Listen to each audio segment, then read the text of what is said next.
right, did I get the thing? I think I did. Let me get it set up. It's one of these buttons over here. I think it's this one will get us started. Right? Hey, there we go. Good morning, good afternoon, good evening, whatever time it might be in your part of the world. Greetings, my excellent friend. It is so good to see you. That was a little quiet. Can we try that again? Greetings, my excellent friend. It's so good to see you. My name is Jeff Fritz, and today is April 29th, 2025. And we're going to write a little bit of code today. How you doing there, chat room? Let me bring you up. They're right over here. We're broadcasting live on Twitch and YouTube. It's so good to see you. Let me say hello. CTI Geek is here in Virginia. Hello. I do have the map running, so we'll have some fun with that today. Robson Previato, hello. Good to see you. So Charlie's running. It's been a heck of a busy weekend. Let me tell you, it's been a busy weekend. Lots happening. We're coming into May. I have a daughter graduating from college. I have a conference I'm speaking at this week. I'll be speaking at Microsoft Build in 3 weeks. And there's a possibility I might be speaking at another event in June. There's other events coming up in the fall that we're getting ready for, and we're about to start with the lion's share of the planning for .NET Conf 2025. That's coming up as well. So much going on. How are you out there, chat room? Go ahead, take a picture of that. Go for it. Because it was a massive weekend for this club. Let's see if it recognizes it. Right over here. Come on now, Hatbot. There it is. Wrexham AFC, that tiny football club, association football club in Wales, northeast Wales. They won promotion this weekend. Oh, they won promotion this weekend. Oh yes, very much up the town. We're happy about that. So there was their rivals for promotion, Wickham. They lost just before their match kicked off on Saturday. So Wrexham only had to win to secure promotion, and they won convincingly 3-0. Fantastic to see. So yes, I've got the Wrexham hat on to get us started here. Really happy for those folks. The Rob McElhenney, Ryan Reynolds, the co-chairman of the club there. Yeah, you call them Hollywood FC, call them whatever you'd like. You know what? They're doing it right. They're spending money appropriately. They're getting sponsorships appropriately. They're not spending all of their money to grow the team. They're growing the team organically and with proper sponsorships and growing a fan base and improving the town so that they don't have to support the team. The town and team supports the team. Really great stuff to see. It's not the oil barons coming in and saying, I'm going to drop $1 billion on payroll. No, that's not what's happening at all. They're growing it appropriately, and it's fantastic to watch. Their documentary starts back up in May. Really looking forward to what they say about their journey through League One in the English Football League, and now the celebration as they've won promotion to the championship. Fantastic to see. The championship for my American friends out there who don't understand promotion and relegation, because we don't have that here in the States. We don't have just football here in the States, right? We've got like 5 or 6 different sports that we watch. So, like, if I'm not paying attention to the NBA, I'm watching the NHL. I'm watching Major League Baseball. NASCAR's going on. There's golf out there we can watch, and so on and so forth. It's a lot more in professional sports that we pay attention to here in the States. And so, right, the championship is effectively the first level underneath. It's the second highest level. Let's rephrase it. It's the second highest level of professional soccer in the UK. They actually, not in the UK, in the English Football League. Let's say that. In the English Football League, is in England and Wales. They don't have any clubs participating in Scotland or Ireland. So there's that to be aware of. How you doing, chat room? And how are things with you? I've been busy, so I'm speaking at Microsoft Build. I showed you this. I have 2 sessions that I'm going to be delivering. I have a lab that I'm going to be teaching. Those of you that are watching here on the stream, you're going to be familiar with the content that I'm teaching in that lab about using .NET Aspire and upgrading an existing application so that it uses .NET Aspire features, capabilities, and so forth. You're familiar with that. That's one of the 2 sessions that I'm delivering. And the second session is actually based on stuff that we've done here on stream for SharpSite. We're going to be teaching folks all about how to use Playwright with .NET Aspire. So that's coming up. Really looking forward to that. I spent Thursday, Friday last week, a chunk of the weekend, all day yesterday working on the lab materials for the .NET Aspire lab. So when you go to a conference and you want to participate in a hands-on lab, the folks will go through and have different setups that they provide for you, so that not necessarily you have to bring your own laptop. In this case, there's a virtual machine that we've got configured that has all of the sample code there. It has all of the text for the lesson loaded in, so that it's all in one place. It becomes something where the instructors have all the material prepared, ready to go, but also preloaded on those virtual machines, so we're not constantly installing new things, right? Getting Visual Studio installed, .NET, all the NuGet packages, and so on and so forth. Making sure that those are all installed and ready to go. So not a it's not a trivial process to write one of these workshops. There's a lot that goes into it to make sure that the code's right, the demo machine's right, the demo machine behaves properly as we go through, and we had a deadline yesterday of 8 p.m. Eastern time, and I went right up at 6 o'clock p.m. Eastern time. I'm going through and testing and tinkering with things.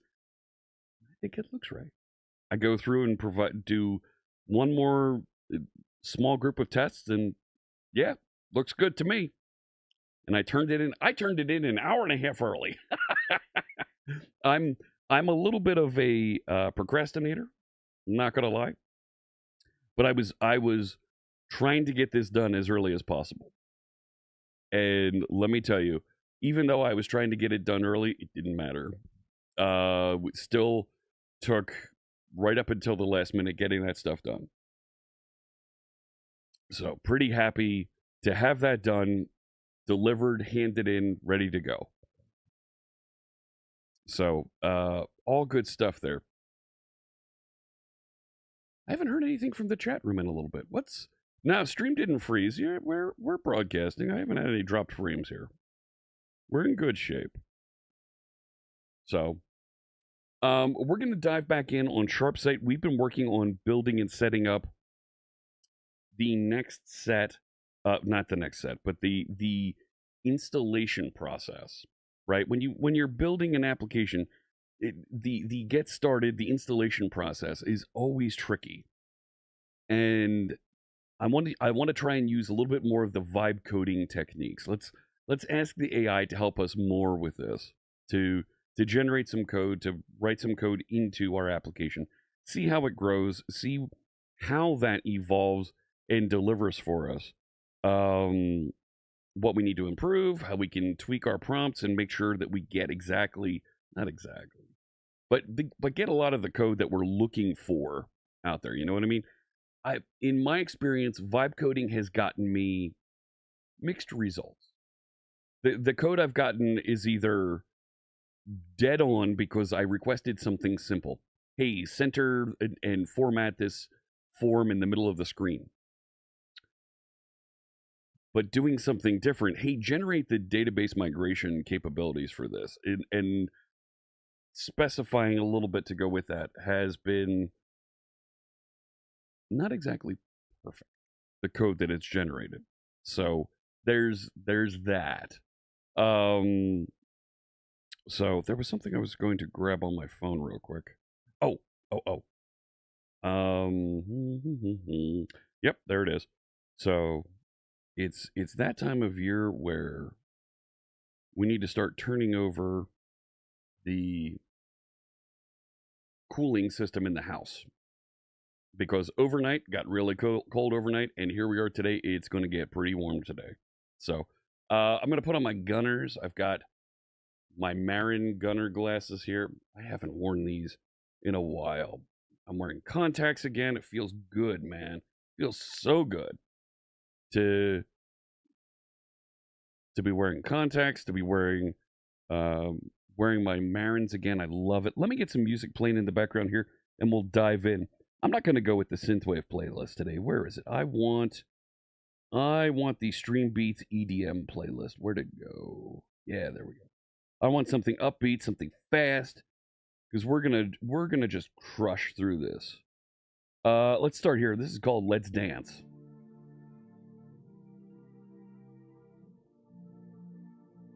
This is music that's DMCA free. It's royalty free. Use it wherever you'd like. Check it out at streambeats.com. Big thanks to Harris Heller and his team of creators for writing this music that we're listening to today. All right. I am going to check the logs and make sure that I remember where we left off, because we've been doing a lot and I've been off for a couple days. You know what I'm saying? So let me move this over here, that over there, move you over this way, and yeah, let's dig in. So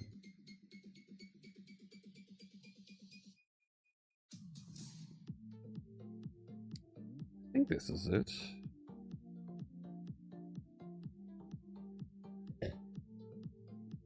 Yeah, here we go. Let me head over. Hello, Leuchtfeuerfunk. Hello.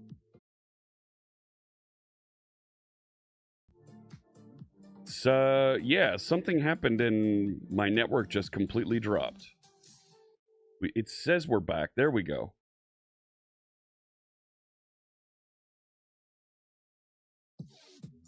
Wasn't expecting that. And yeah, there we are. We're back on YouTube now. That literally, my connection just completely dropped. My internet connection completely fell over there. Feels like a provider thing. Yeah, we do a lot of C# here on the channel. Happy to chat about it, answer questions. We're building an application so we can learn more about not just the language but the frameworks, and sharpen our saws, as it were, right? As software developers, as craftsmen, as engineers, it's important to improve your skills, and you improve your skills by practicing. So we're practicing a little bit by tinkering and trying a new application. So that's what we do here, and we have this open source application. I should provide the link here on Twitch for folks that are interested. Let's see. Improving the database. Hey. Alutha Crow just resubscribed for 26 months. Does a resub count as practicing? C# laugh Aluth point.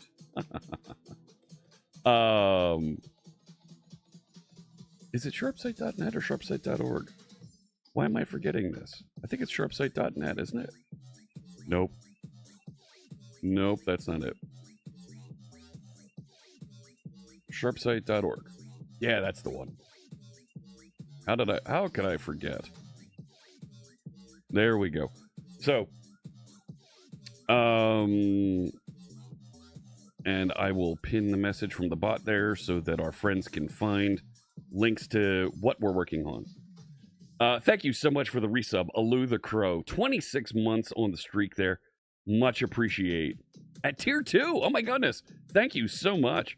Junie Von Esch is here. Hello, hello.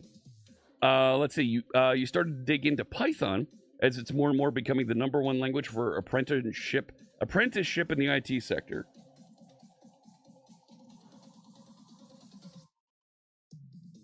Python's becoming popular because that's what folks were teaching in school and because that's what's being used primarily in big data and AI interactions.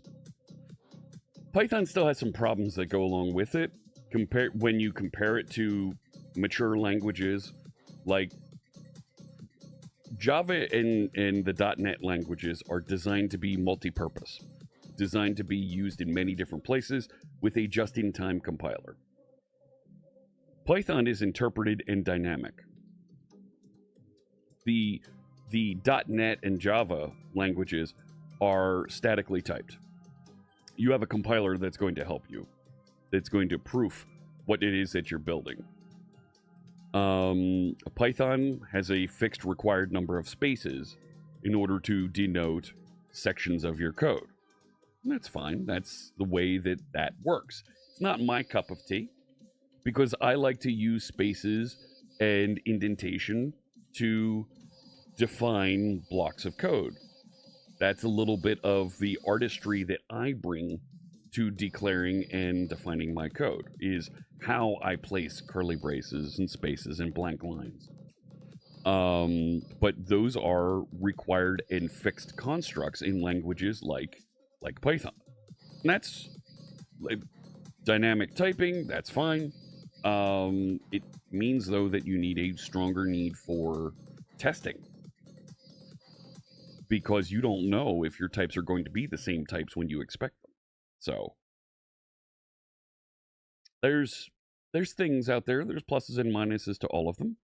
So all good things. It's how we built mucks and mushes back in the day. That's right, Junie. Oh yeah. Let's see. So I left off here. We started doing an edit form on step 3 for database configuration. We started working towards scaffolding methods inside of register Postgres services. Yeah, there were some errors there. No, it looks like everything's pushed up. Yeah, no deployments, that's right, because it's not ready. It's still got a big old red X there. And we started to move some things around. That can't be right. That can't be right. Because this is in... Okay, this is in a different branch. This isn't what I was thinking of. Haha! Alright, so we're going to work locally here. Let's take a look at the log over here. Work in progress. Thanks, Fritz. Okay, we started defining the Postgres storage plugin so that it was a little bit easier, have something realistic that we're building towards here.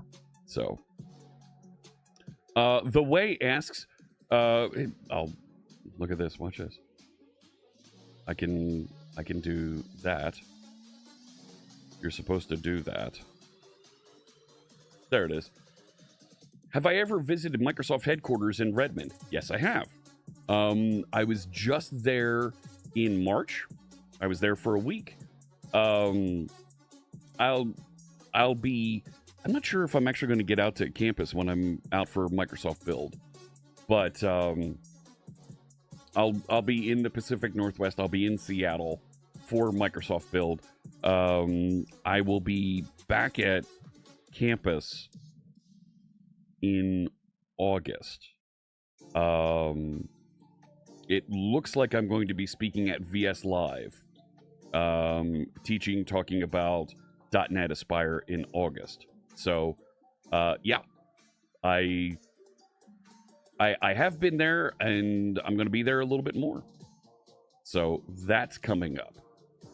The map is filling out. Thank you so much, folks, for mentioning where you're from, and of course, right? I need a better way to launch the map over here so that folks can see that embedded. There you go. Folks that have mentioned where they're from, including Apricot just mentioned they're watching from Ukraine, so we drop a hat marker there. Robson Previato in Sao Paulo over there. CTI Geek mentioned they're in Virginia, so we drop a rainbow hat up there. So if you mention where you are, the Charlie bot will grab it and grab the location and plot it on the map here as we're going along today. When do I go to a real company campus like Google or Oracle? So I have been to Google's campus. Oracle has buildings here in the Philadelphia suburbs that I've been to. Oracle didn't impress me. Google was kind of cool, but like, okay. So plotting a couple more locations there. Thank you, friends. Weird Beard Dev with the Virginia Beach. There you go. Hanging up there. I think I've got something else lurking in the background here that shouldn't be. Yeah, there was a thing. There was a thing that didn't need to be running. I think I can leave that running. That's okay. We're all right.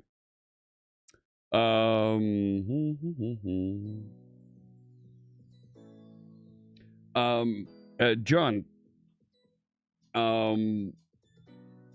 the Charlie bot has a little bit of a filter, and where you have to say, "Hey, I'm in," or "Good morning from," or some sort of an introduction is the text it's looking for to parse out a location. So yeah, I could show you the source code, but then I'd have to shoot you. Kidding. Fritz. That's not how you spell Fritz. Why is...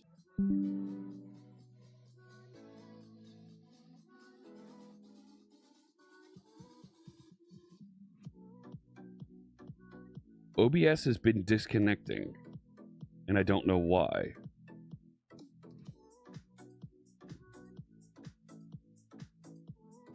Yeah, good morning from Geneva, that'll take. There you go. So, that's not Virginia.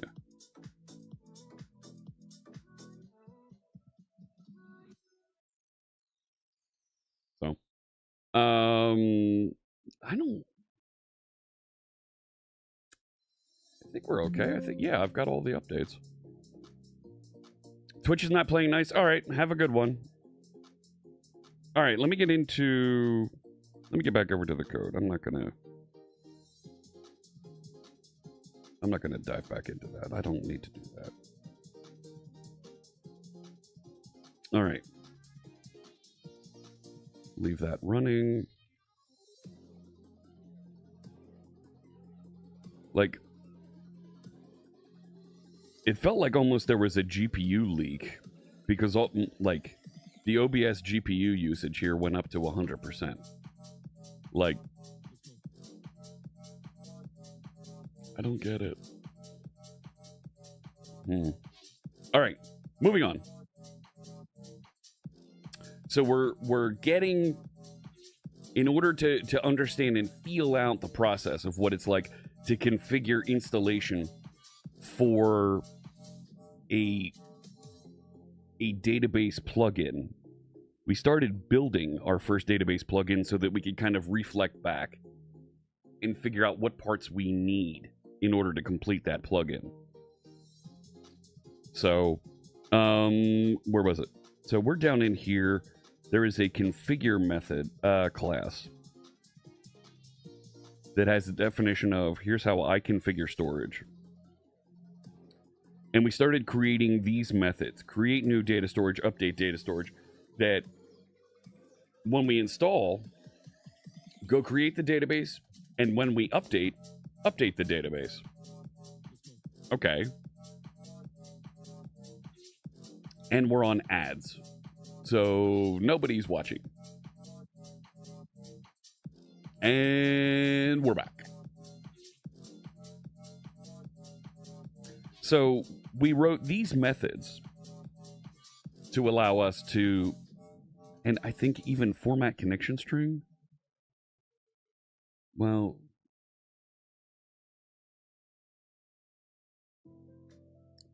is that used anywhere? No, just the implementation that I put there.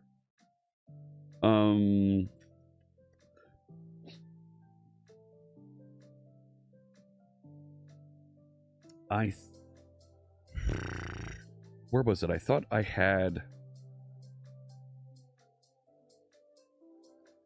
that being called somewhere when I had the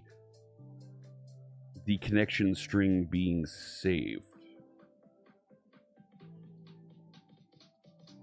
Like I thought I had the plugin manager. Oh. Here we go. It was down in here when we started, right? I was working on the database context and getting the connection string. Okay. And I think in step 3, I was actually saving the connection string. And this bit in here, we're going to end up replacing.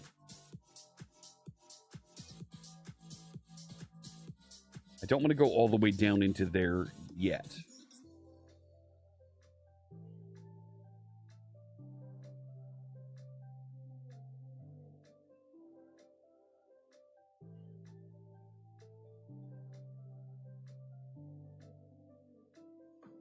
Huh. All right. Hey, Kiss My Pixels. Hello. Good to see you. All right, so I have the context. That should work. And that should work.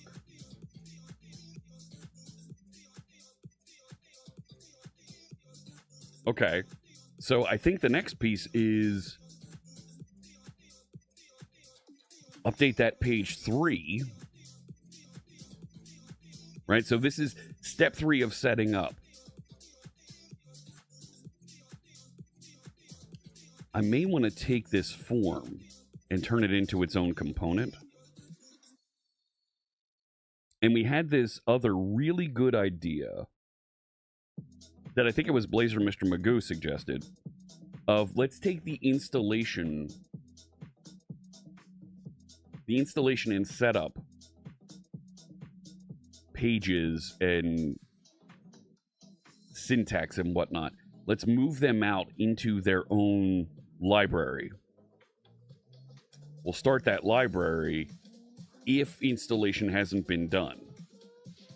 And then we can skip all the rest of configuration.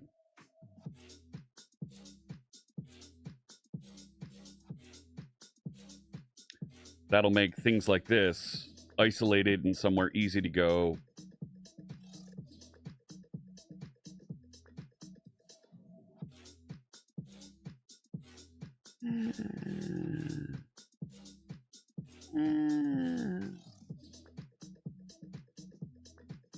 Is that introducing complexity right now that I don't need?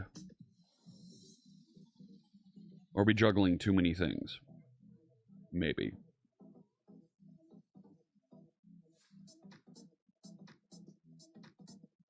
Yeah, I think so. I do think it's going to make sense to pull this component out into... Let's pull this out into its own component that dynamically generates those things. And the output of this should return a connection string that will that will place into application state so that the database service can use it later.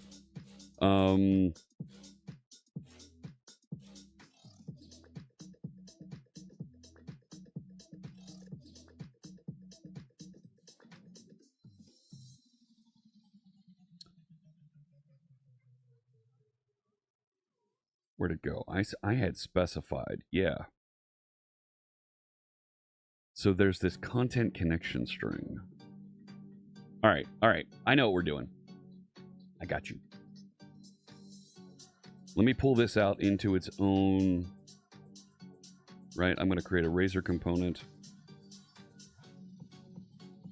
Let's call this something like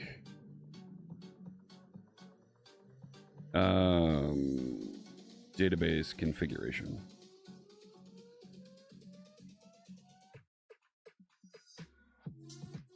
And what I'd like to do is pull this.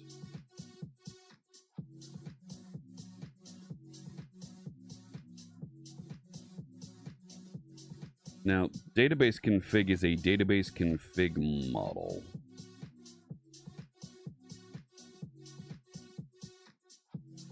That's not going to work.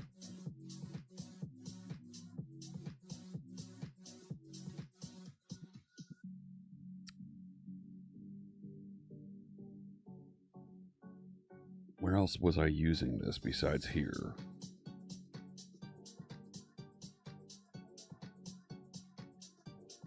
That's it? Where else? Yeah, that's it. Goodbye. I don't need you. Here's what I'm thinking. Pull that out. Let's put it in a collection of... Put it into a string dictionary. Because we're going to have all kinds of different settings and configuration that we put into here. Yeah, this doesn't know what these things are.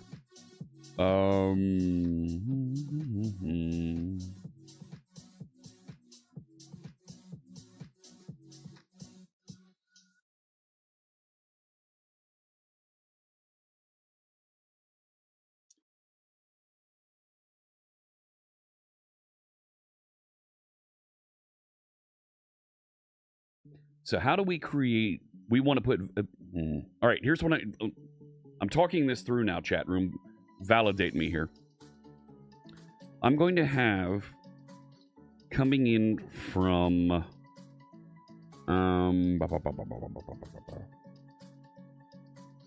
Where did that configure bit go? I'm going to have one of these with configuration fields.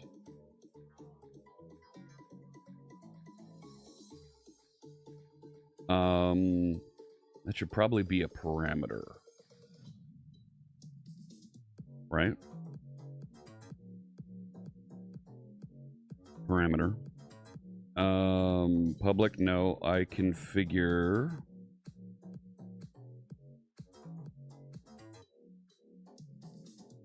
I configure data storage.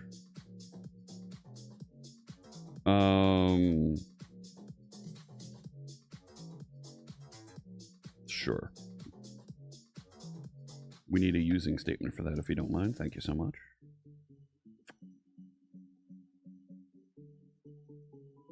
On parameter set. There you go. On parameter set, when this thing gets passed in, we're going to want to... Sheffield!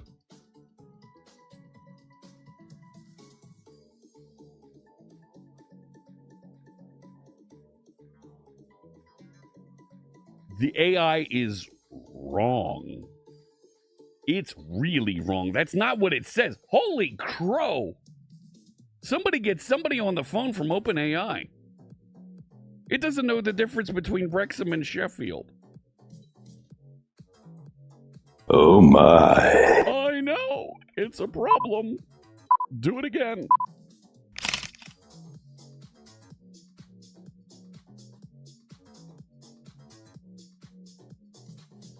That's better. Sheffield. Are you kidding me? There were Wrexham fans over the weekend who were saying on Twitter 2 seasons ago 3 seasons ago, it was a slog to get to the third round of the FA Cup. 2 seasons ago, they fought their way to the third round of the FA Cup and ran into Sheffield United. And had a draw at home against Sheffield. Went to Sheffield United and lost. But as a National League team, like, phenomenal that they were able to do that kind of damage in the FA Cup. And next season, they don't start play in the FA Cup until the third round. Like, their first match is the third round. That's amazing. These national football tournaments, right? Different levels, the higher level, more professional leagues enter the tournament at later rounds, right? So the lower, more amateur leagues have to play through more rounds to qualify to play against the upper echelon professional clubs in the later rounds of the tournament. And the Wrexham fans are stunned that they now get to enter the tournament so late. So it's going to be a amazing time for those folks. We're going to be dynamically building this form based on the contents.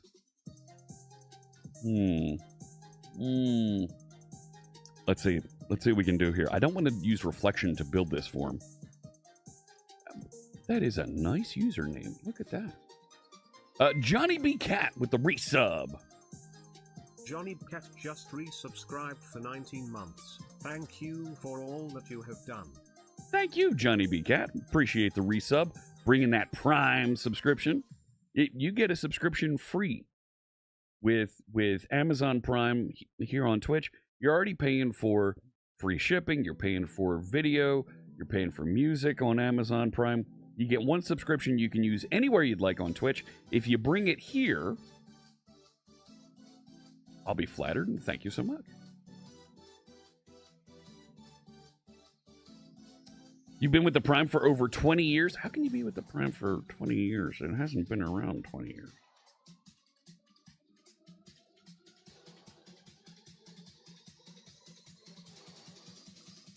All right. I don't think I want an edit form. Feels like it. Feels like 20 years since 2020 because of the pandemic.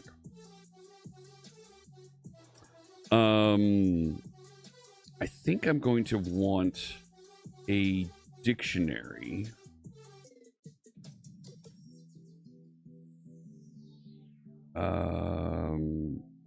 Sure, that looks good. Let's start with that. And I'm going to want to initialize the content of that dictionary with the names of things here. Google says that it was launched in 2005. Okay, so exactly 20 years Amazon Prime has been around. Impressive. Thanks. Thank you for the update there. Tool, is it Ataralus? I hope I pronounced that right.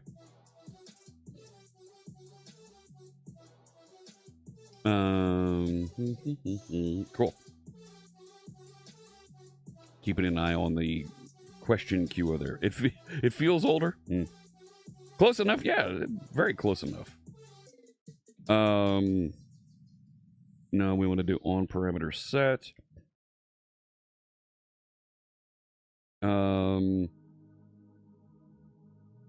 Copy the configuration fields into the configuration dictionary. Go ahead, do that. No.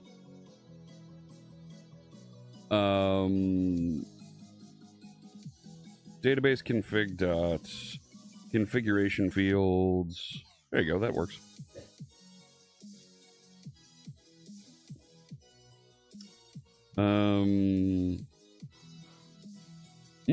Okay. So to list. I don't need to do a to list. Yeah, that's fine. Yeah, order by the key. That was right. No. What the heck is that? Yes. So that they're ordered in, and then we need a for each. Fine, move that up here. Yeah. And the key is actually going to be that value. And let's just say string empty. And really? You're going to suggest XML configuration blah, blah, blah, but you're not going to suggest string.empty. Are you kidding me?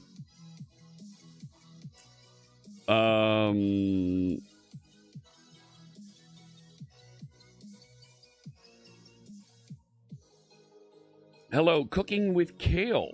Hello. The Live Coding Alliance. I'm not familiar with them. That's your biggest gripe with the C# language server protocol. When you type a simple character like X, you get a 400 character type name that has nothing to do with what you're doing. Yeah. No, I don't want null. I want empty. So then what we can do... I don't think I want a form.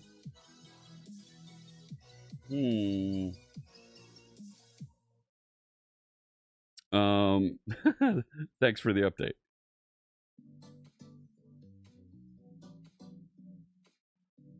Let's do this. I don't think... How am I going to do validation? I want to do, like, required validation on these.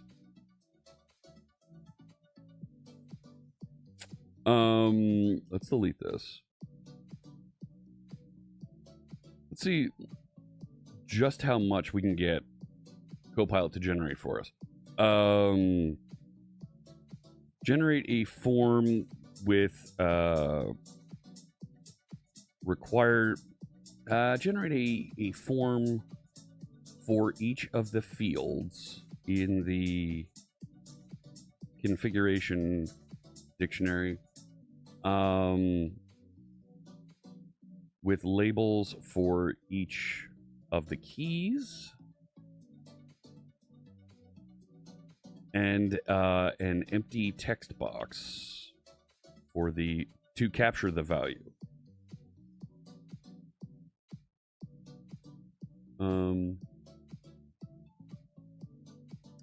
Each field will be required and add validation appropriately with Blazor.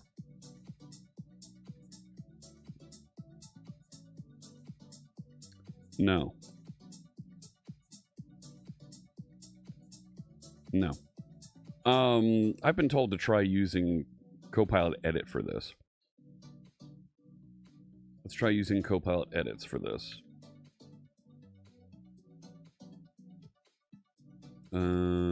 Yeah. Give me the chat. Yep. Close that. Active document? Sure.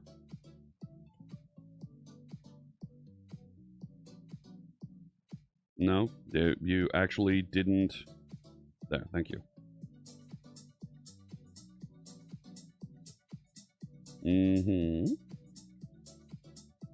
Form model. Where did form model come from?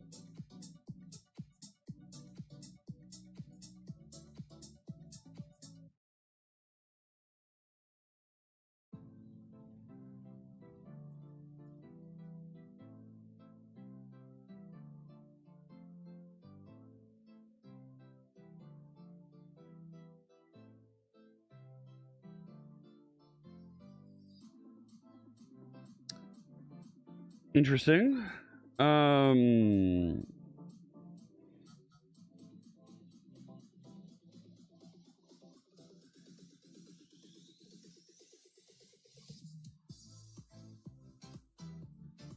You got rid of my...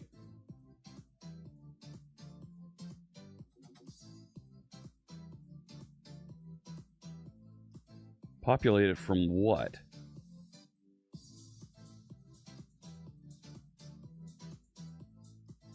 From database config. Where'd you get database config? No, it nuked it. Can't use it.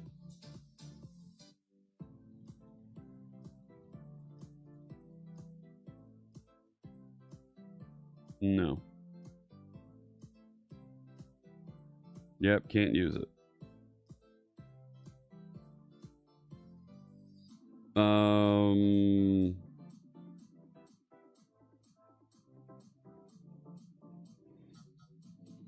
All right, we'll do it by hand. Ugh. Sometimes I regret switching API to C++ script 2 started in Java. Then C#. Then we invented our own version of C++. Why? Why would you invent your own version of C++?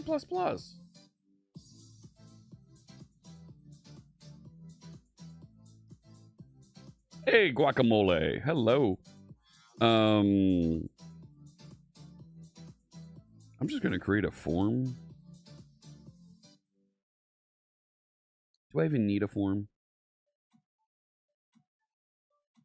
That's actually not too bad.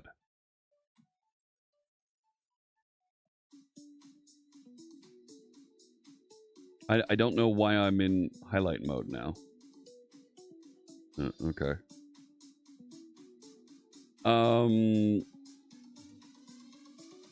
Quite frankly, I think it just copied stuff from the other side. For each field, field.key. Bind that value, form control. I'm not sure that that bind value is going to work.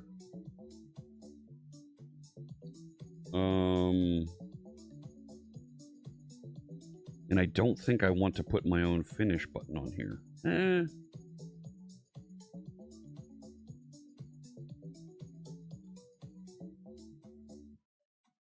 Maybe.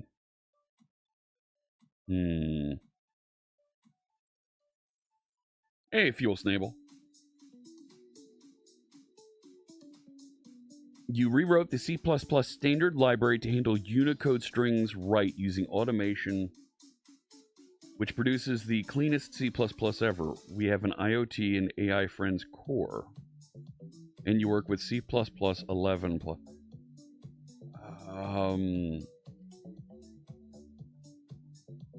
Interesting. That's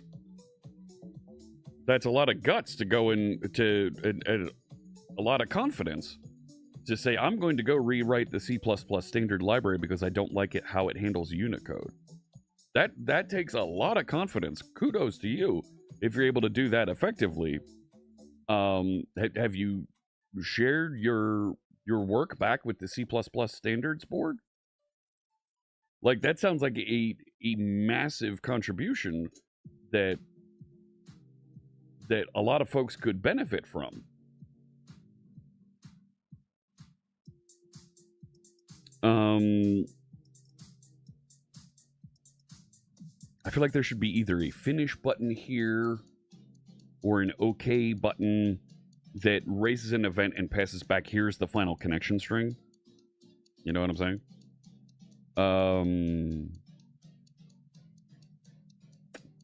Yeah. How do I add additional validation here? Like custom validation outside of additional attributes. I don't want additional attributes.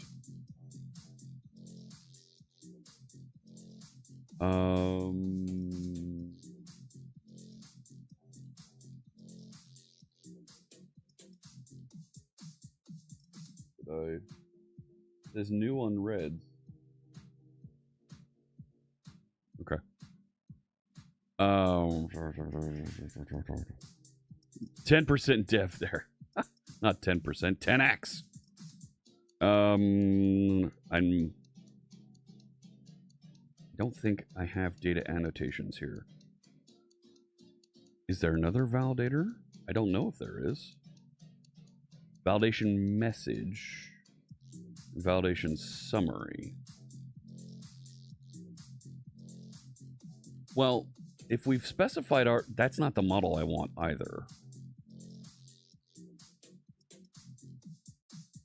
There's a context we can provide.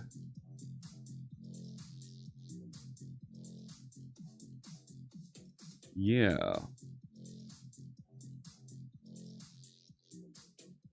That's an edit context. So if we had a, there's a way to do this.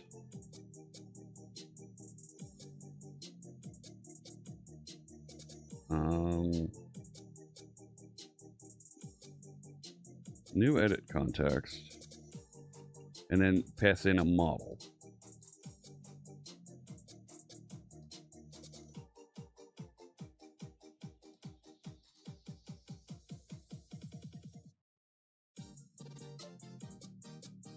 What if we do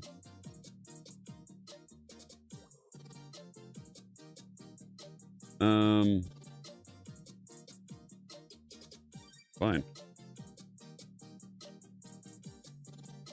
So what if I do form context equals, no, it's not.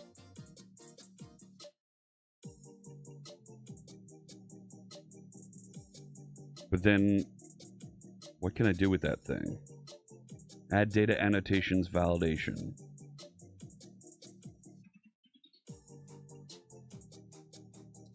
No. I want to do validation on a custom set of fields on validation requested. There we go.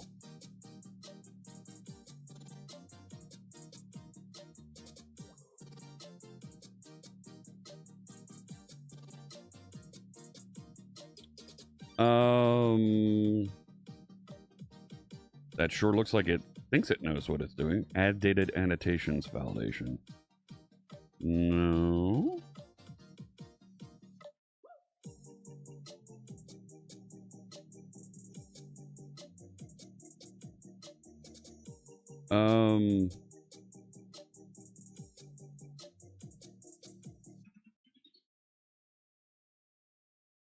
So the sender's an object, the args. This feels wrong.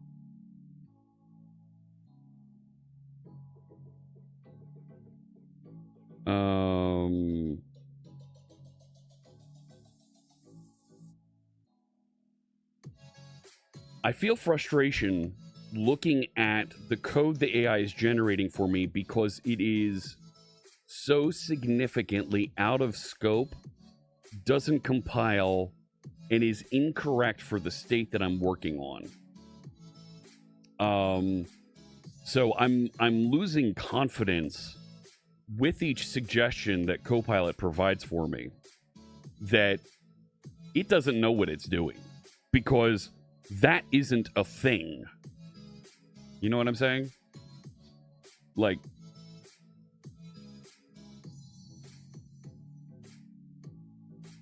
right? That, and even then it says deprecated. Well, what should we be using instead? It doesn't say.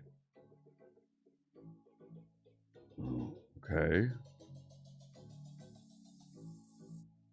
So there's, what the?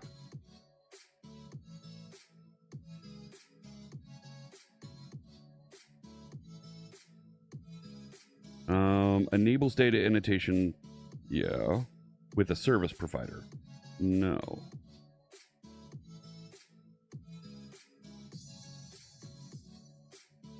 So supplies a field identifier corresponding to, okay.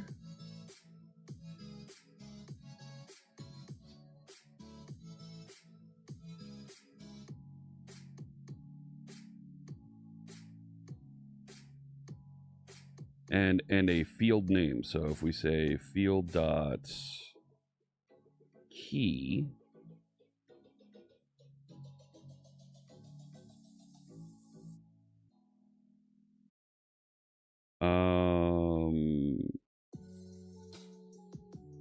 that's all I can do. I can't actually do anything with it. And yeah.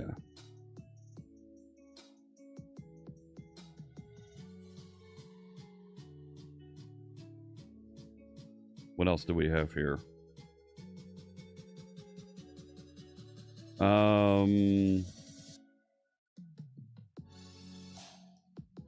So that gets the validation. I want to add a validation message. Notify validation state change. Properties.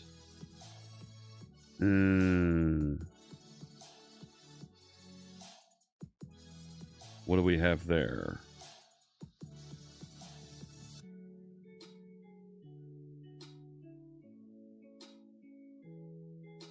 Gets or sets a value in the collection.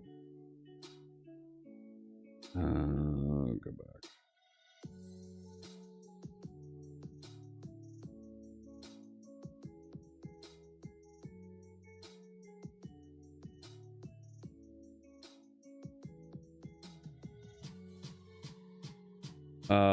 Inspect each of the fields in, and if they are empty, add a validation error. There we go. That's not a thing. Where did it get that? Seriously, Copilot, where the hell did you get that? Because that's not a thing.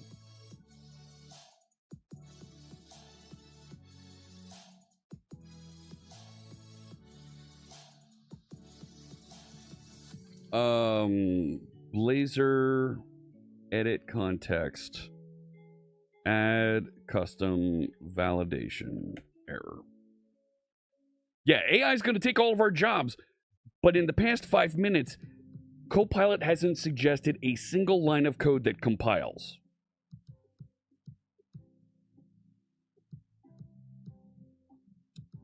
Hey, Ramtena.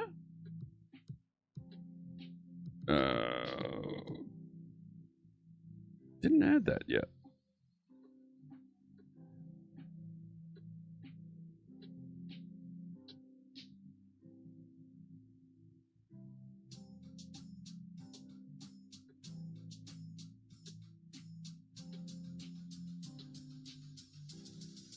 Oh, you know what it is?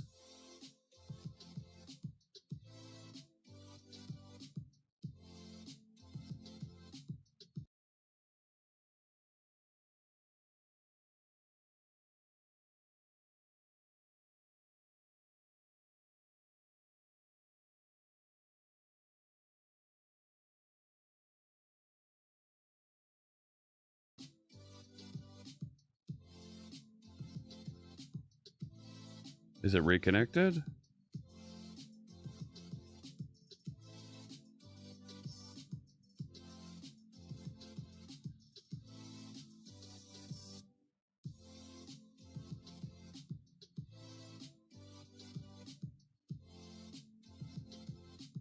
That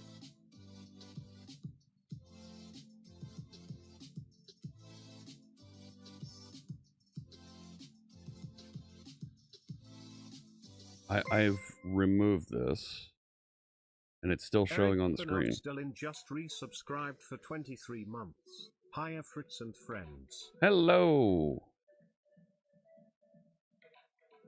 No, that's still not removing it.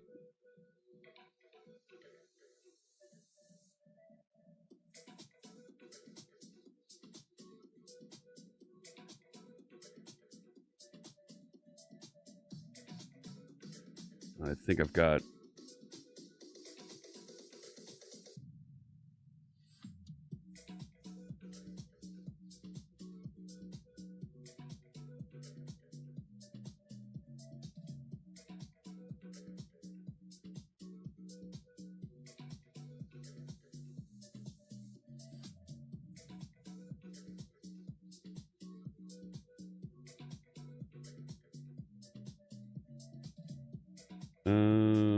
yeah, with GPU support.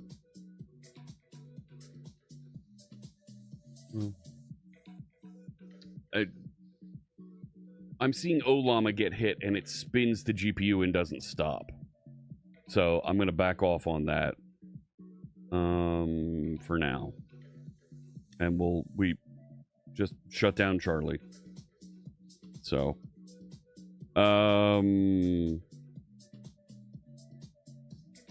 the AI isn't taking your job. It's going to augment and help you so that you're writing a lot more code, a lot better code, faster. But the mess that it's generating is, it doesn't work.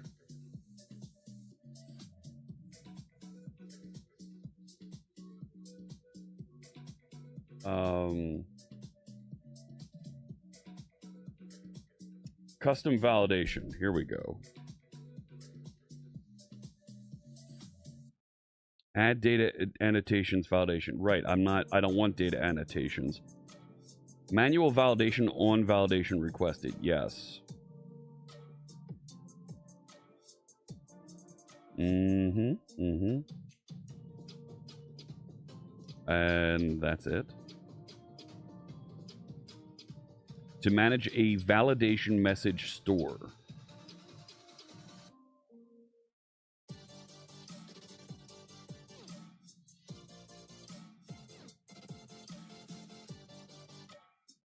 Yeah, show me.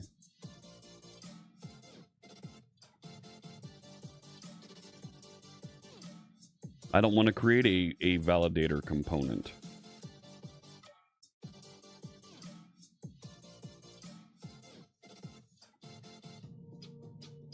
I don't want to write a validator component.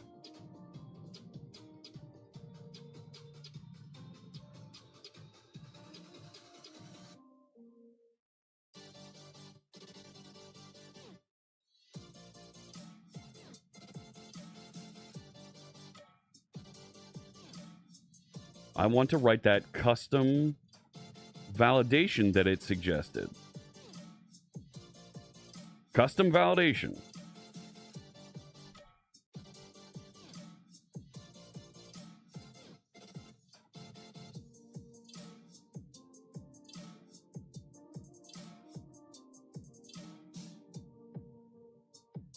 Okay, fine. Data annotations validator. In custom validation scenarios, I'm doing field validation. Validation manages a validation message store for a forms edit context.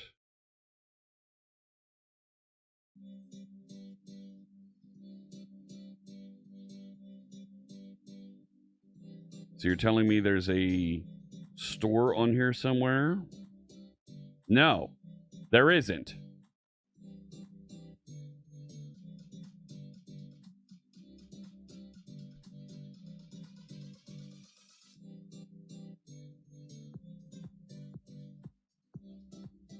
No. Obsolete. Obsolete.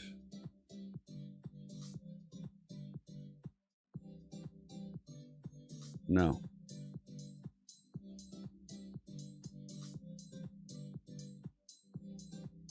Are there Sharp Site videos in a playlist? No, they're not. I'm sorry.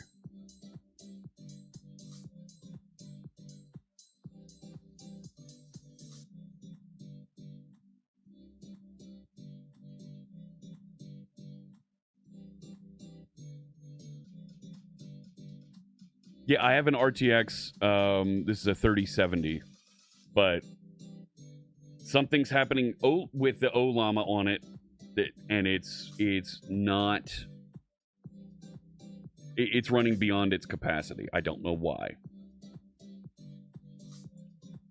The other day, you spent way more time than you want to admit filing Copilot's recommendations. Yes.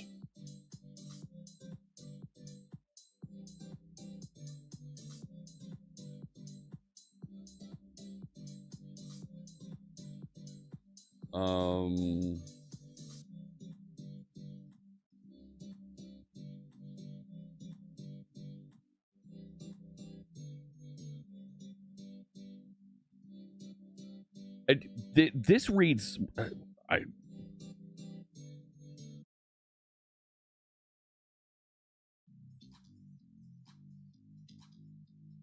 And when I follow that...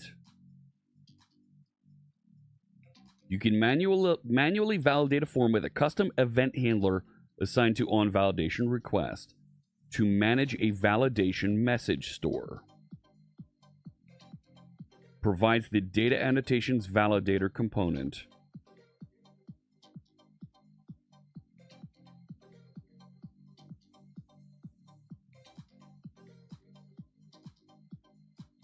Validator components support form validation by managing a validation message store for a form's edit context.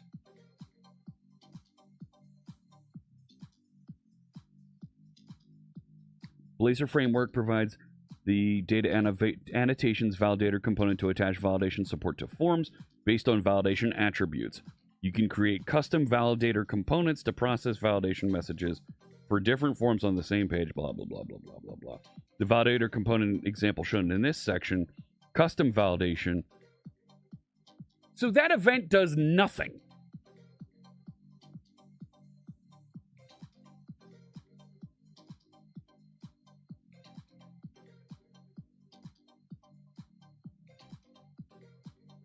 Where is message store?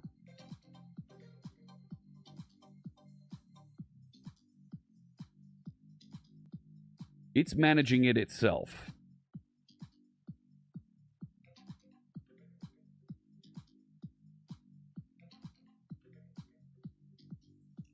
So it's writing custom validation here. Oh, man. No, I don't want the RTX 5090. No, I don't. The relative step up in value there is not worth it. And it consumes a ton more energy. No.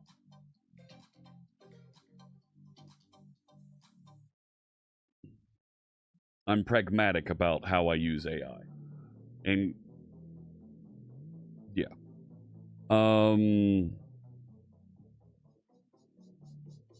Okay, it looks like I have to write a custom validator component to do this, which feels like a ton more code to write for me to just be able to say, are all the forms filled out? All the fields filled out?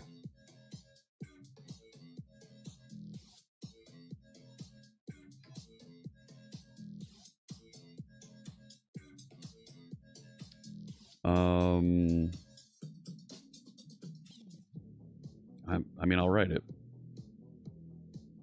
Go ahead, fire away, Guacamole. Let me know what you got.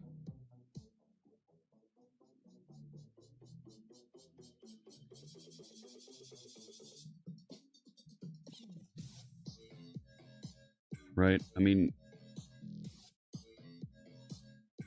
I can't put it right here.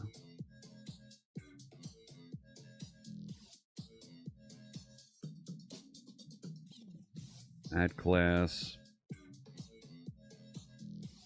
database, configuration, validator.cs. What do you got?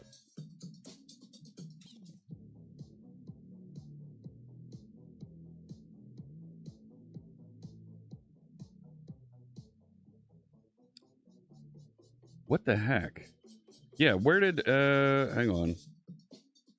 No, that's OBS misbehaving. Let me go back over here. This is, this is removed. This doesn't, oh, wait a sec. I was looking at vertical sources.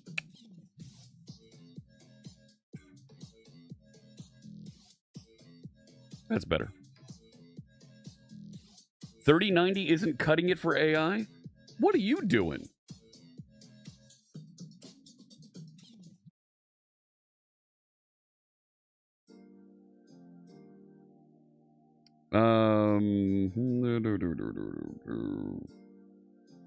Yeah. That's what I want to be able to do. Developers. By the sea. Thank you for the follow. New edit context creates a validation message store. On validation requested. On validation. Okay, so where does that validation message store add notify validation store changes? Yeah, where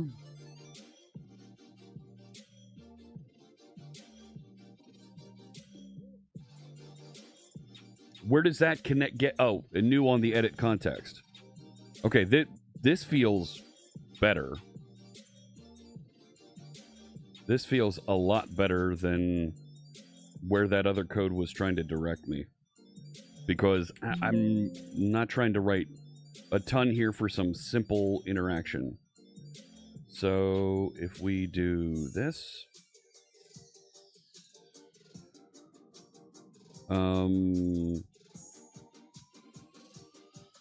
let's make this just default for now. No. Yeah, that.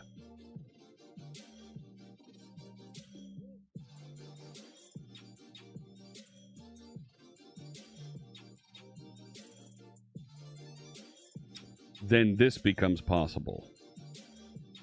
So now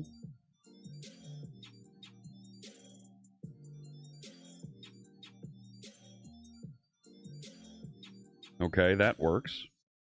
Put a semi down here. That doesn't exist.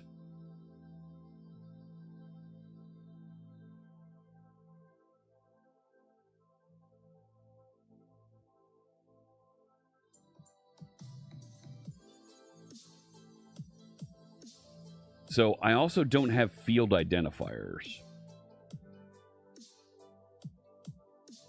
I mean,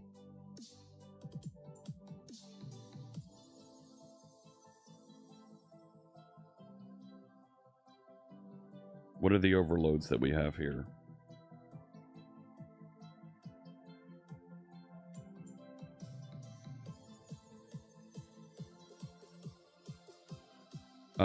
Okay, so I guess we need a field on that. Form context, field.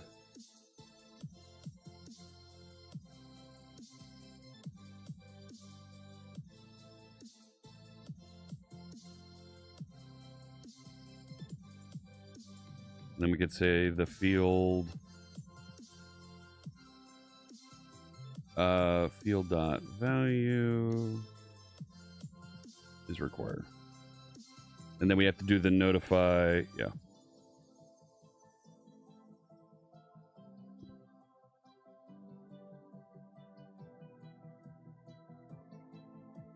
Now, why didn't you change that?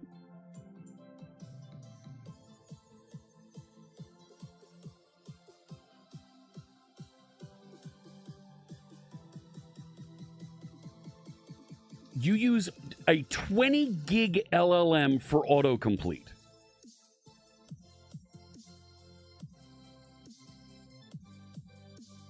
I want you to think about that for a second.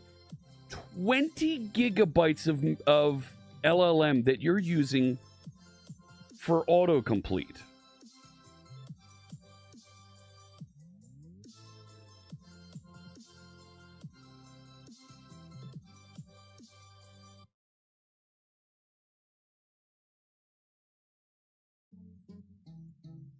Where is it?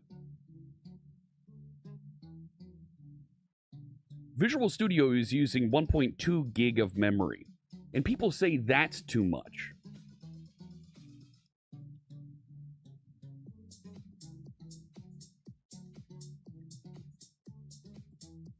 Like, what's your electric bill like, man?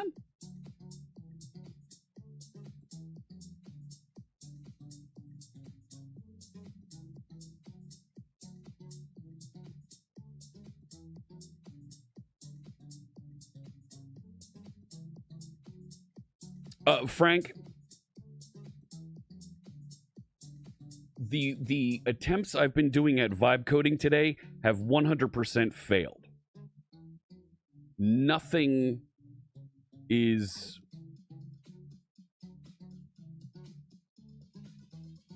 Look, it wiped out my completions model selection again, and the only choice I have is GPT-4o. Literally, none of the code it suggested compiles. None of the code it suggested actually exists. Yeah, this industry is in shambles because we're trying to use tools that literally don't generate appropriate code. And I'm confident in saying that because nothing Copilot is suggesting works. And that makes me sad because I want to trust the AI. I want to get code completion that does the things. But there was a better suggestion on Stack Overflow than what the AI suggested.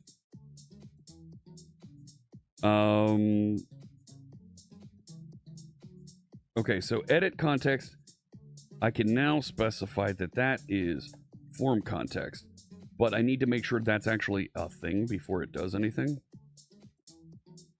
If form context is not null, I should say is edit context, right? Because then it's actually like generated and working.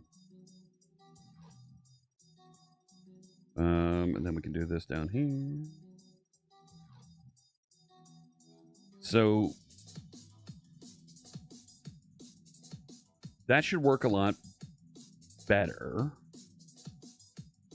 And I probably...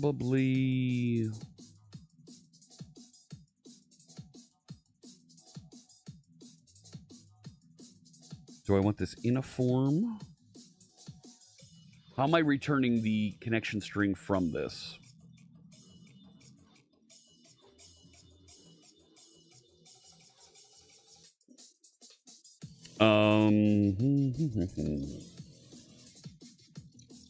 If I have a button inside of here, yeah, I guess it's all right. Then I can return it back.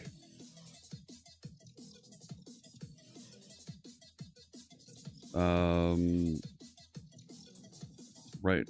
No, I want it on... Really? Where did it go? Really? On valid submit.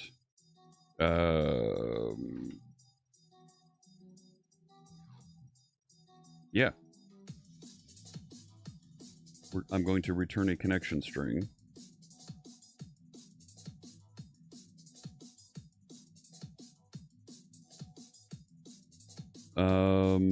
There we go. Give me the override. Give me... Yes, good. I'm not going to do string join here. Instead, what I'm going to do... No. I should be able to do database config format connection string. Yes. Why do you have an extra... So that'll return appropriately for the database configuration that was selected on valid submit invoke. And it'll return. I don't need to do that. It should have already done the validation because of the other step. So now...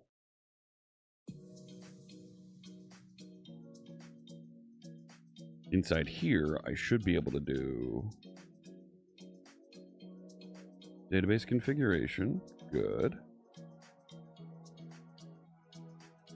Why? Where did...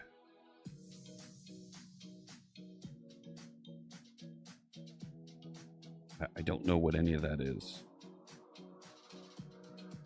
Do I need to close this first and then you'll kind of wake up here? Yeah, there we go.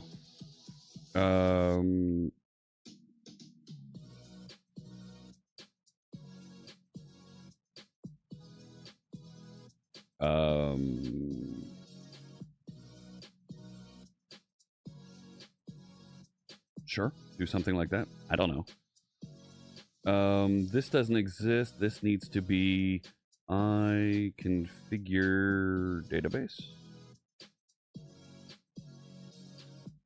which is a... Why aren't you giving me control space?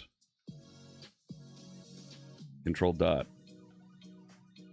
No, you don't know what that is. I configure data storage.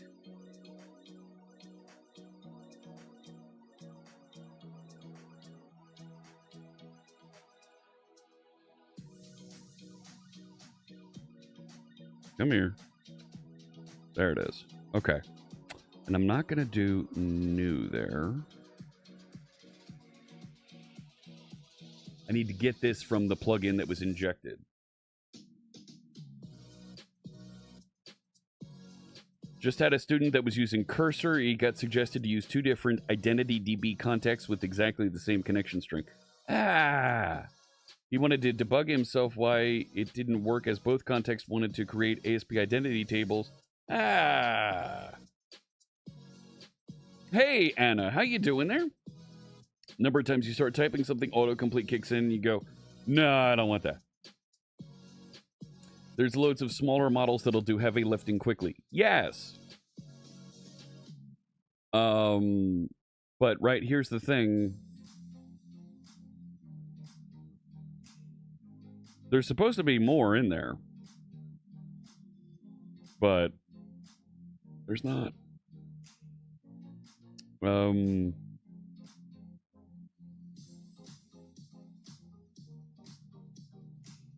This needs to, and this is going to go away.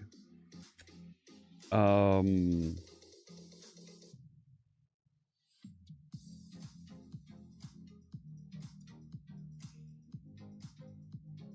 can kind of force the issue right now and have it reference the Postgres plugin directly.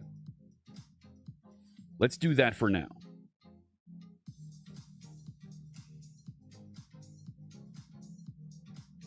Right, so, right, that's a trick you can do in Visual Studio 2022. Now you can drag one project onto another to create that reference. So what I can do now, just to kind of force the issue, right, I can say new, where is it? Postgres, I call it configure.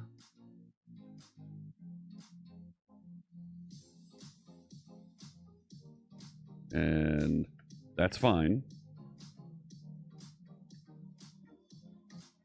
With the idea that I'm going to insert a step here where you select a database provider. That database provider will be a plugin. After you select that,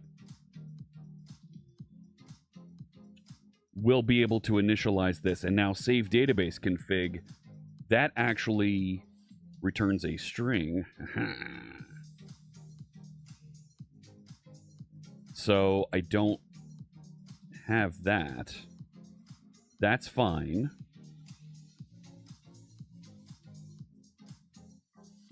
I'm going to do the exact same thing here because I'm not going to confuse the crap out of this for right now. Save the app state. We'll get into this in a second. But here, what I should be able to do is say database config.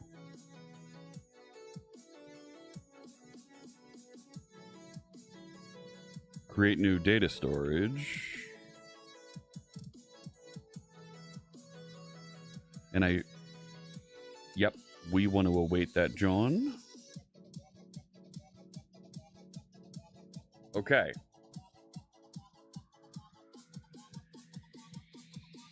I think I got it.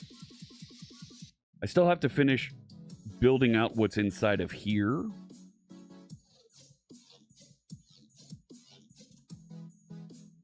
And actually apply the migrations, but I think I've got it. Let me catch up with chat. Anna. Oh, you're very welcome for the raid. Absolutely. everybody's always welcome in my channel. I want to make sure that we make sure that folks of all backgrounds are celebrated. Happy to share and send folks your way. Absolutely. You'd rather contribute to continue on GitHub using Copilot and use continue in Qwen 3 Coder, then use Copilot and give my sensitive data to train an AI.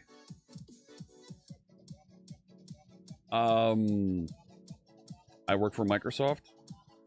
They don't train on your data. You can configure that at an enterprise level, how much of it is shared, how much of it trains on for just your enterprise-specific data.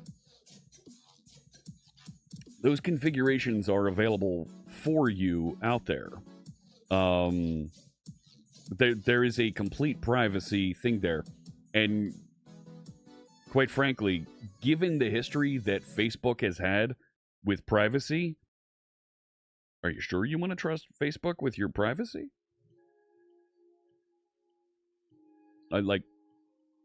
There's multiple countries that are upset at Facebook at how they manage privacy.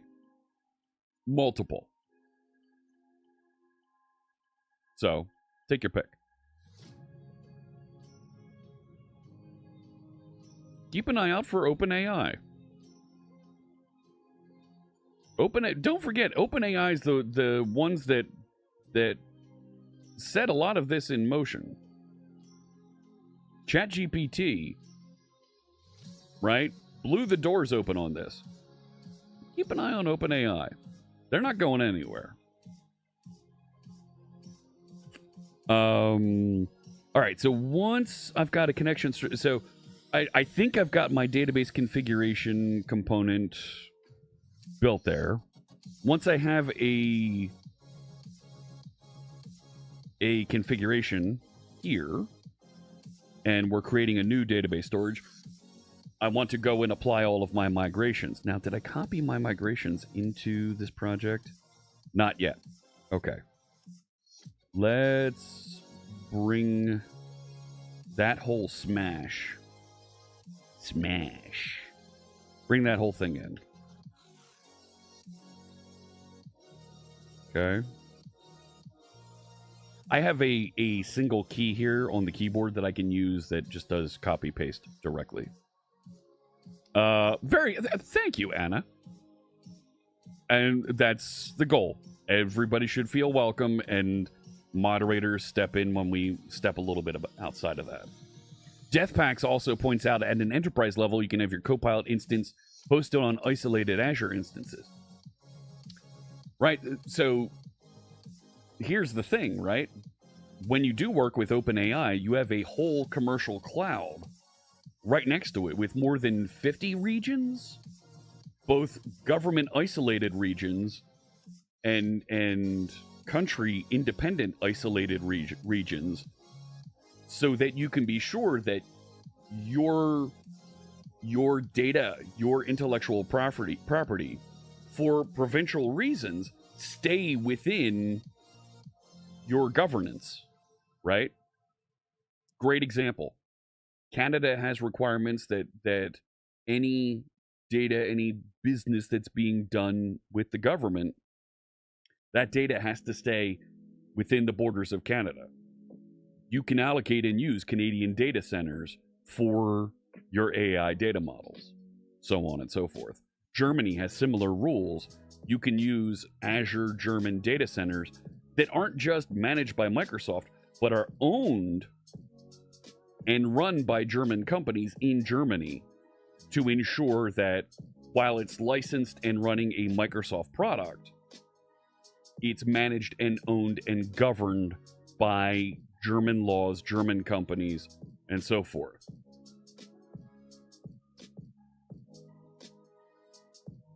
Microsoft does have some of the best dev products. Well, I'll give it a try. I still can't use it for my Ukraine volunteer anti-drone work. Yeah, the EU has a number of appropriate rules, I think, for how they want to ensure that EU data is isolated, protected, and governed by their own rules and laws. And that's okay. You would like to be able to govern and manage and maintain that? Go for it. No argument here. Absolutely happy to have you as part of the Azure family.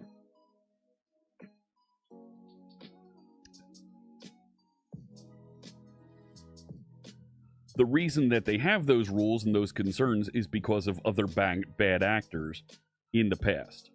So, yes, ads are running right now. There's a reason why a lot of European companies use Microsoft, because as far as you understood, it's one of the few American companies that wanted to bend to EU rules in the way the EU members require. Google is fighting the EU. Microsoft has negotiated and worked through many rules with the EU, even though whenever Microsoft wants to acquire or work with another business, the EU investigates all of it. To Microsoft's detriment. And I think that's about as far as I can speak on those things as an employee without getting in trouble. Because the CXO will show up in chat. Or show up in an email or a Teams chat over here on my other machine and in no uncertain terms tell me to shut up. All right. I need to move on here. So I have my connection string. I can go create. Do I really? Where'd my context go? Context. I don't even need the connection string. I can just start up, pass in the application state model, and it will go configure all the things, and then I can do the database migrate. Let's do that. I don't need this here, right? I can say var context equals new. Yep, one of those. There we go. There we go. So Copilot did that really well. That was great that Copilot did, except for that's not a thing.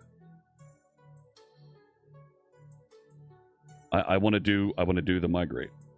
I want my migration, not just create. Ensure created. Great, that created it. Why won't it do migrate?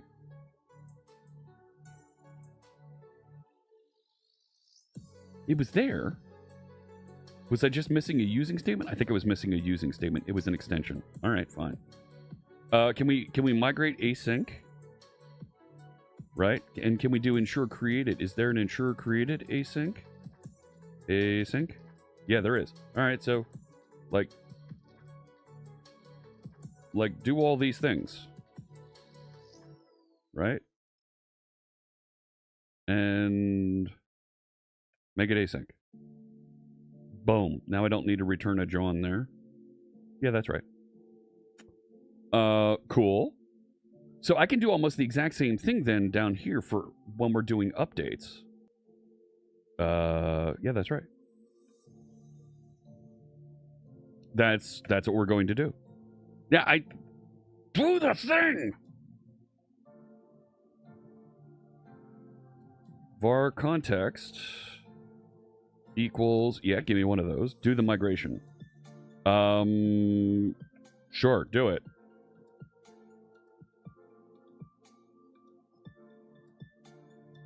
Asynchronously,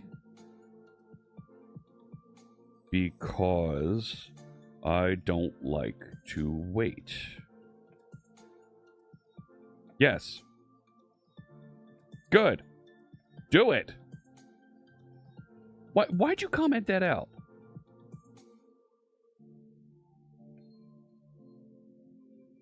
Fantastic. Is it really the same, though? I mean, the ensure created, I guess, is a no-op, right? I guess.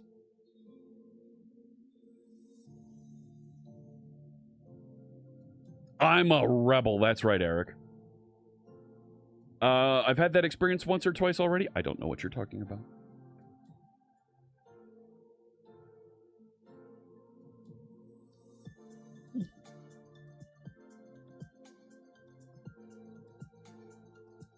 I believe I've shared here.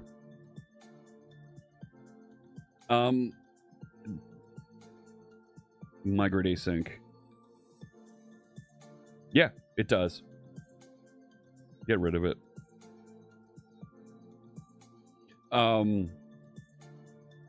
You hate that Copilot seems to suggest things that do not exist. Exactly, no diff. Yeah, Mythin, I think I've shared here that my discussion of my mentioning of some things Microsoft have cost me significantly professionally. Significantly.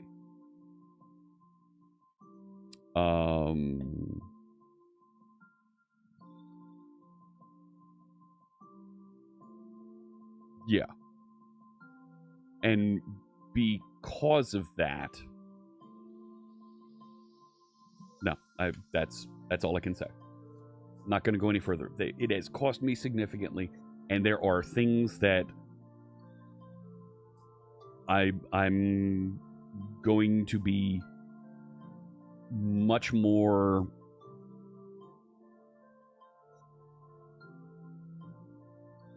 careful about what I say about the company. It's not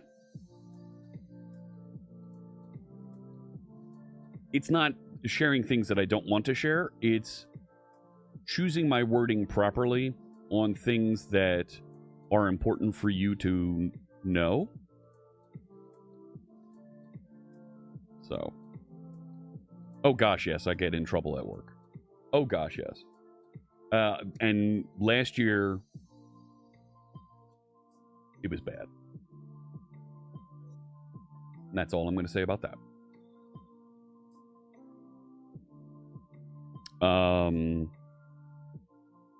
No. Nothing about Copilot. No.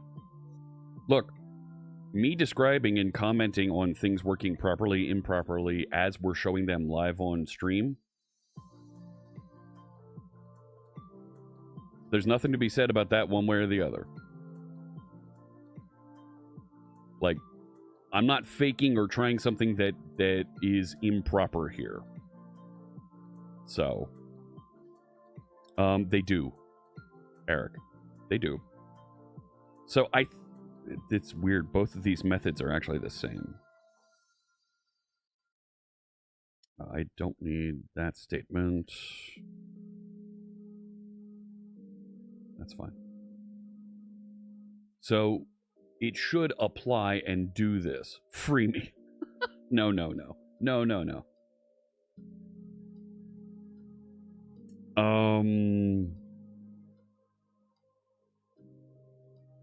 Yeah, we're done with the coffee.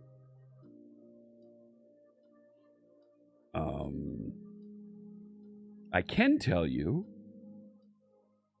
our friends at Gunner, the folks that make the glasses, thank you, folks out there that have been buying glasses from Gunner. That is amazing. I really appreciate the support and the interest folks have shown in buying glasses from Gunner. And as a Gunner ambassador, as somebody who wears them and promotes good eye care, thank you. They've invited me there. So Gunner is starting to run their own live streams promoting and talking about eyewear on their channels. I have a meeting later today. They're inviting me to begin streaming on their channels as well. So we'll add that as extra streams into the mix, where I'll appear for an hour or two on some of the Gunner Glasses channels, talking about AI, talking about things that are going on in tech, and promoting and talking about Gunner eyewear. That's going to be coming up. I have a meeting with them today. Very excited to see where that goes. And it's going to be interesting to see where that evolves into. So yeah, there you go. There's my Gunner icon. You didn't buy glasses from Gunner, but you have a family member who's an optician. They're going to buy a few for their store. Fantastic, Anna. The coupon codes below, they work great. And it's the highest coupon that you can get from Gunner out there. It's 15% off. The only ones that won't work on, that they won't give you the 15% off discount, is some of the latest collaborations that they have. So like Clicks, there's a streamer out there at Clicks that has some custom glasses made for them. You won't be able to use the 15% off discount for them, but the Marvel glasses, Fallout glasses, you can get that 15% off discount with them. So, but huge thanks to the folks out there that have been using my code to buy glasses from Gunner. That's tremendous stuff. They wanted to test a few out. Yesterday I was wearing the Overwatch Reaper glasses. I also really like these glasses. These are the Tony Stark Friday frames. The Fallout frames are very similar to these. They're really nice. And of course I love my Razor torpedoes. I have those as sunglasses, transitions to sunglasses. They are amazing. So, all right, where was I? Let's actually run this. Like, can we run this and see what it looks like? Right?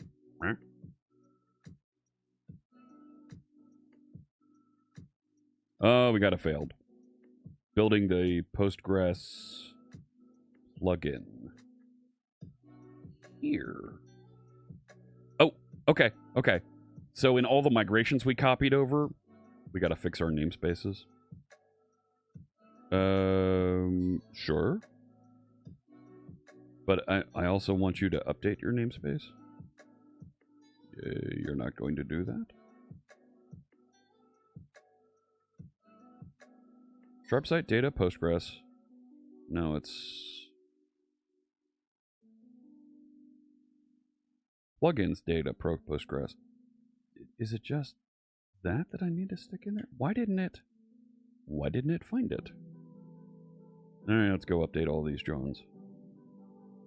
Which feels weird, but hey, whatever. Build target model. Why don't you...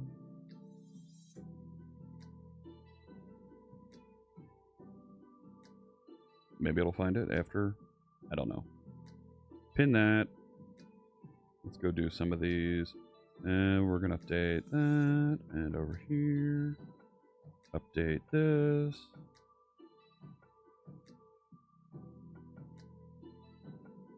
Do some of that while I'm here.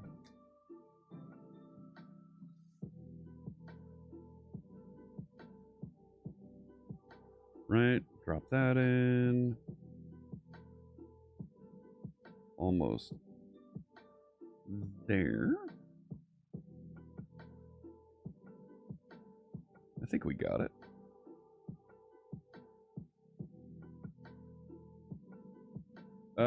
Just build this project. Let's make sure this works. It's a partial. Where's the other part?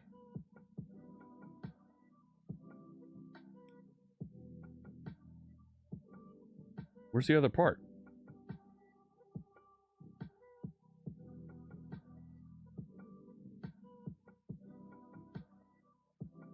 Oh, okay. You had to go with agent mode in VS Code on MVC UI index controller to make it look nice and more appealing. Marcus, that's what I've been told is the way to go. Why don't you like that? What? Getting this open here, and let's go fix some of these. And you. And I'm going to need to figure out a way. I'm going to need to figure out a way to manage these migrations. And that's going to be weird.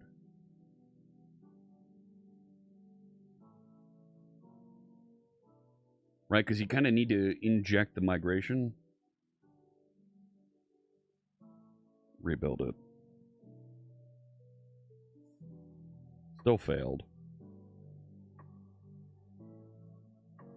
Can we do a Control H on that? Open this thing up. And it should be plugins and in the current project.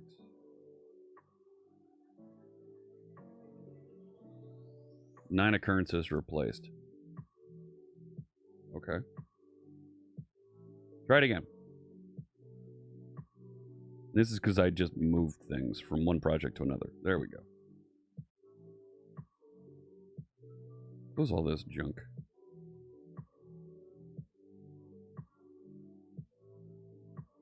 Alright. So if that worked, let's try this. See what we get here.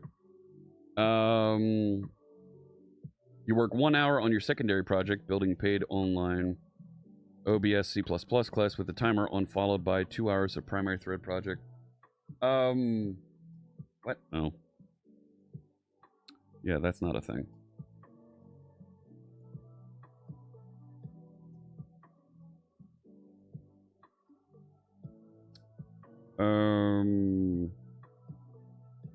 Yeah, see where that goes. So, I have a number of secondary projects that have grown kind of out of control. TagZap, Aspirify.net, that I need to bounce back and forth into. And I think I've heard that we prefer the focus on one project or another for a stream. Here we go. Okay, so the database migration service. We don't need this anymore. This can go away.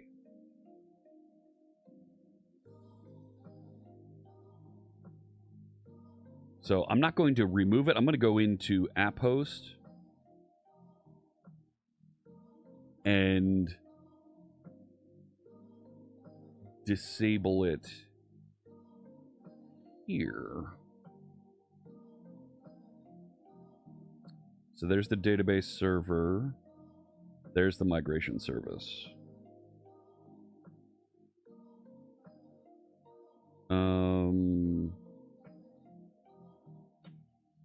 Nope, you don't like that, do you? Do you?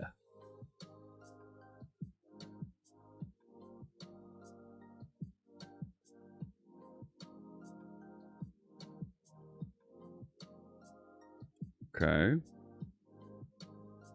So then I can... Why don't you like that? No, it doesn't.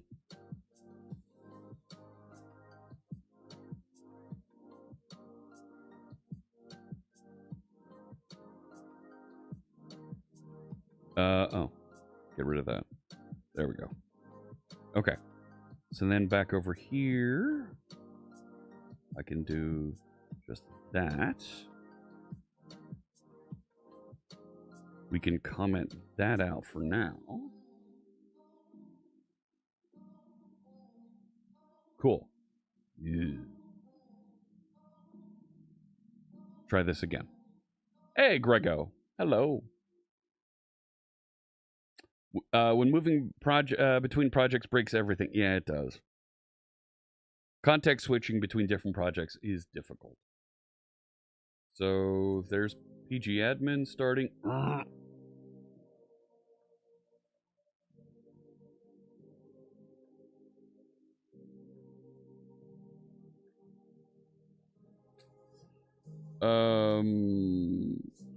Show me that call stack. Where are you looking at there?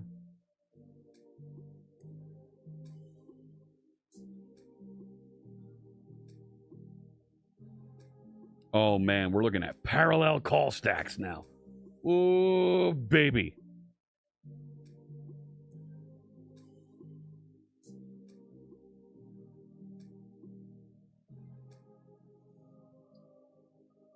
thickens.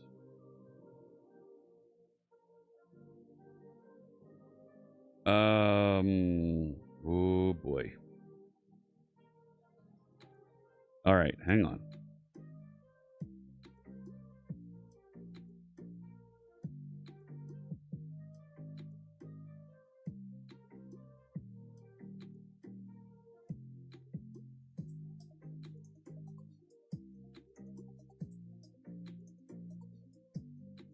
Where are we hung up here?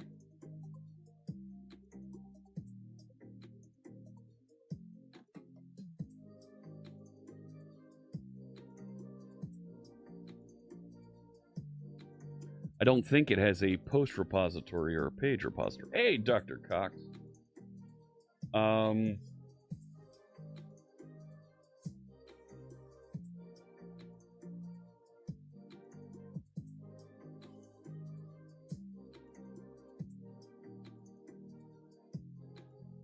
I don't think. Let's look at the middleware.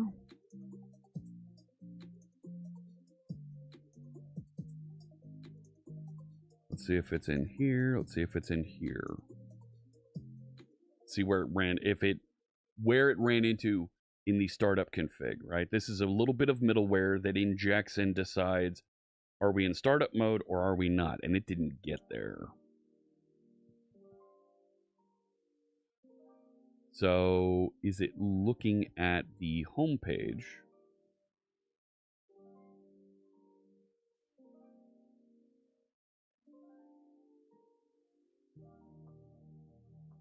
Where it's trying to inject a post service, and there is no post service being delivered. Ha ha! Ha ha! Okay. I need the plugin manager.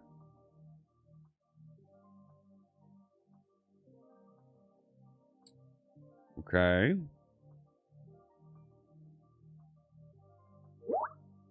Who did that?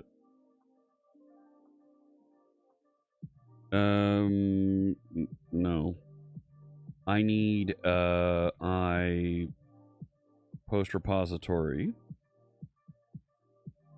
And we're going to say post service equals get one of those. And why don't you like that?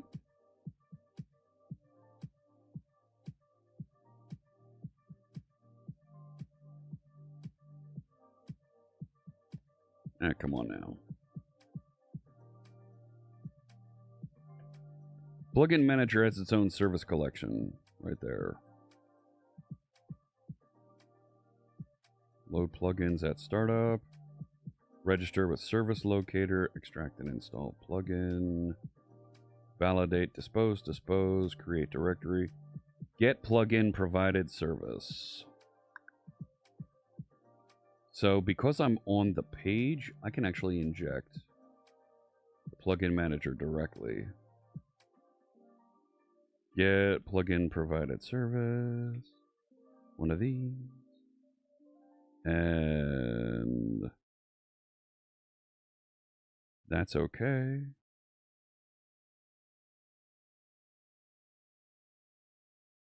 I'm okay with that. I'm okay with that. Why is my IDE not maximized? Because you're actually seeing half of my display. I have a 43-inch ultra wide.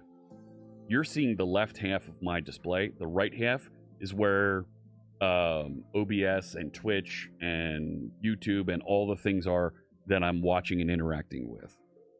Okay. So we've got some other bits. I bet you it's in here.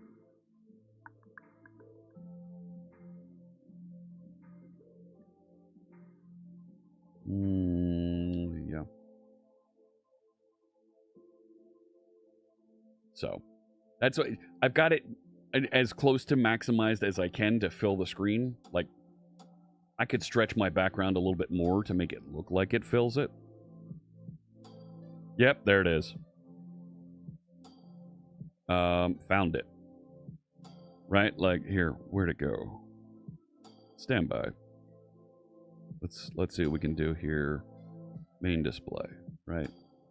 Like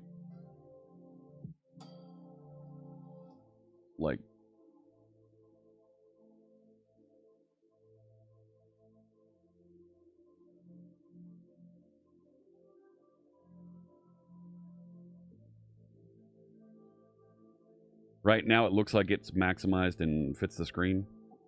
Like, all right. Yes, I do have lots more hats than screens. So that's what's going on, George. It's just a artifact of what I've my physical display layout. Hey, Miras455, welcome. They're asking, have I ever built an app with WinUI 3? I have. I've tinkered with it. And quite frankly, I think WinUI 3 is a waste of time, what they've done with it, because they introduced another round of user interface frameworks and tools that don't provide significant value over WPF and Windows Forms. Like, the things that you would want to do in WinUI 3, you can do with extensions that they've added to WPF and Windows Forms.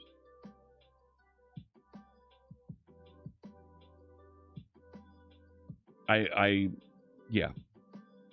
WinUI 3 is born out of Universal Windows Platform, which was built at a time when the Windows team was trying to make the same development platform that you use for Windows also works on Windows Phone, and Windows Phone was not successful. So they ended up with a Universal Windows Platform that only worked on Windows. So instead of taking an existing, very well working, very well adopted user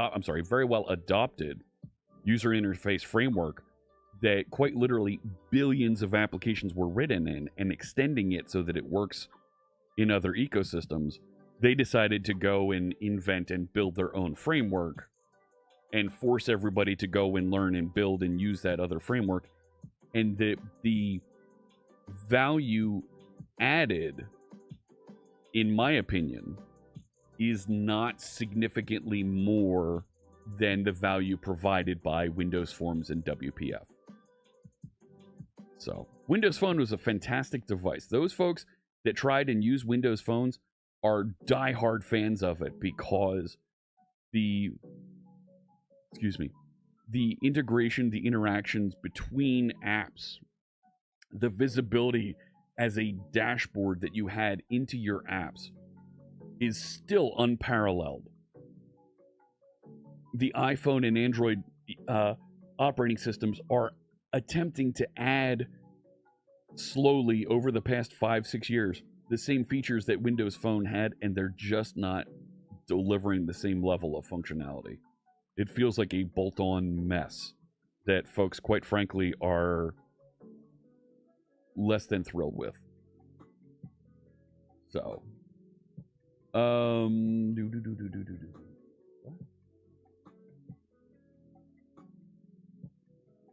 happened here?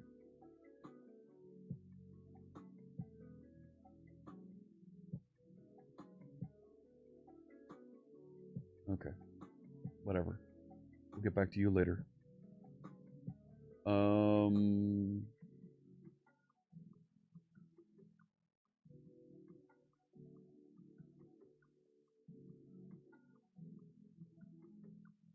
Did I do that?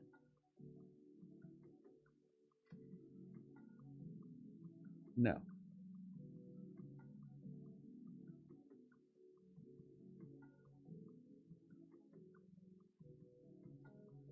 Huh? Wait a sec. Maybe I did. Whatever. You think Windows Phone was a good idea? Just the style and theming was a bit off? Not just that, but it was so late to the game that it missed it. You wish you had the same accessibility setup on your phone as your PC, but do you think that boat has sailed?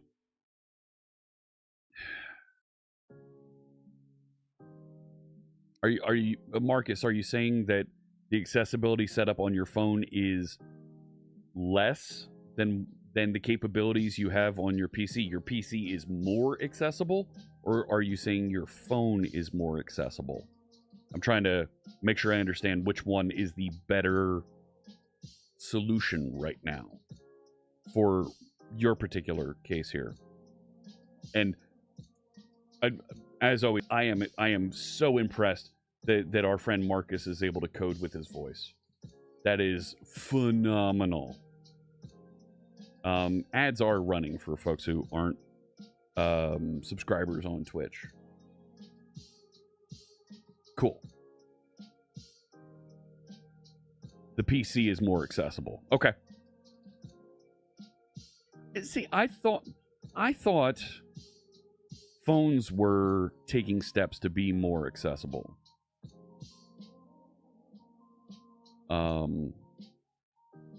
Not without help from Talon and cursorless extension. Okay. Isn't Maui built for accessibility?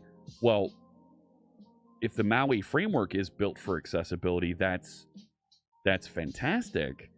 But not every app and not every part of the operating system from Apple and Google are built to be accessible by default. So, where Windows will do things to ensure accessibility of various capabilities, it's difficult to control by voice totally. The voice control features here in Windows, they did something where it flat stopped working for me. Like, yeah, they're gone now. There was a voice access, improved voice. Well, okay, they've updated it. Well, look here. Enhanced speech recognition extended. Click next. Okay, sure. Create your own voice shortcuts. Hey, that's terrific. Improve spelling and correction experience. Good. All right, that's great. Select default microphone. Well, it's not on the right microphone, so we'll fix that. Manage options. Filter profanity. Guess that's a thing. Languages. English, United States. English badly.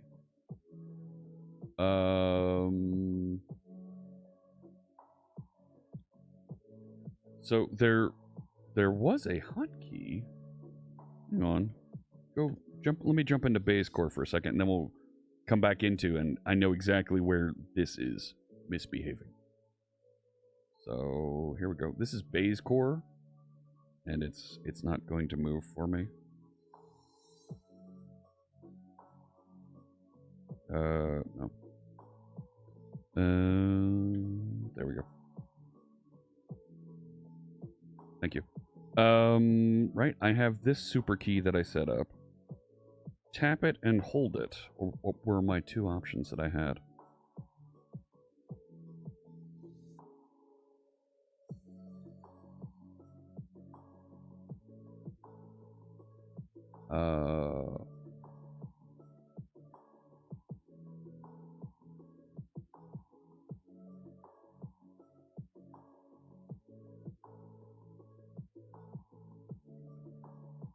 What can you type for me right here?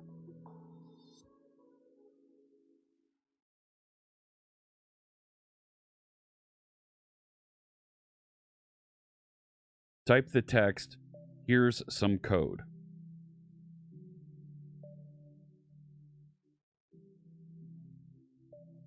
Yeah, it doesn't do anything. Like,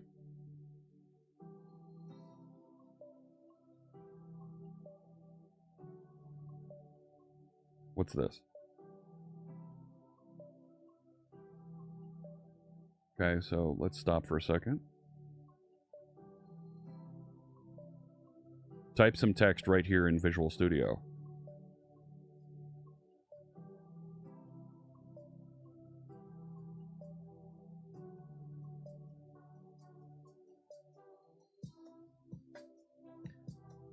This is the story all about how my life got turned right upside down. No, it doesn't type. It's clearly trying, but it literally doesn't do a thing that I type into it. Like, it looks like a fantastic application, but I dictate to it and it does nothing.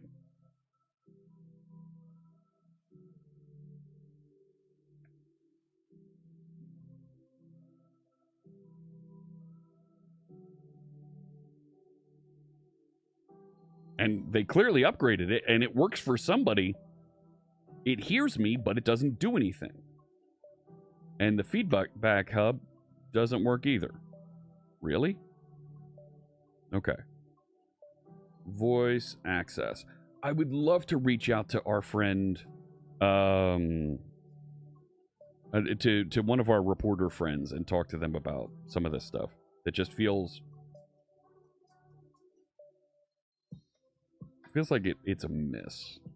Voice access does nothing after recognizing my voice. Right now, if I do, what is it? Windows G? No, that's not it. Wait, what do you? No, you go away. Yeah, the whole dictation thing is gone. Right, or was it Windows H? Yeah, there it is. When I dictate to voice access, it recognizes the words that I'm speaking, but doesn't take any action or type that text into a text box. Period. For example, comma, I open Notepad and dictate some text to voice access, and it does not type that text into Notepad. Period. New line. New line. This feels like this feature does not work at all.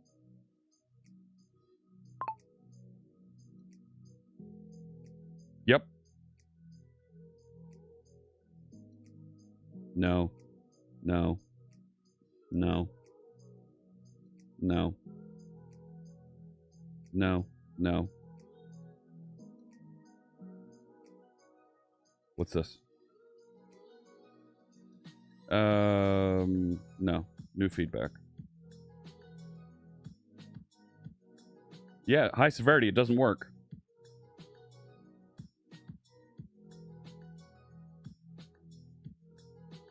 Sure, recreate my problem.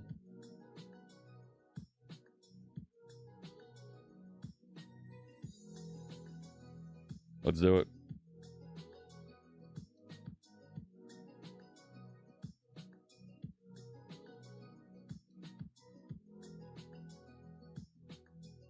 Voice access, wake up.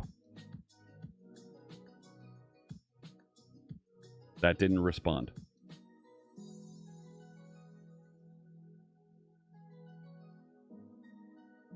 Type some text into Notepad. Nothing.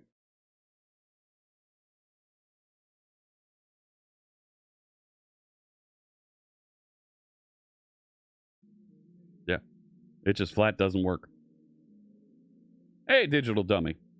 Yeah, Tidal voice access is free as part of Windows. Yep. Completely free. It's supposed to work. Doesn't do a thing. At least in the quick 2 minutes of experimenting and trying, because I think dictating code and dictating to an AI is a great way to improve our productivity. However, it's not responding. It's not doing the thing. Still gathering data. This may take a while. Sure.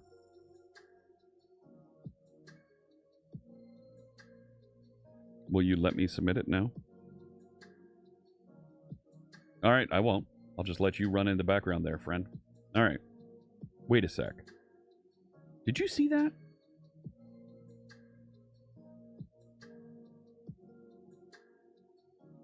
There is a Notepad Copilot.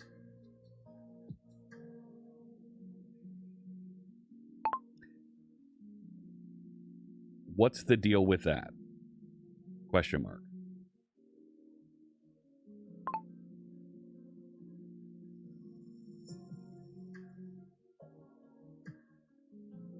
See, here's my problem. It took 2-3 seconds to come up with this. Tone, formal. Format, paragraph. Replace. What was...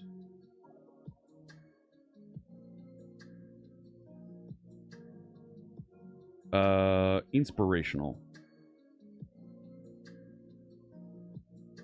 Marketing. Give me something. No.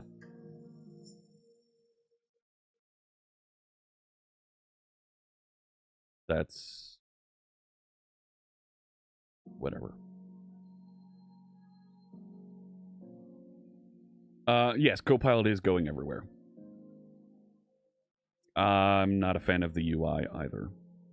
Okay. Back into SharpSite. This is trying to get a plugin provided service for iHandle file storage, which is over here. This wants a file system configuration section, so that should just work.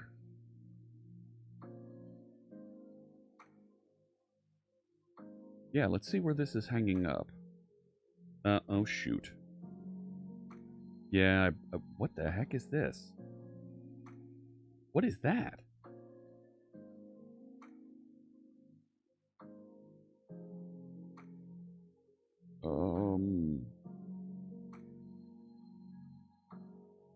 I accidentally typed things?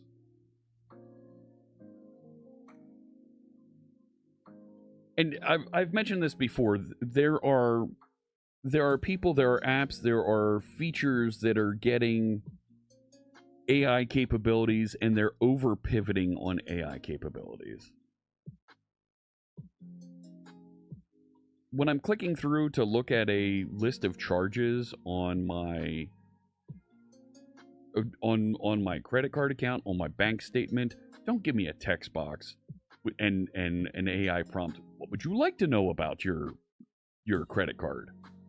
I want to know what the charges are for this month. Show me my bill. Like, that's why I'm here. Don't give me a text box for me to ask an AI to show me my bill. I click the button that says show me my bill. Show me my bill. Don't give me a text box. After you show me the bill, then allow me to ask questions about what's on the bill. Hey, this looks funny, and it came from vendor so-and-so that you've mentioned here. Tell me more about that vendor. That's cool. But I'm on a finance website. Do your thing. Show me the financial data. Stop hiding that from me. Stuff like that. It's an over pivot on some of that stuff. Like, I very much... What? If file provider is null, return app.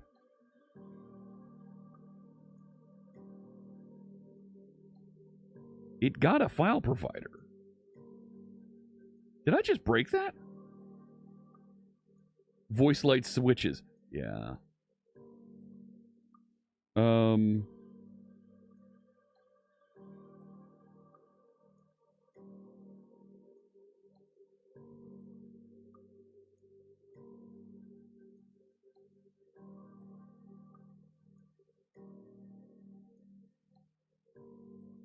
Setting up the map gets, map post, map put. Cool.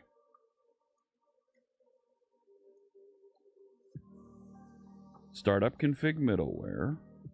Get the default culture info. Good. Bang! And it doesn't tell me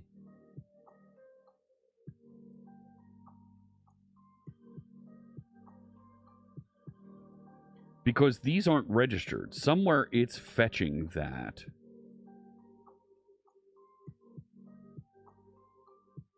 But I don't know where.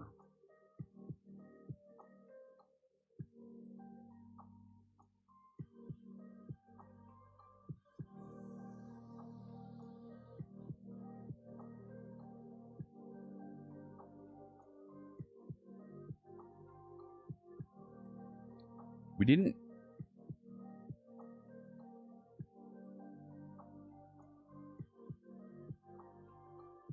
We're not getting RSS. So that's not a thing.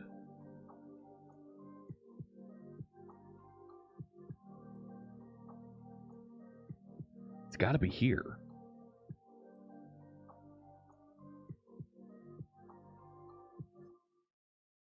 It's got to be. And it's not going to be able to get it from here because it doesn't, because these aren't registered anymore. I got this. I got this. Right? I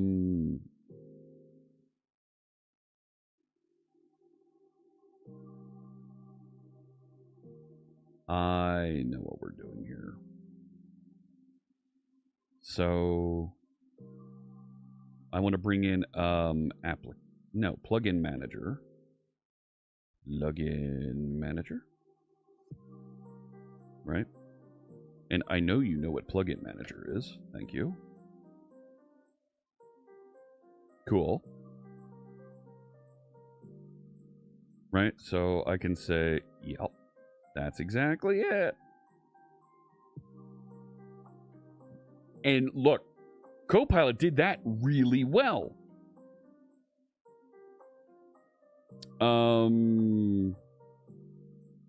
That's okay.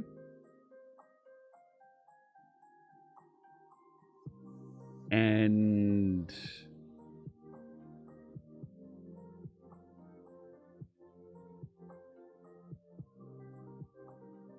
I don't want an internal service error.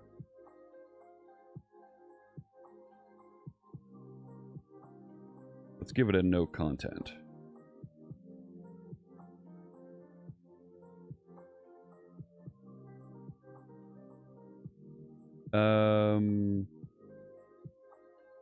No.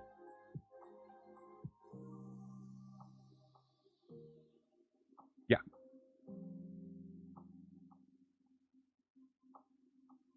I think that's good. Go back to RSS. Because this has this drawn right here. So we're going to get rid of you, move you over here. And we're going to bring in... That actually makes a lot more sense.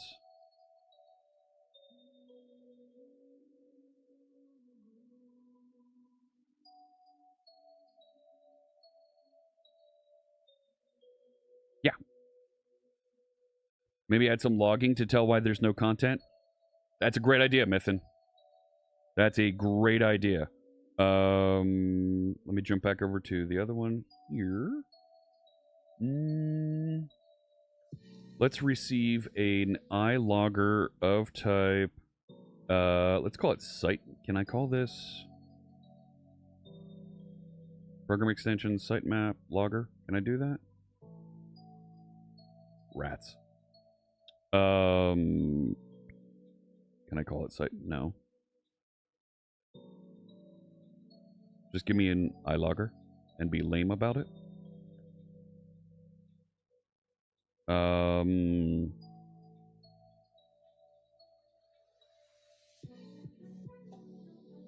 Yeah, I think that works. Why the bang before the null check? Because get provided plugin service may return a null.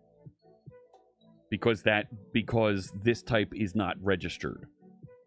If it returns null, we should handle that.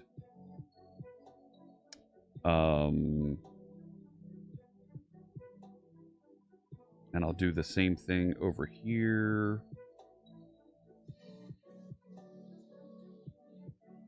And I'll receive an iLogger. Come on, give the same suggestion. No. That works for me. Nice. Good suggestion, Mythin. Thank you. So we added just a little bit of logging there so that if we are returning no content, we know why. Cool. Give this another shot. Let's see what we get. Can I return it now? I might be able to now that I am doing a null check.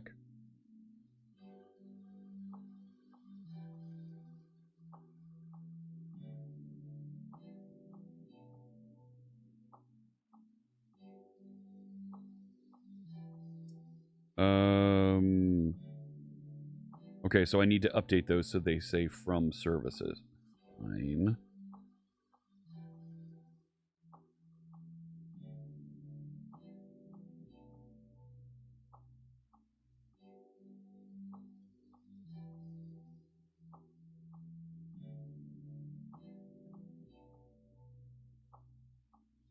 Right. From services. Help the dependency injection, John.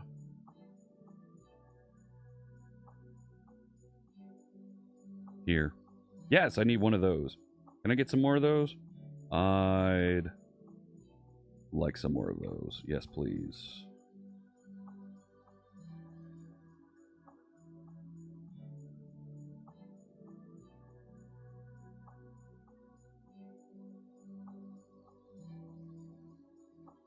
What happened there?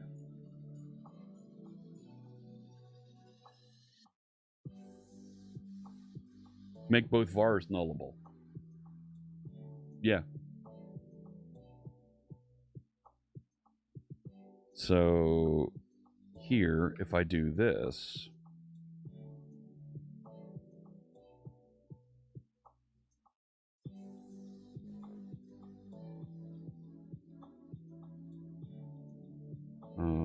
I can get that. Yep.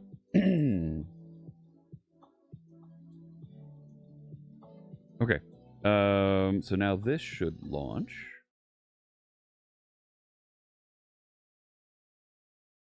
Eat broke.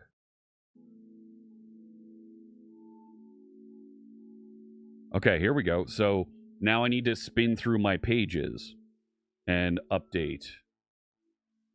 So nav menu.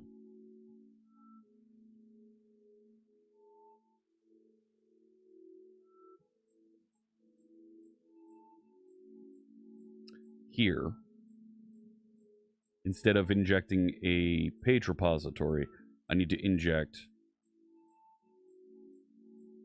plugin manager.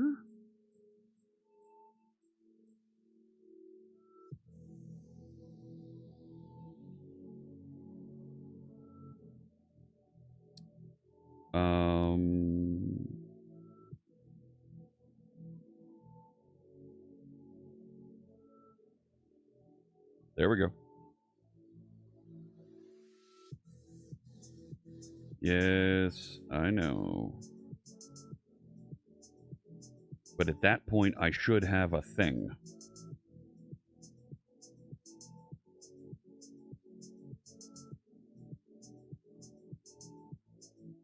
I should.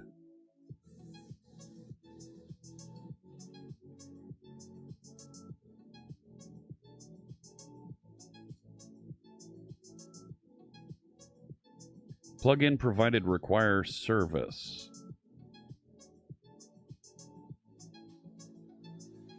That's not a bad idea. And we hit object reference not set to an instance of an object, and that is because page repository is null.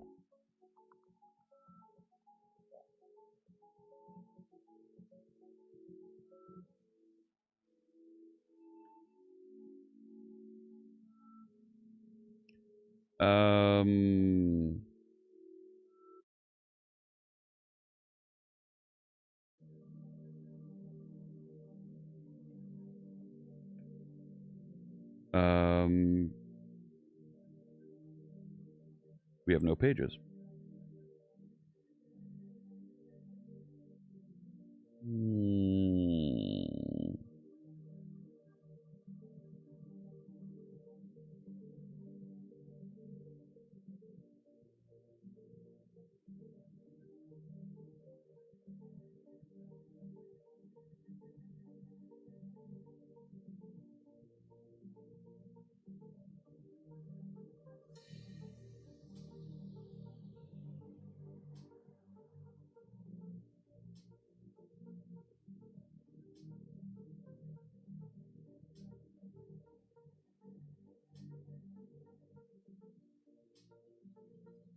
Okay, click through to the app. I'm on the home page.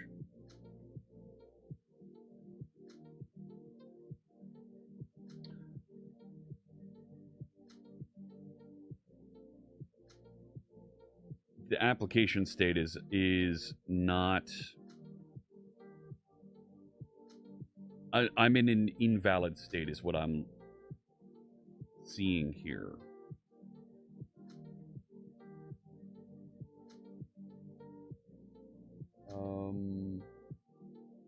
Go back in here.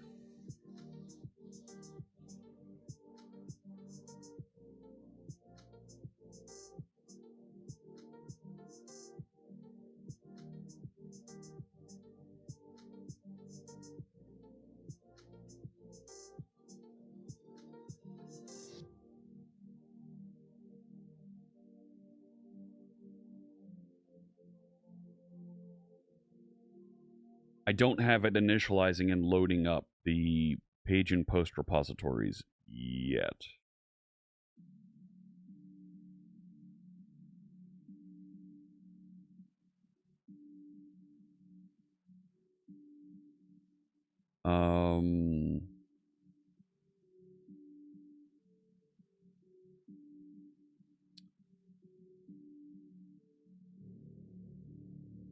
Get directory, ensure plugin not installed.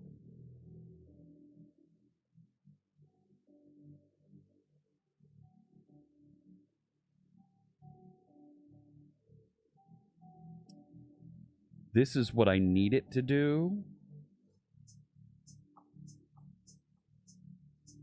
So that it registers these objects that the data storage needs.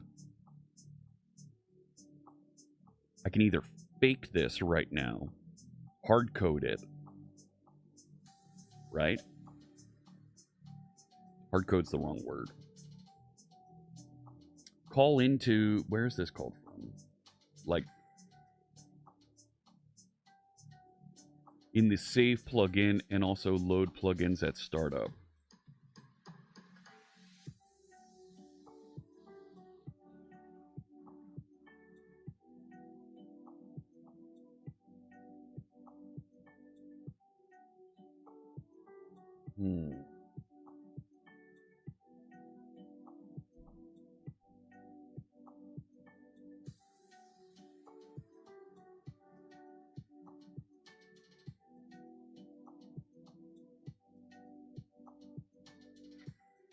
I don't want to go all the way to package up the Postgres plugin as a full plugin and install it yet. I still want to go through a little bit of a test process where I can inject that directly and make sure that we have all the stuff we need for a data plugin before I turn it completely into a plugin with an installation process and roll that in. Ads just kicked in over on Twitch. If you're watching on YouTube, thank you so much. The folks that are watching on YouTube, really appreciate you tuning in. The folks discovering and watching us on YouTube is increasing, and that's great to see. Thank you. There's a typo in the version comment on 159. By convention, it is a package name of package name package. Oops. Thank you. Thank you, Dr. Cox. Appreciate it. Where did you get your degree from, Dr. Cox? We always call you Dr. Cox. I'm curious where is your doctorate from, and what thesis did you complete there?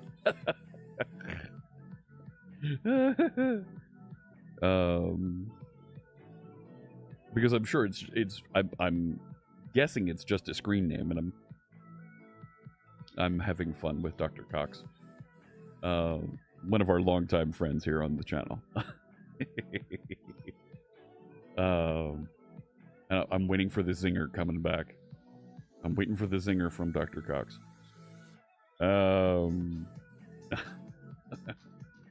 Let me think. So, if I want to inject and kind of make up kind of a fake plugin for it to register, right?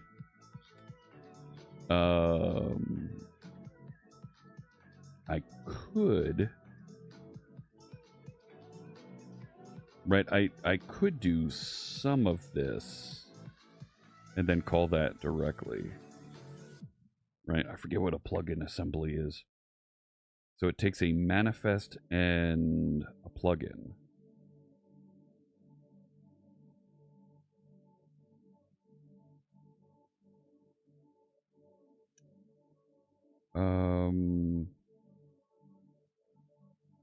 And the manifest has all this information about what type of plugin it is. Nagging the streamer with little shenanigans until she gets mental. Well, it happened.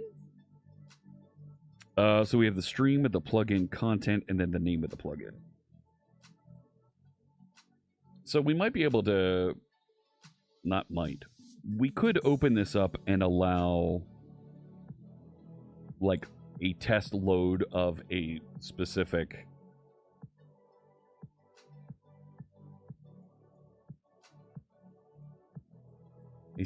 assembly.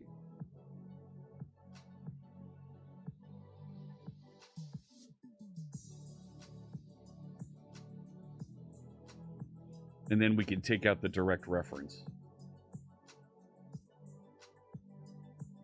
Oh, that's got to be crazy. Auto-completion in 2 languages? Oh my goodness. Much respect to folks who can do that. Much respect. I know that's a lot.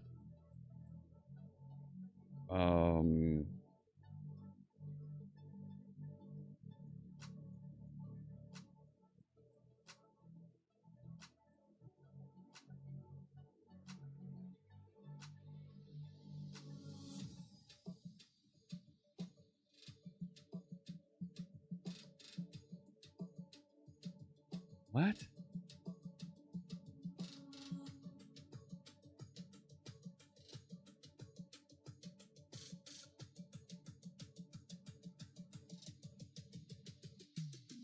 Okay. Can I unload DLLs in .NET now? So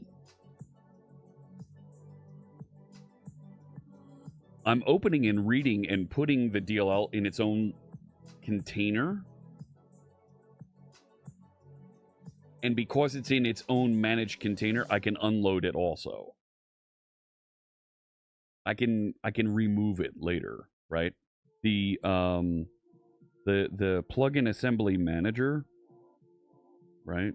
And go back to that. Has the ability to unload that assembly from memory, right? But I have to give it, like, I had to write and build that out. So we've got what we think is the ability to load connection strings. I'm setting up the database plugin so that we can generically define those for a given database provider and swap them out later. And be able to create and scaffold database appropriately. So, right, let me... here, inside the plugin manager. Right, because I'm providing now because I'm providing repositories dynamically from the plugin, and this is going to get really ugly when we go to the security one. We need to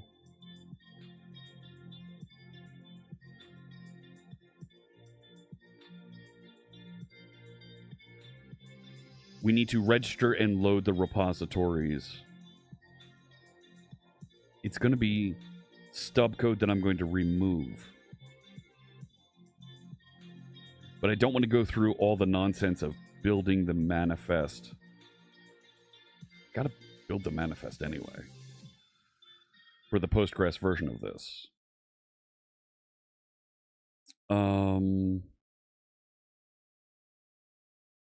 But going through building, packaging, and deploying it is a pain in the neck. How many languages do I speak? I could speak a little bit of German. I was learning Bulgarian when I was working for Telerik. I was learning it slowly, very slowly, but I completely stepped away from that. And I felt that that was kind of the respectful thing to do because the project teams that I was working with spoke Bulgarian as their primary language. But I speak a little bit of German. So I wouldn't say that I am fluent in German by any stretch. App domains, yeah, app domain is gone. Like it's there.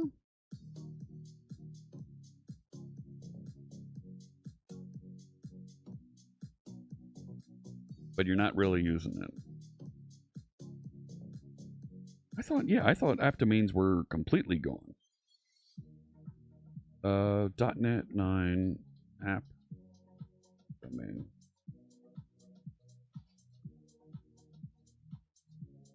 But there it is.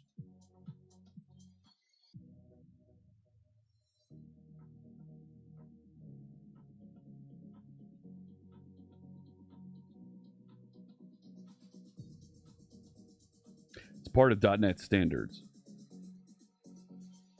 Not all platforms will support the creation of new app domains.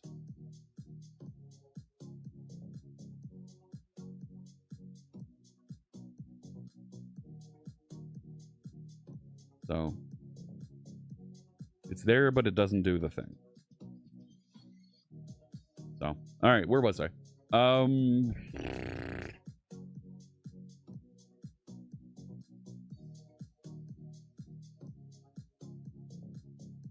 Like, I might have everything in there that I need.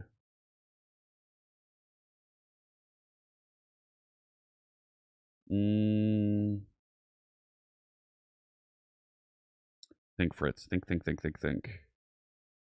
I don't need the migration stuff open right now. Let's simplify a little bit. These can go away for right now. These can go away. Yeah. All right.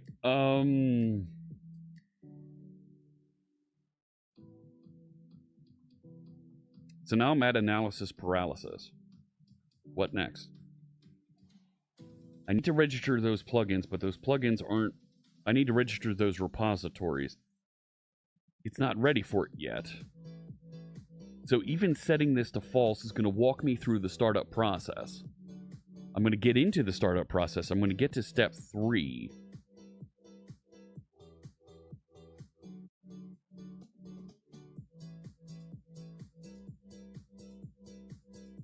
Like...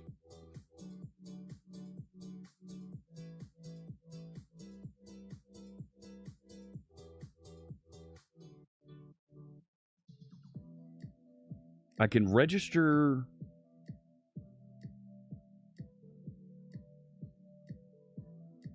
That's file system storage. Where does it say that the type is file system storage?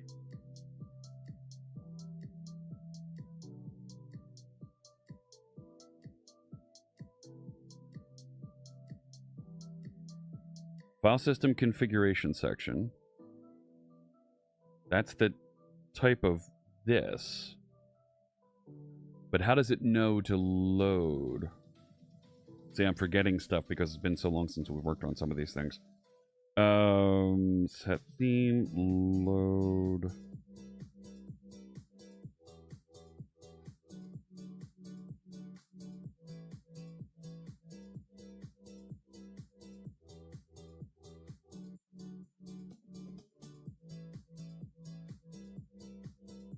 Does it just know it because it's in the...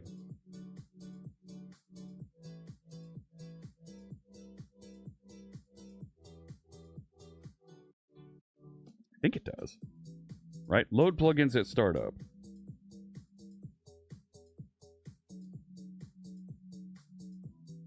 Yeah, if it's just sitting there in the plugins folder, go read the manifests and load them. Okay. So I don't have anything that sits in application state that says these are the plugins that are loaded. Okay.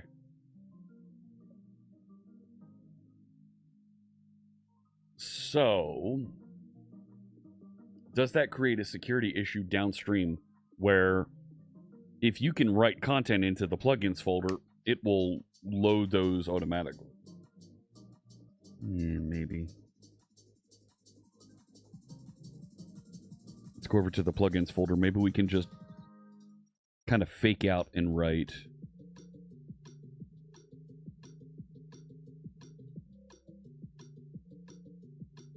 Right, like there's the file system plugin, there's the manifest that goes with it, and there's the DLL. So I could go through kind of a fake install process and just copy over the Postgres one and generate a manifest and just throw it in there. Right?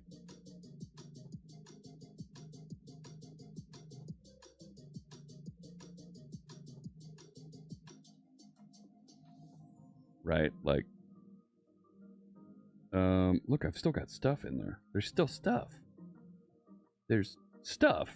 Because, you know, stuff. Give me a new folder, and I'm going to call this, Sharp Site, Postgres, Data Plugin. I'm just making this up. 001. And it's going to be a similar manifest to this one, so I'm just going to steal it. Let's open that up. I don't know what that is. But sure, we'll open it with Notepad.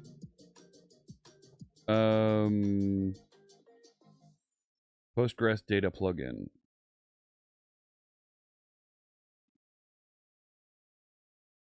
Postgres Data Plugin.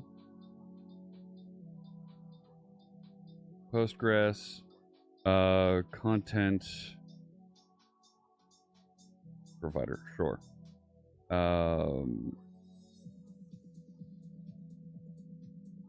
Reads and writes content with a Postgres database. Right? Sure, sounds good. 001. Wow, it's been since January since we worked on one of these. 429. Supported versions looks good. Yes, sure, fine. That's fine. Tags. Data provider.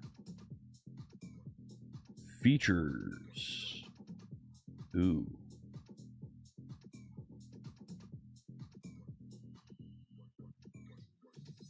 There's got to be somewhere that I'm referencing that, isn't there? Yeah, right there.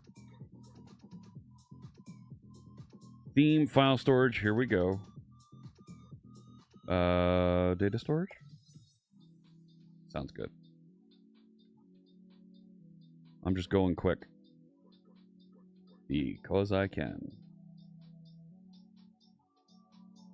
That wasn't a D. There we go.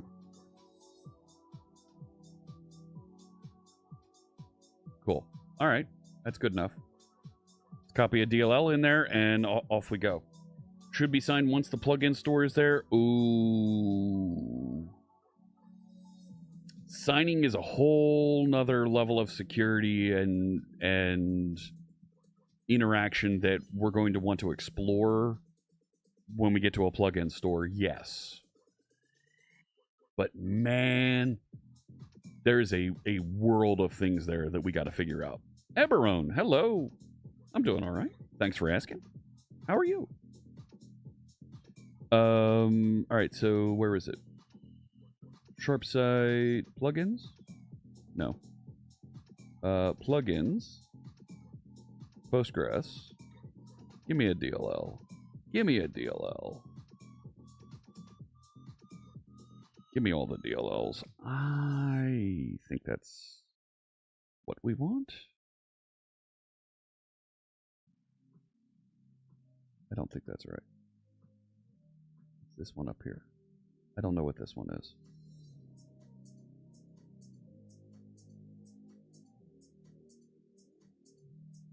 I don't know what that one is.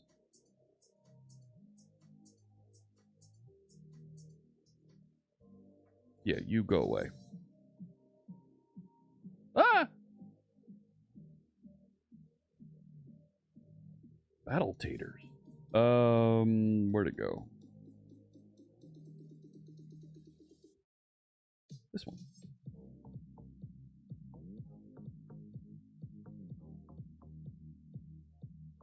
Do I really need all of those?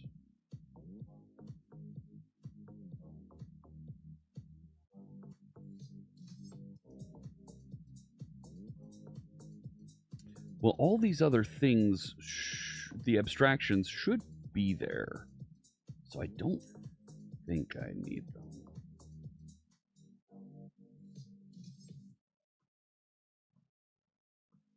And I think this needs to be named the same thing as what I named it up there. So let's rename you. Sharp site, Postgres, data, plugin. There we go. Let's see what we get. Have a good one, Dr. Cox. Thank you for stopping in. Great chatting with you.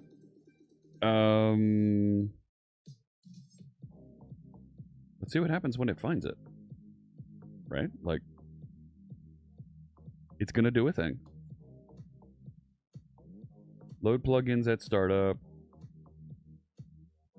We're going to hit right in here. Let's see what it finds. See what it does. Here we go.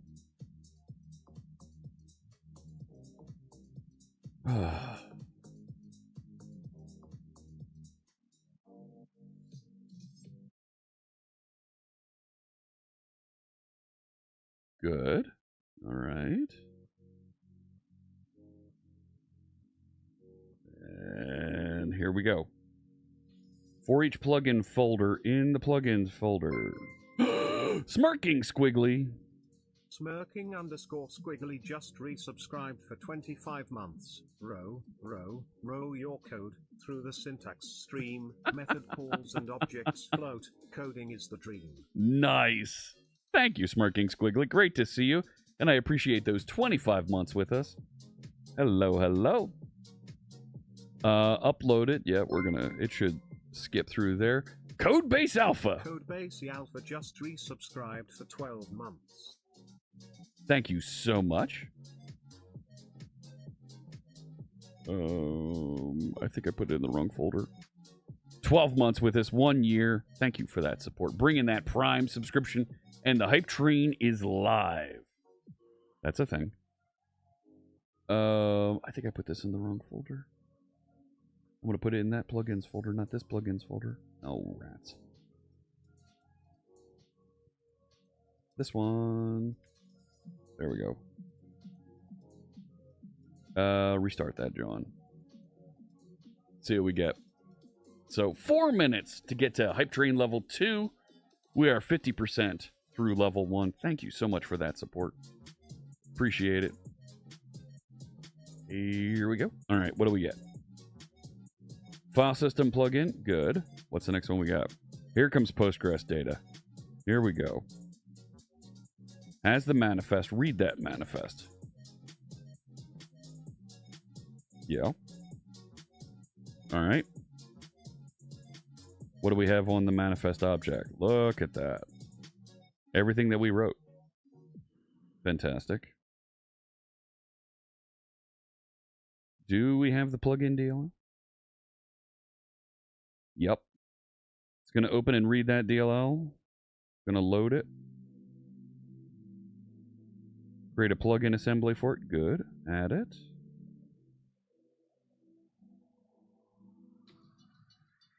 Log that we brought in that assembly name. What's the assembly name? Yeah.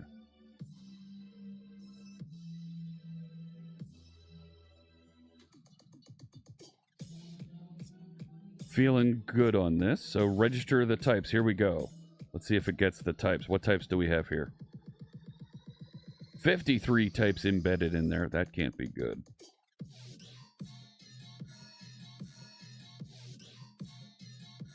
All right. Stepping through. What type is this one? An anonymous type. Come here, you. Let's pin this so we can watch it load. Configure. That's one it should know what to do with. Oh, yeah. It's going to register it. There we go. Yes. Okay. Fantastic. So doing good so far. Here comes PG context. So it should register the entity framework context. Come on. There it is. Now it registered it as transient instead of scoped. We might be okay with that. Daytime offset converter. No, it should skip through that. There we go. PG page. Nope. Page repository. That it should pick up. Oh, yeah. There it is. That is scoped. I think we're good on this.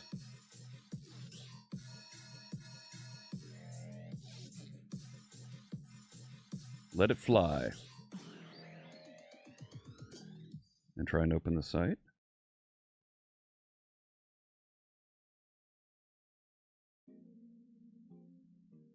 No service for type Postgres context. Right.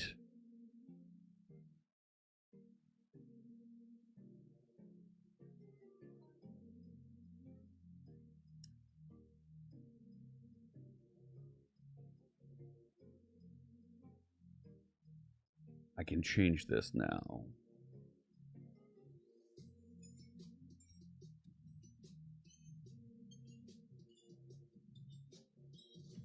Just about done that level 1 hype train. Have a good one, Guacamole. Take care. Hey, how you doing, Code with Sean? Good to see you.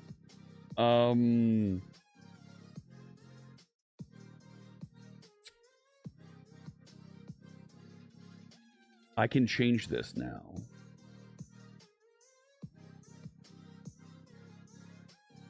So that I'm getting the PG context directly. No. Hang on. I want a PG context called context.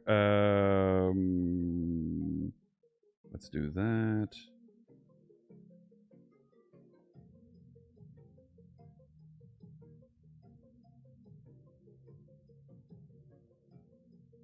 And here.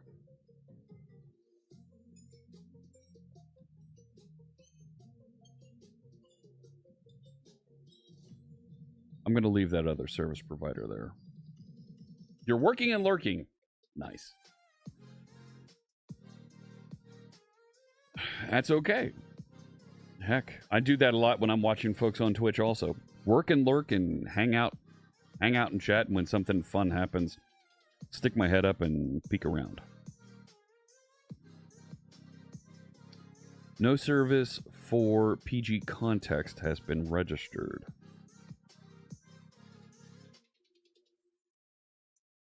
Really?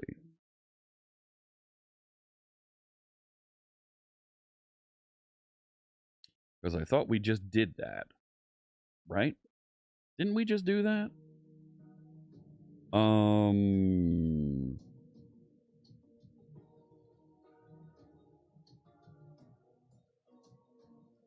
We added it to the service descriptors here.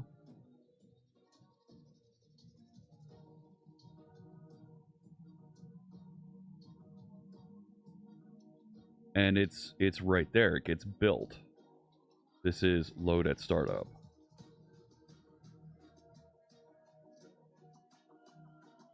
Let's take a look at what's in there. You're handling the cloud networking for a big client currently on a DNS issue. It's always DNS. It's always DNS, right? 60% of the time, it works every time. DNS does. It works every time. I have 7 service descriptors in here, and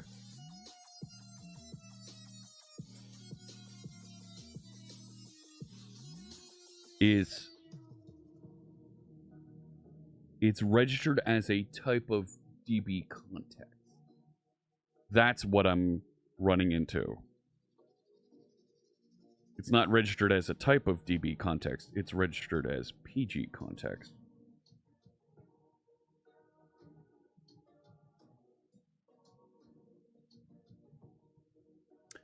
So let's change that.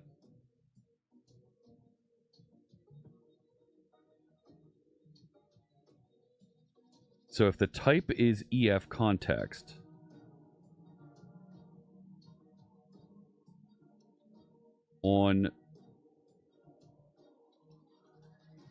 let's let it register of its own type.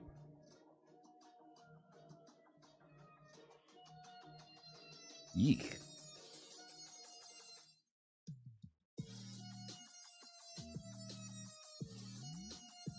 Yeah, let's see how that goes. That way, I can request a PG context and I get a PG context. Do I need to register a second time?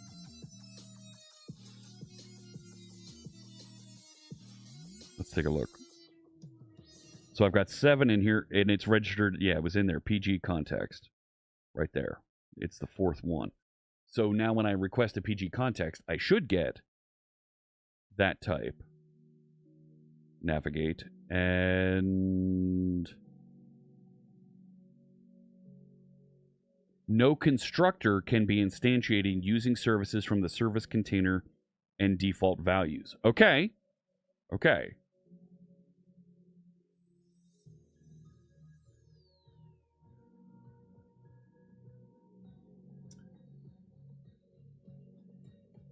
Does the service descriptor have the application state model?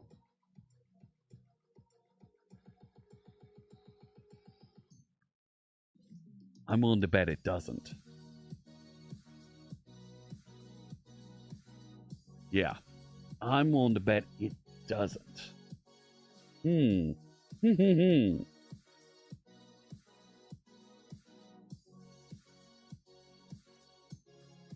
Yeah, it doesn't. We need to add into our service descriptors the application state so that our plugins can load application state and take a dependency on that. Ads are disabled for the next hour. Pre-roll ads. Because we're running ads right now for the next minute 45. So I think we need to just... No. Service descriptors, add single... No. Singleton? Yes. No. Application state model? Yes. App state. So now my plugins can request the application state. Yes. Could that be dangerous? Because then plugins can overwrite the application state.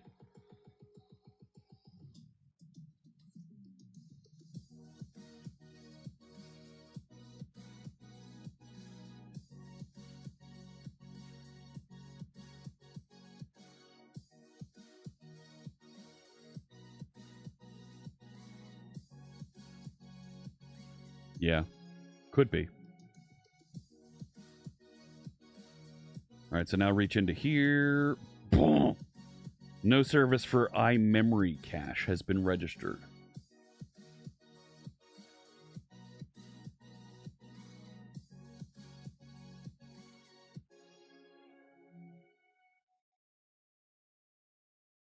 Interesting.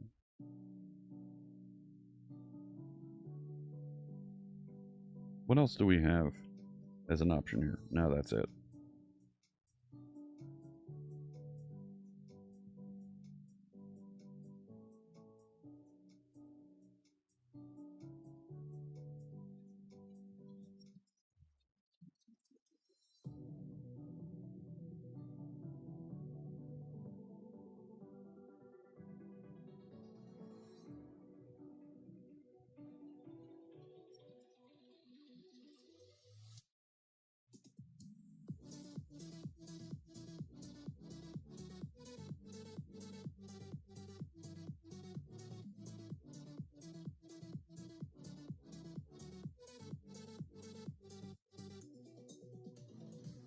I can add memory cache directly, right? Kind of make that available as a plug-in thing that it knows how to do, right?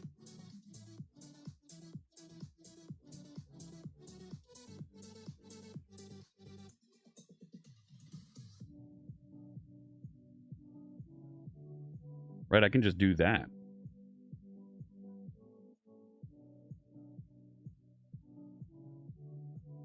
Which means I can take it out of... I think I can take it out of here. Just comment that out for now.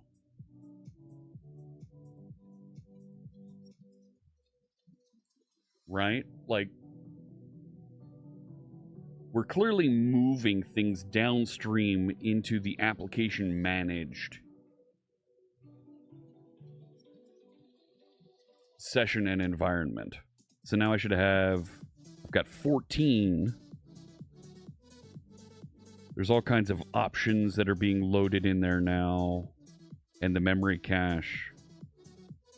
That's okay, I think. That's okay.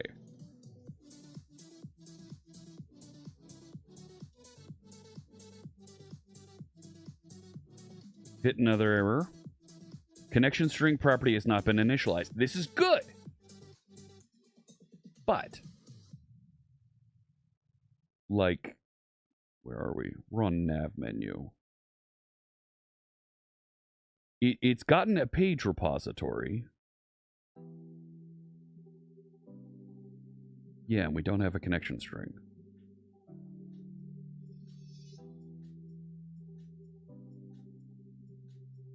Oh, we're right here.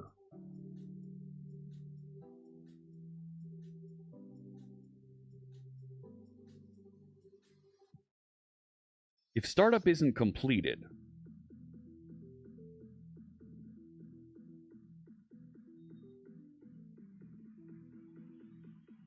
I was in nav menu.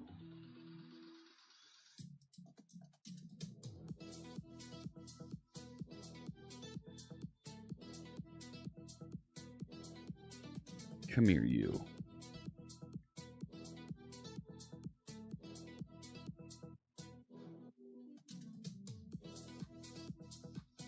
Tries to get it from cache. If it's not there, go get it from PG contexts.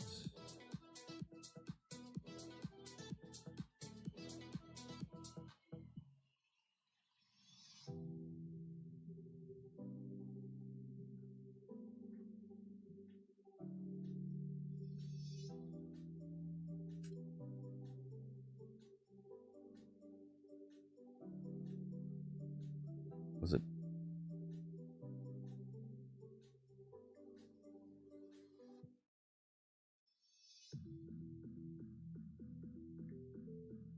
No.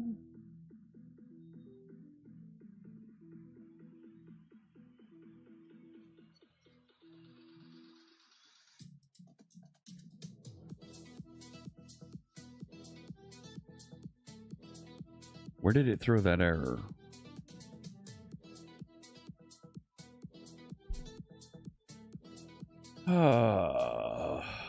Dr. Flutchfinger. Hello. Welcome. We're doing great. How are you? Welcome.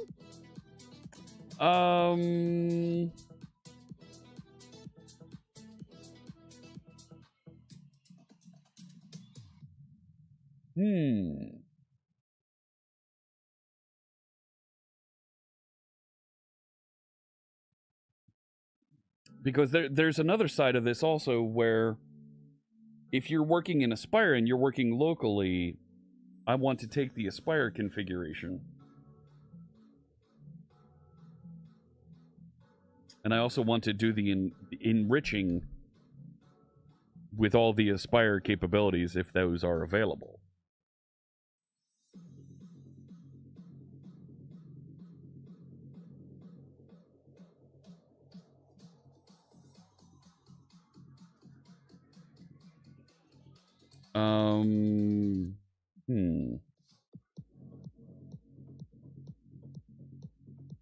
There is no connection string. It was going to present the nav menu. Why? Hey, did this finish collecting? Oh, good.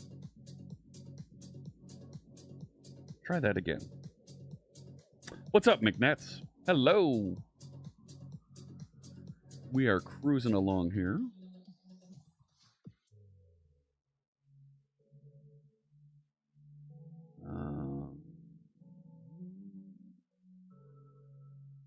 Okay, I think we can turn that off because I think we've got the stuff.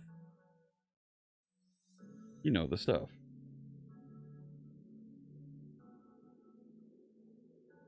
All right, so we're inside nav menu.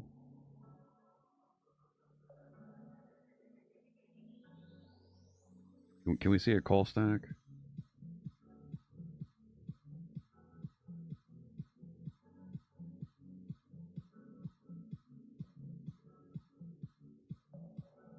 It's saying startup completed.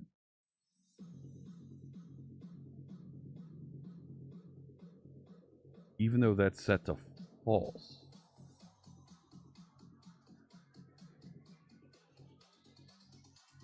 Okay.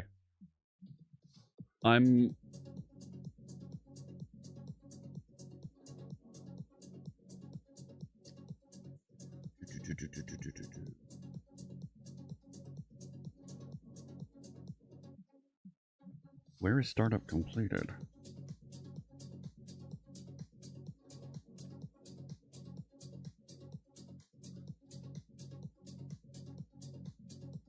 Yeah.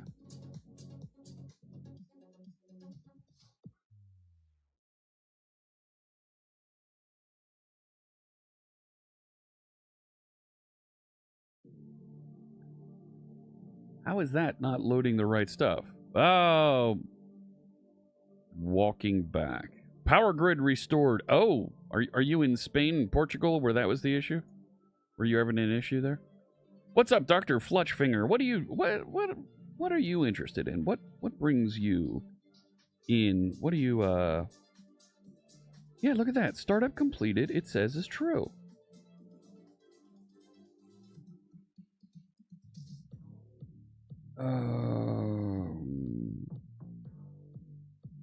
Wait a sec. Am I grabbing the wrong? I might have grabbed the wrong. Come here, you.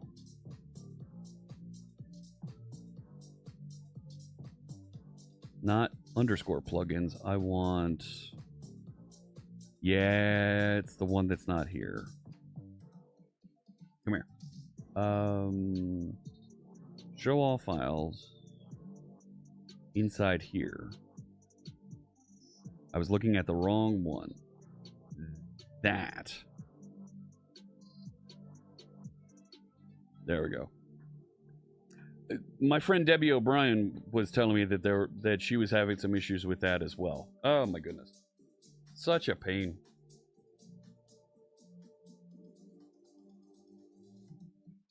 There we go. Now it should zip through to our initialization or not. Oh, okay.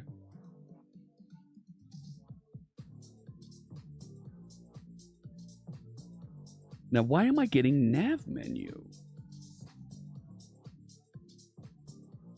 It's not telling me what page it's trying to present.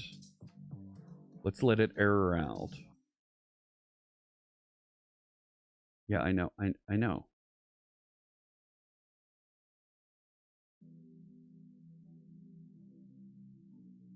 It's trying to go to the home page.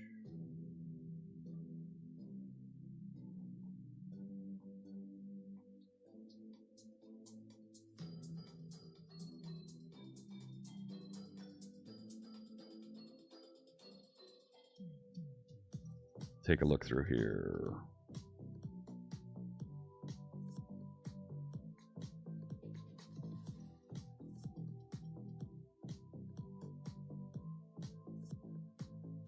I'm not concerned in there.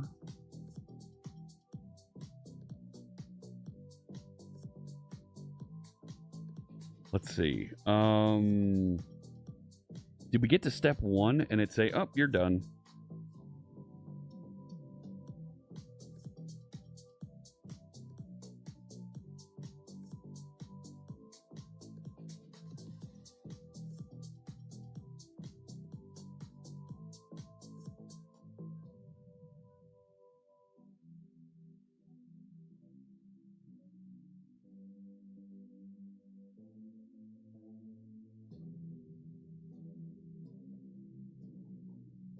Okay, so false. Startup is not completed.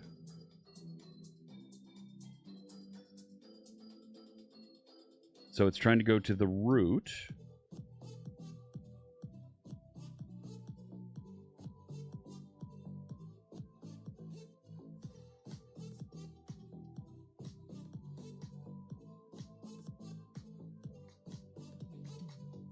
No, it shouldn't. We shouldn't be going to the root.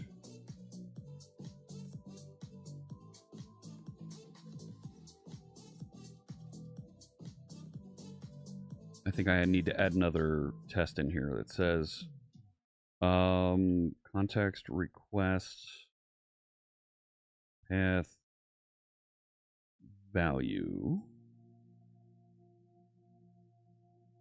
I can do equals, right? And we can go right after. No.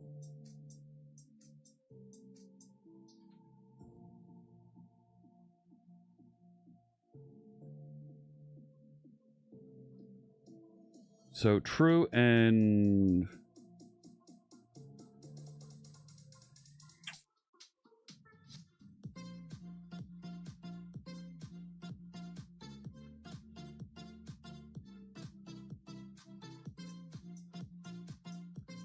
so it did not start with start. It did not start with Blazor. It should have fallen through here, right? Right?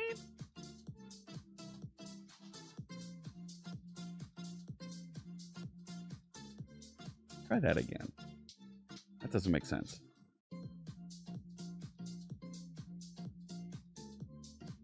Let's go.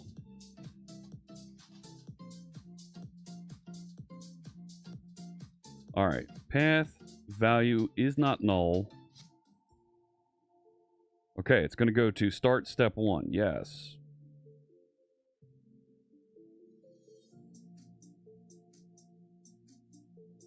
That's fine.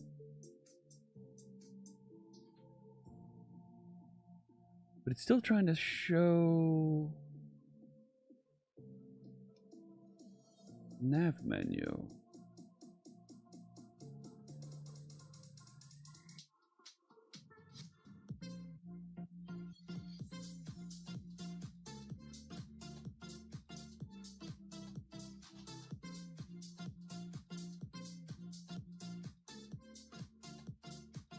If not...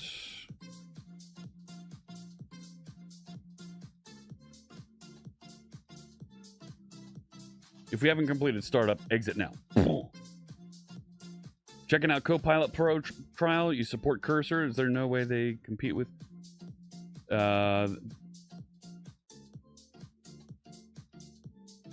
Cursor's running into that right now.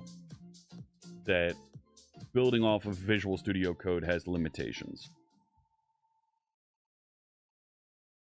Like, it's an open source product. What do we hit here? But if you want to use the things that Microsoft provides as the services that are included gratis by Microsoft for Visual Studio Code, those are not available to use with the open source implementation of Visual Studio Code. Things like the extension manager, the debuggers, those are Microsoft products that they make available free for you to use, but you're not allowed to use them in re-implementations of the Visual Studio Code framework. So,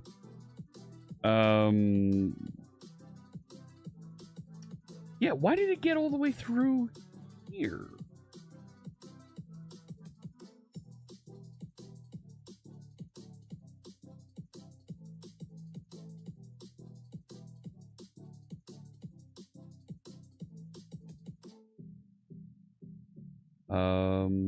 Which means we need the...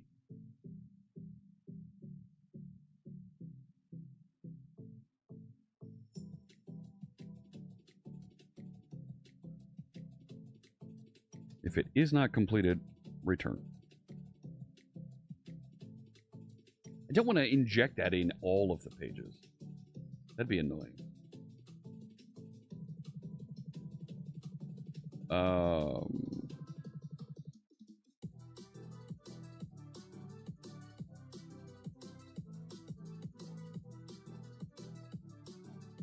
Okay, there's my breakpoint. There, it's going to step 1.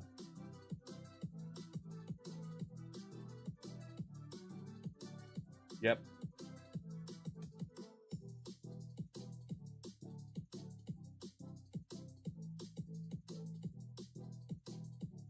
There we go. Right, so Fritz's cool site.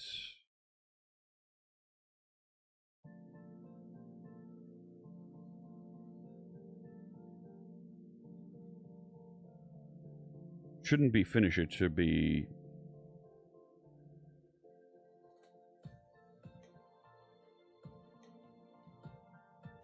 Why isn't skipping?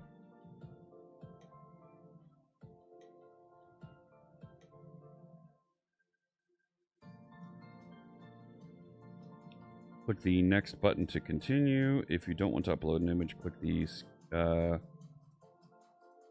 skip button.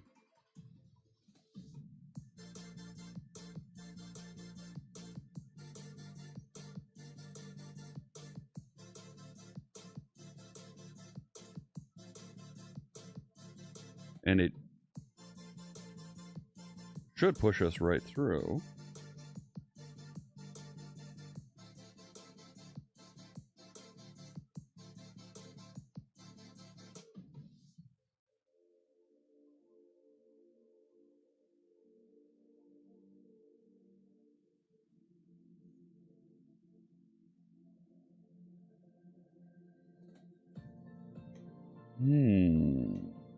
Property expression.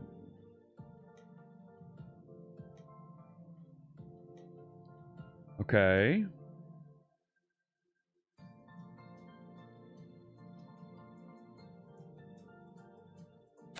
This is as it's building my form for database configuration, right?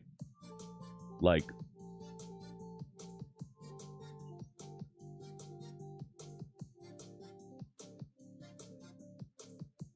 if we just comment this out.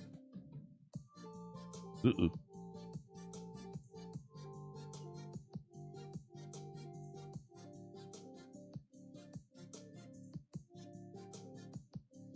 Right.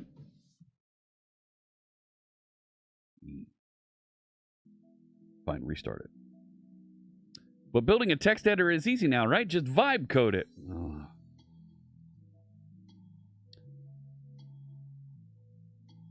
A corn dog is a beef Wellington in a different tax bracket. You're right, Mars.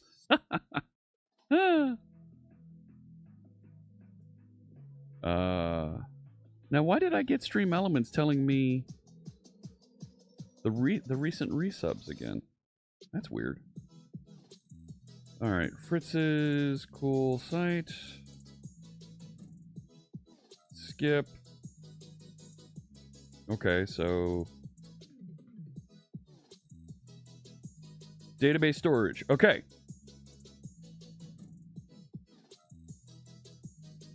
So now I'm in the configuration on step 3. So it is trying to output the database configuration object. Okay. So I'm in here. Let's put a breakpoint right there and refresh. And new edit context.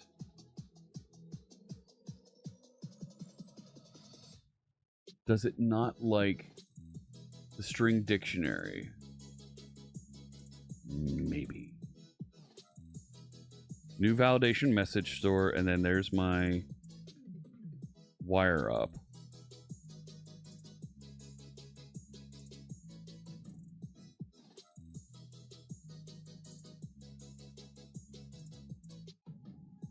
Okay, hang on. What is form context?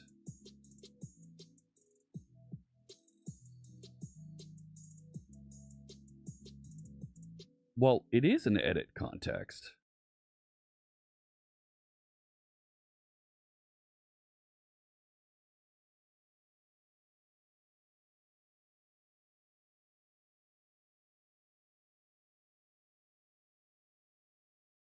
Right?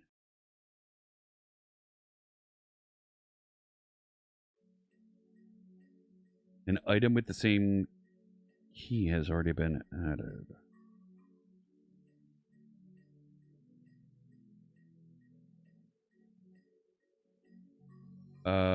Sure.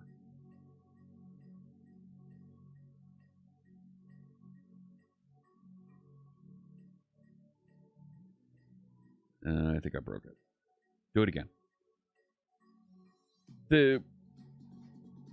There's a lot of ideas and a lot of consideration of vibe coding and folks wanting to make programming something easier for the non-developer to be able to do. In my experience, it's not there yet.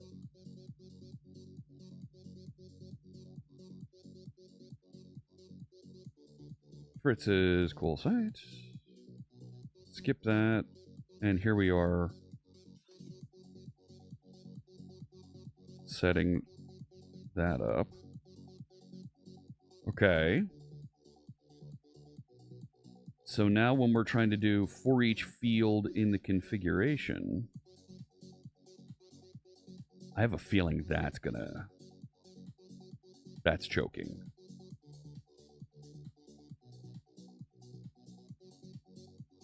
Yeah.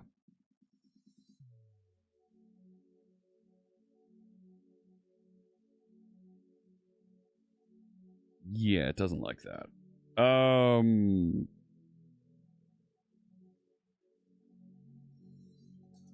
We've done something like this before in TagZap.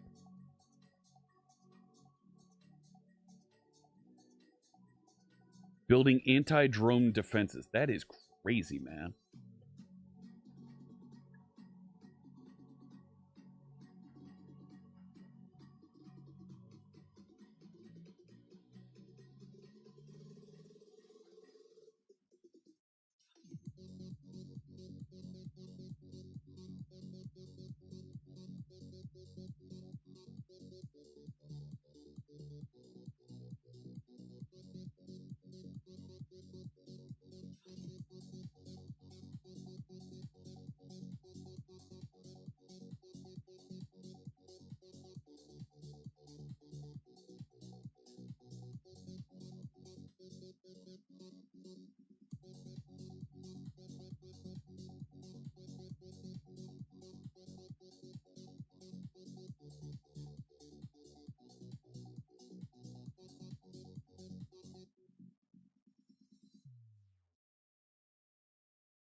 Are you doing that now?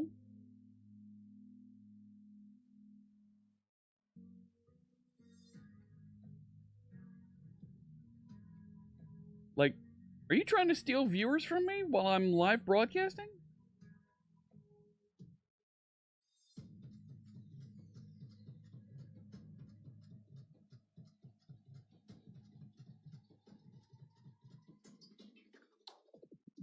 I do something similar inside of Tags app. No, I didn't want to restart.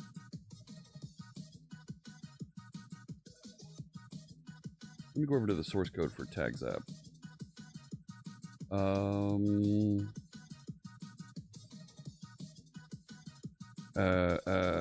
Tags app.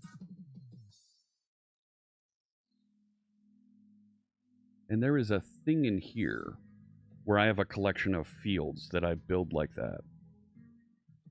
Hey, how you doing there? VV3K. Is that supposed to be like... Yeah, I'm not sure. Like, I created a...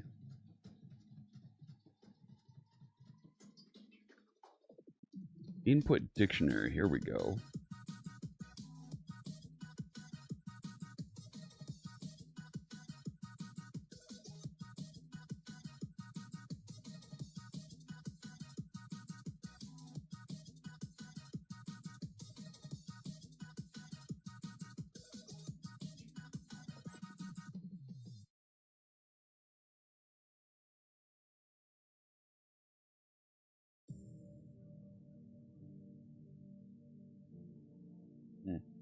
Thought I heard something. Yeah, I can't bind directly. But on change, I can grab that value and update. Okay.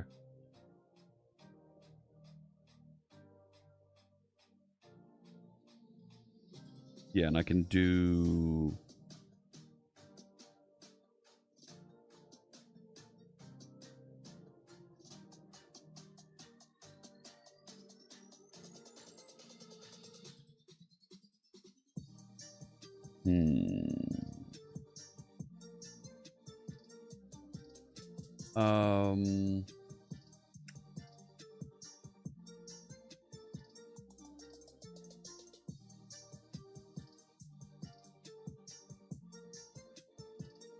Let's do... Let me change this around. In database config.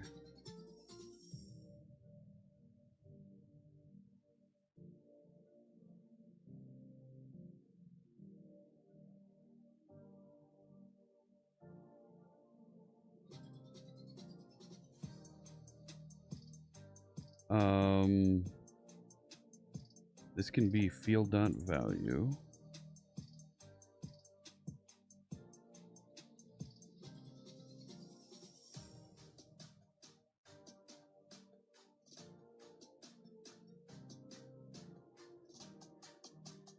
And this would be used with two-way. I can't do that.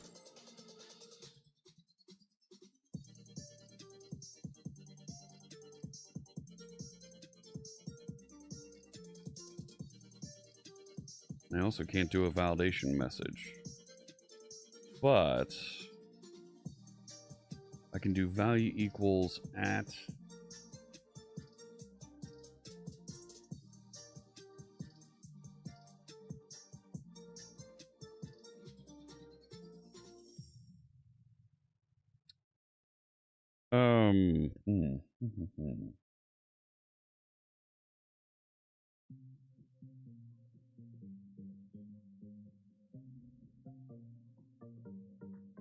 And then I can do on change.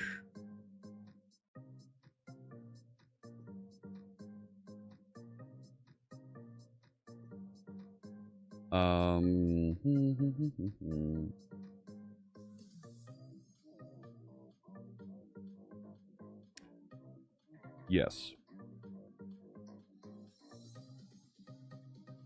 Right, I can do something like this and go, oh, this is crazy. Save field value. And I can pass in field dot No, let's go field dot key.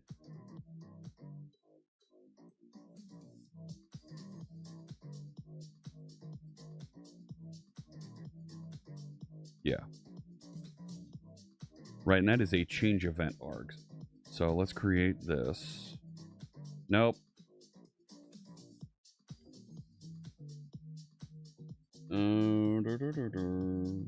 Down here. Yes. And it's not a field name. It's going to be a... That is an int.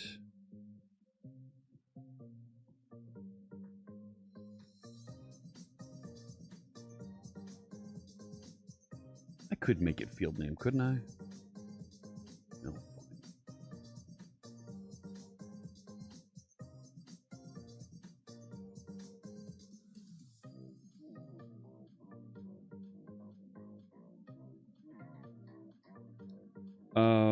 Configuration field name equals args, which is change event args value.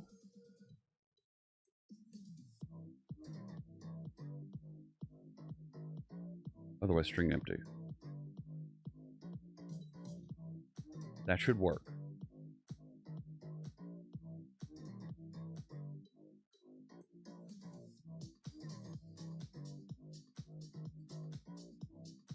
Should work. Let's see what we get.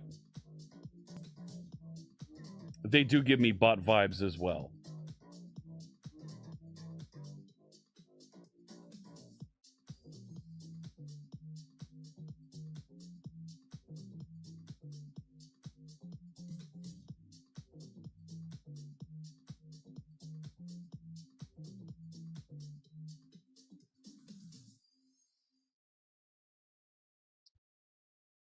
Fritz's cool sites. Skip.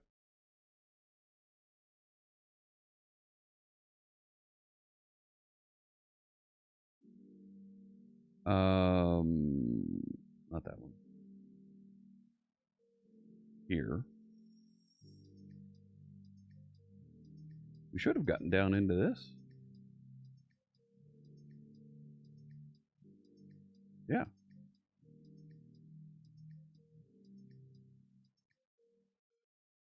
What?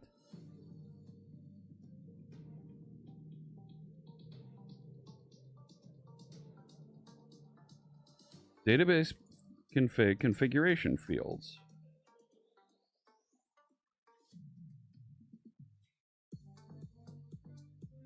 Why didn't that step in?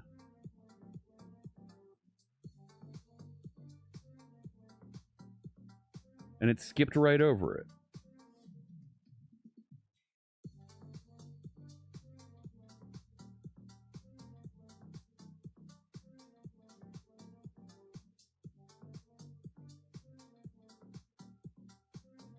Yeah.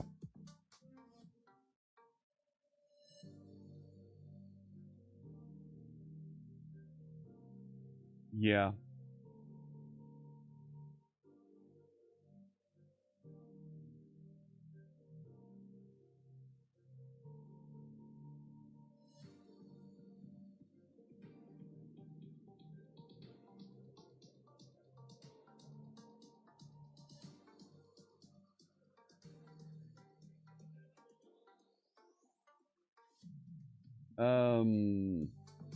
Moderation capabilities.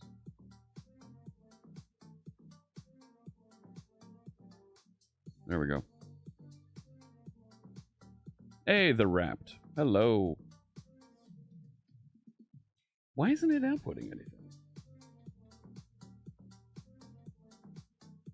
Restart. Let's see what we get here. You're the Great. Welcome. Hello.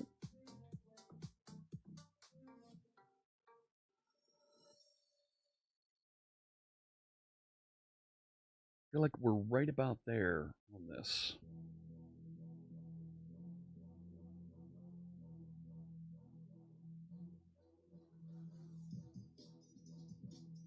Right? So for each on the configuration fields.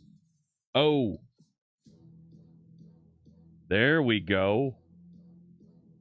All right. All right. We can work on layout. We can work on layout.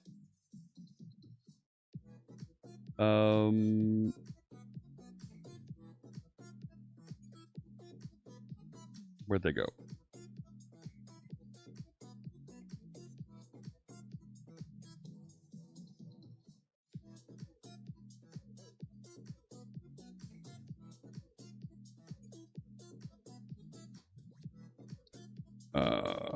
No.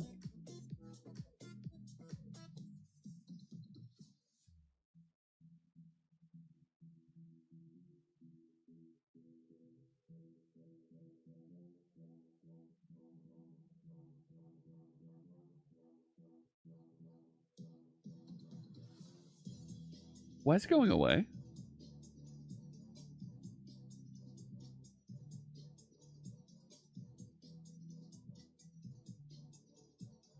Like it's hard coded right there.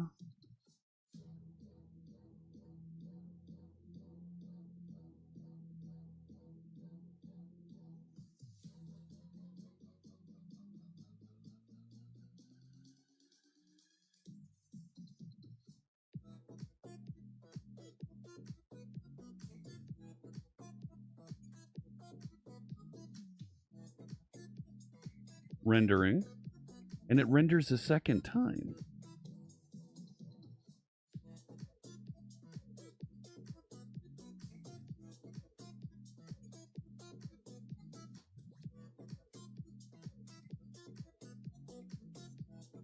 And that's not loaded. But the second time, for some reason, it's empty. Thinking outside the flex box.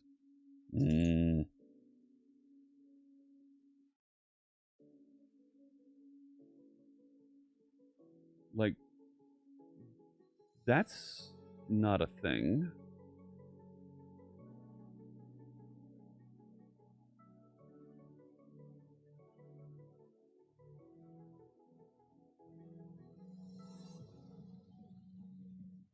Why is it rendering multiple times?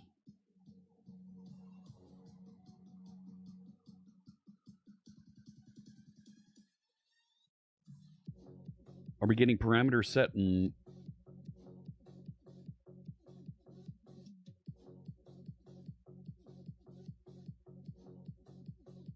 Hang on. Yeah. Parameters are set.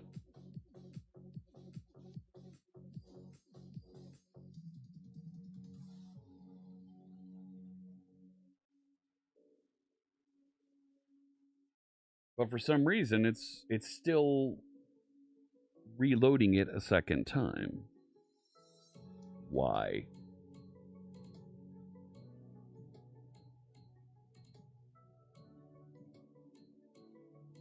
Reload that. I bet it didn't. I bet that render mode is misbehaving.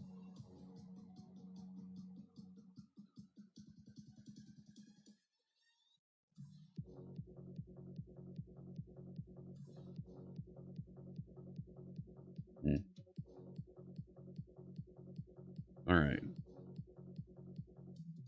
Fritz's cool site.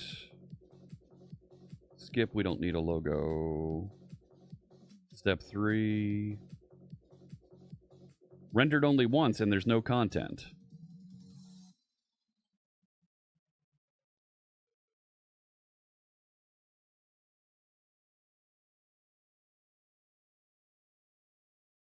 Why? Do we have to... Data has changed? We shouldn't have to.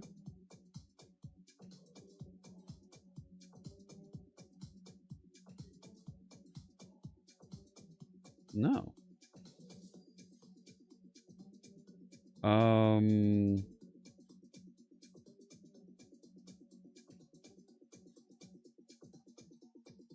Like, we should see that being output. There it is, doing a for each, generating all of my... And skipping through the divs.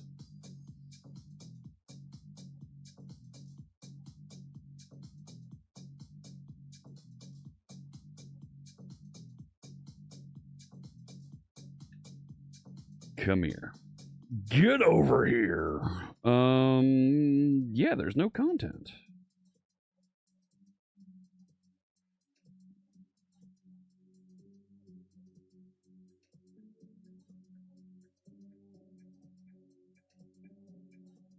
Why?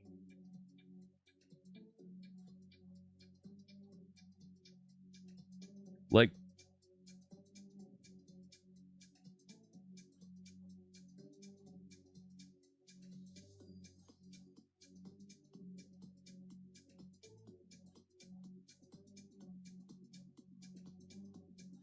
is there something failing in there?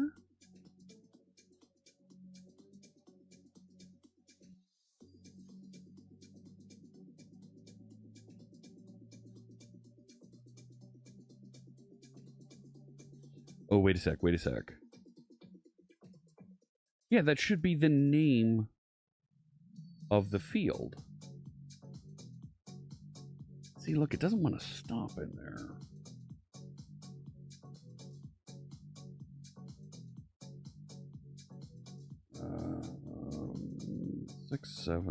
Six, seven, eight. No, it doesn't want to stop in there.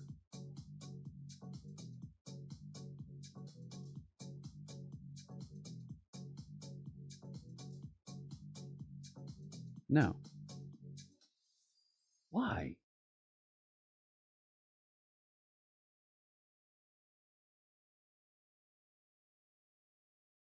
Why isn't it stopping and outputting my content?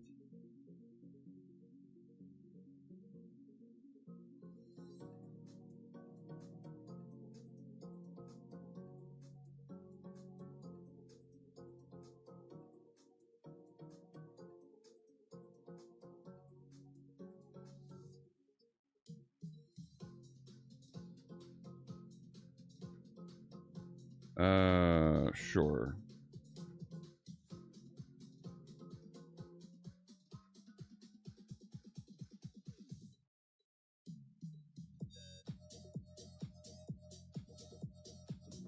No. It's not outputting that at all. Why?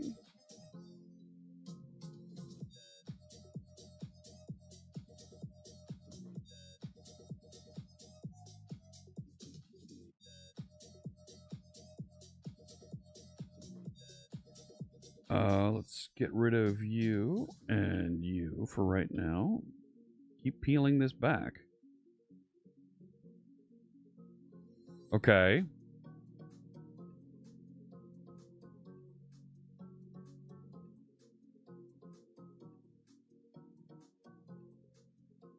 So the edit form isn't behaving.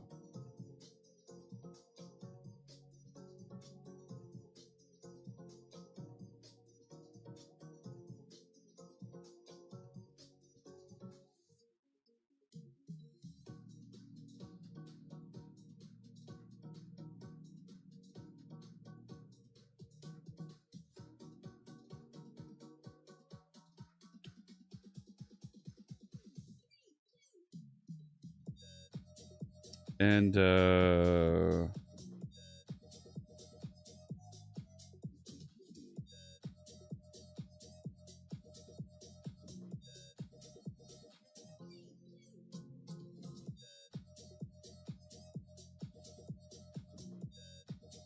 don't get it. I don't get it.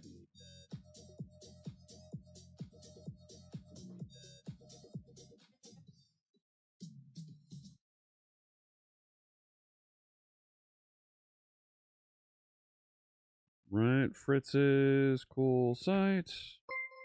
Skip that. Hey, Svekos! Svekos just resubscribed for 16 months. 16 months with us. Thank you so much. I appreciate the support. we'll put that towards our projects and things that we're working on here on the channel. Thank you very much for the support. Coming up later this week, we're going to start our St. Jude fundraiser, raising money for kids, families, staff, the folks at St. Jude Children's Research Hospital. We do it every May here on the channel. Oh yes, there will be chaos. Oh yes. I hope you join us. So for some reason, when we put edit form around this, it doesn't like it. Well, hang on. Is it the...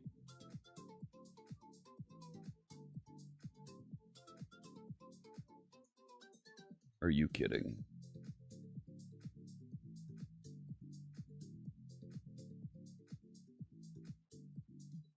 Get rid of this.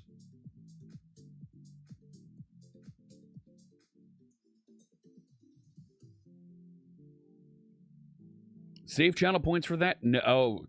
Not just channel points, but you're going to be able to make small donations and increase the chaos. Oh yes. Coming. It's coming.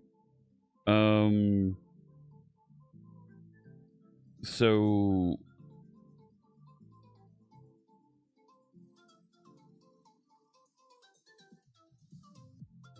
let's do server, database, user, pass, 5432. I feel like I also want default values coming out of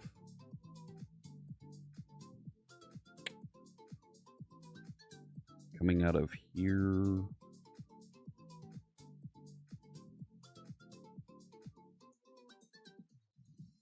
Does it really need to be a sorted dictionary? Could it just be a string dictionary?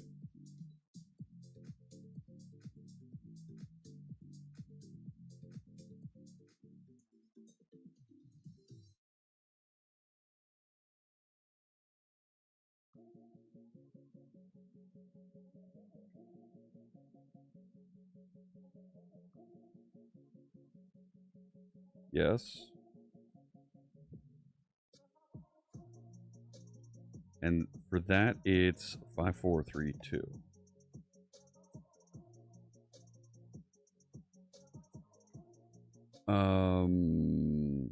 And if I jump over here,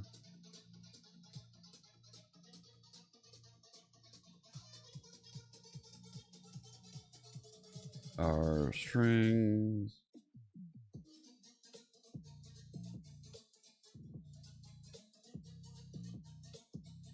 If it's like that. I don't want to do an order by because it's in the right order.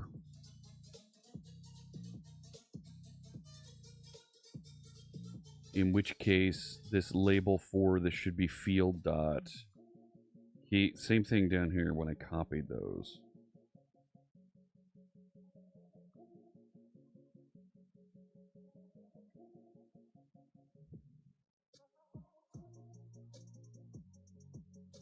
And not string dot empty, but that's better.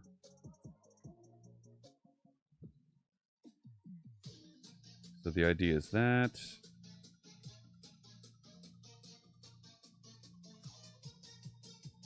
the initial value is going to be, yeah, field.value. Save value.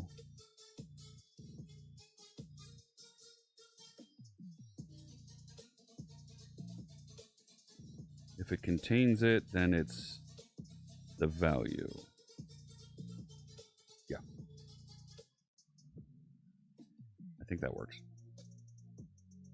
So for validation, maybe it's enough to make the input elements have required. Maybe. Maybe.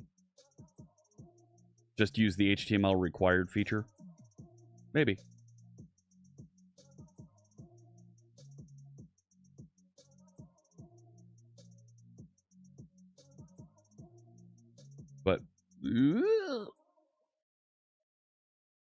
Oh, shoot. Yep. Hang on. Back into here, into this. Remove that. Yeah. Here we go.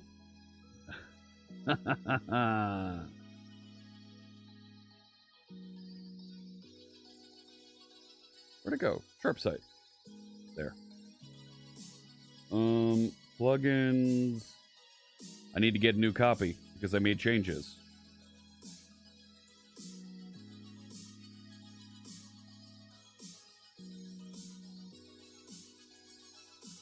Source. Web.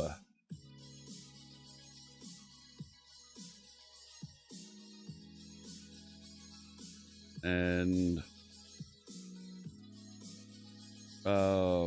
yeah, we'll rename this. Delete it. We are over on time.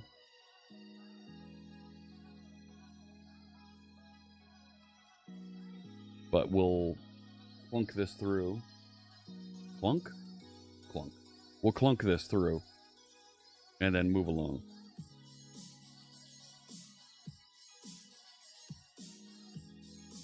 Yeah, you don't know what you are.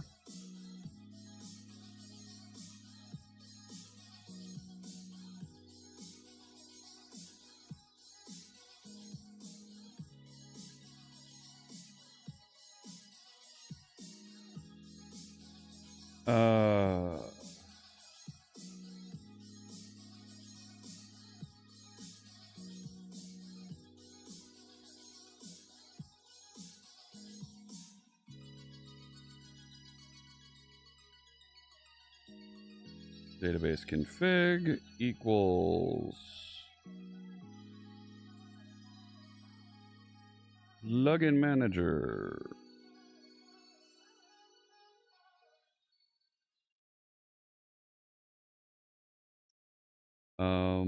And here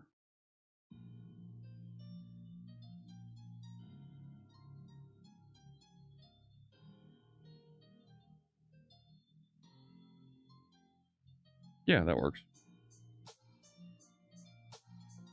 You didn't wrap it. You kind of clobbered what I had there.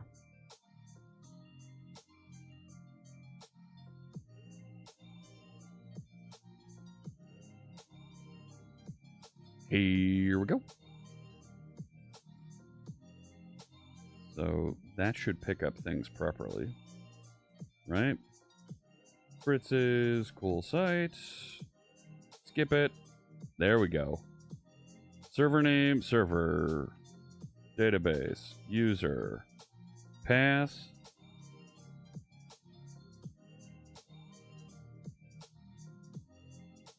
And we should get past the connection string right there. There we go. Host, database, username, password. Fantastic. It's not the correct one. So save the app state, yes. And now it's going to create the new data storage. And it's going to get the connection string right there. That's the connection string we just configured. Woo! Oh my goodness, we're getting a raid. Finite Singularity. Hello, hello. Welcome on in. I'm not my Stream Elements raid alert isn't triggering here. Welcome in, raiders. How you doing there, friends? Yeah, big shout out to our friend Finite Singularity. Welcome, welcome. How you doing there, raiders? Let me drop back here. Hey there, raiders. My name is Jeff Fritz. Got a raid and run? That's no problem. Take care, friend. Thank you so much to our friend Finite Singularity. for sending over the raid. Welcome in. Appreciate you joining us. My name is Jeff Fritz. And we're working on a CMS that we're building using Blazor and .NET. And in particular right now, we're building the install process. We've already got capabilities that are out here that do the various things that help you, like, create pages, create blog posts, but we're setting up so that there's an installation process with this rich plugin system that we've developed so that we can swap in database providers.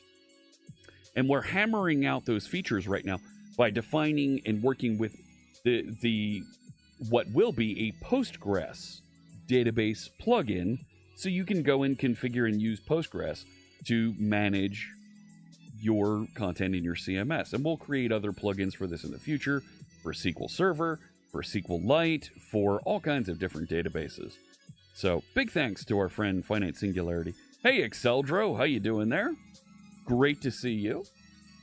So, the debugger, yes. So, let me dig back in here. You can find a link, those of you that joined us on Twitch, you can find a link to my project right at the top of, it's pinned to the top. It should still be pinned to the top of chat over there for a link out to SharpSite, the project we're working on. And for some reason I thought, yeah, we're good. Keeping an eye on things. So let me jump back over to the code. Should it test a real connection string? Is it working real before saving it? That's a good point, Ice Cream Stick Model. Can I connect to that location as part of a validation? You don't see a pin? Oh no. I did have a connection issue. Let me set that back up. And there we go. So, that's not a bad idea to test connection.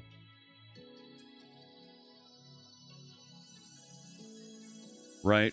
Like, here's my configuration fields. Full test connection. Yeah, let's do connection string parts. I don't mind doing an out error message. That's a nice suggestion. Okay. Tell me what this does. Test the connection using specified parameters. Provides an error message if the connection fails. Yes. There you go. That looks easy enough. Hey, Stinkle Winks with a big wave. Hello. Welcome in.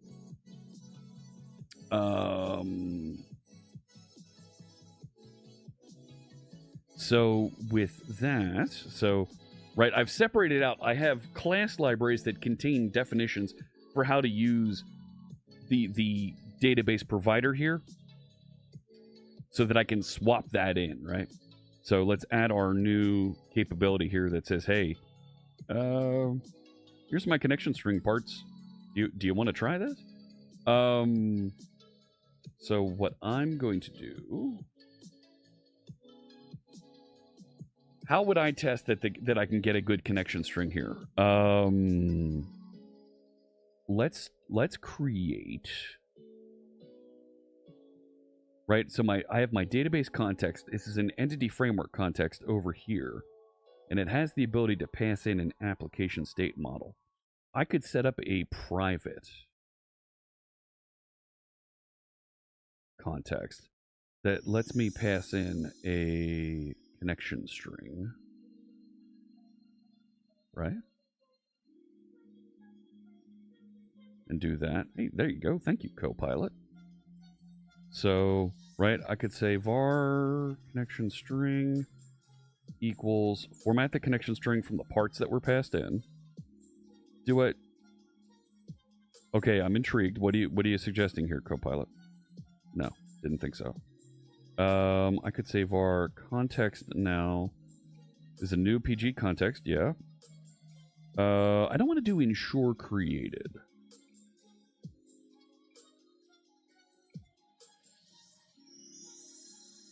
If there's an exception, there's the exception. False. Okay. Sure. I guess that works. Right? Like, that'll no-op if the database is actually there. If it's not there, it'll create it. And if there's an error connecting, I'll get the exception coming back. So I like where you were going, Ice Cream Stick model. That makes a lot of sense. So now I can come back over here in my page. No, not in my page. So I created a component that allows me to key in the parts of my database connection string. For connecting to a typical database, like, you know, typical relational database you might use. Postgres, SQL Server, MongoDB. This is going to look pretty much the same for those. However, if you want to use some other type of database, maybe you even want to use a data storage that's a RESTful API endpoint, you can do that also and provide different connection string format and capabilities. Yeah, so we're going to do that same type of test connection here. I don't think is can connect, is that a thing? Context, database. I could do can connect, right?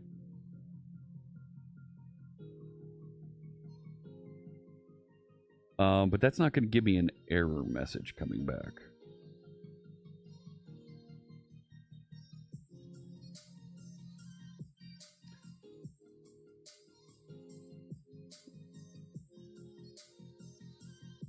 But I could do that, right? I could say, if I did it with a try finally, right?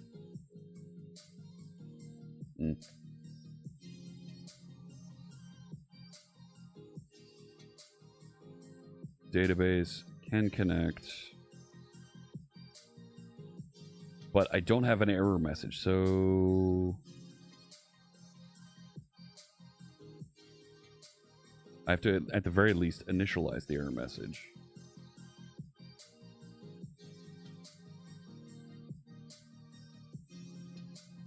But it's not going to return anything.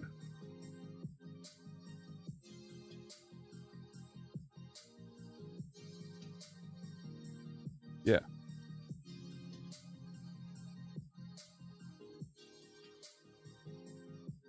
Ah, shoot, not yet.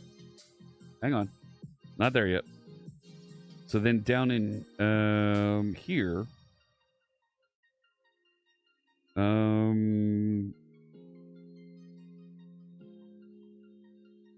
so when validation requested,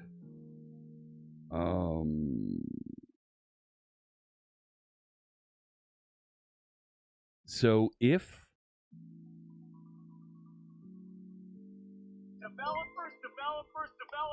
hey, contrast dev. Hello.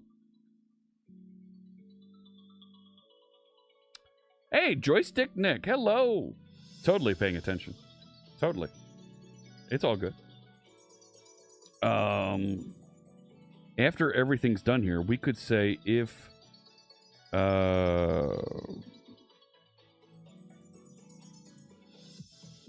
can we do any? Can I do that? No.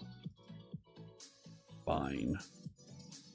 If the count is 0,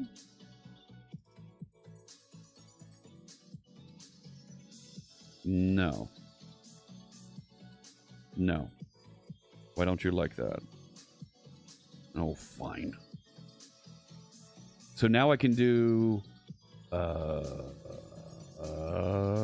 database config.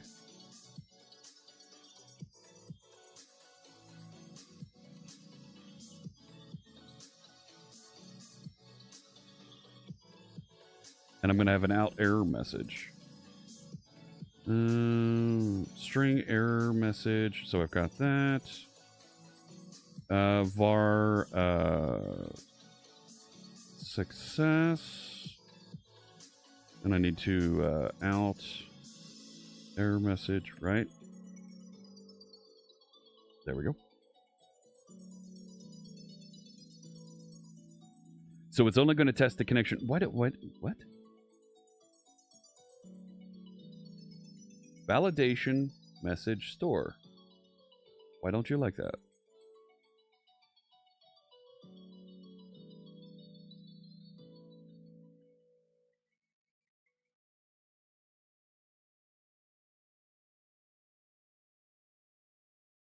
What do you mean we don't have? Surely I can do a count on that, John. Am I missing No. What's the latest, Joystick Nick? How's things? What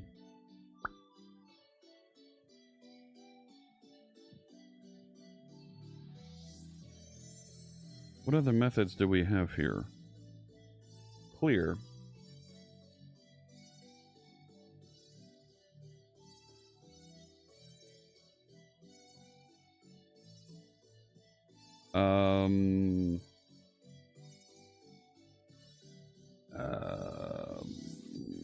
What are we going to say here? No errors equals true.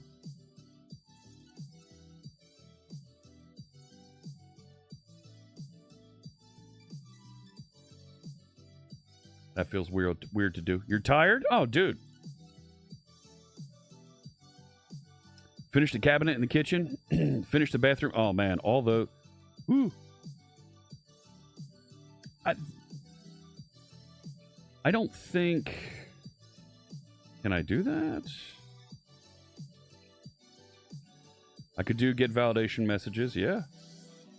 And then count. Then I don't need that, which means I don't need that. There we go.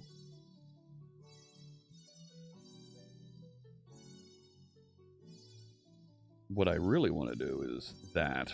If I don't have any validation messages,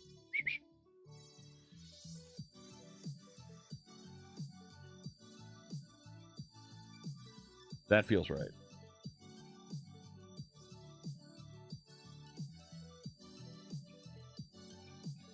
Give that a shot. See what we get here. I don't normally work down in some of this inspection and interaction at low levels with the database around Entity Framework. So this is stuff that, man, it's been a long time since I've seen. So thank you for the help there, Contrast Dev. And boom. Oh yeah. Because I just changed the interface. Backup one. Right, so we modified the plugin, so we've got to bring down a new copy of the plugin. Right, with the goal here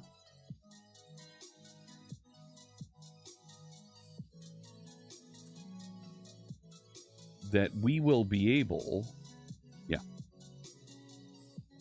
to swap these out.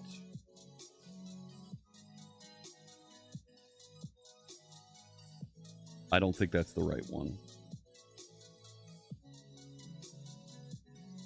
I don't think that's the right one. Hang on. Over here, SharpSite plugins, Postgres. This one, no, I don't think that's the right one.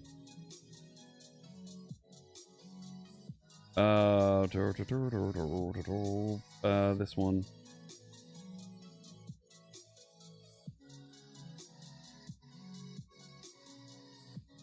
Cool. 1321. That's the right one now.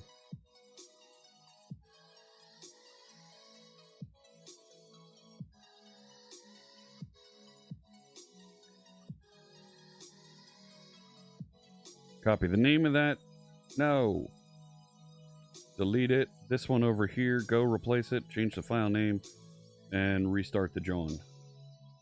and away we go.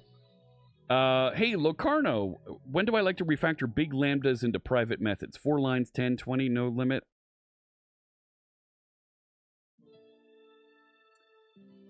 That's a great question.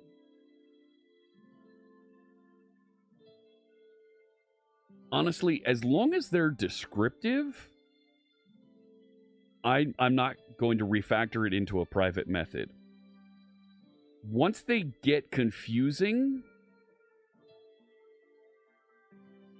like if you're doing a group by with additional aggregates across that, then I might pull it out and refactor it into another method.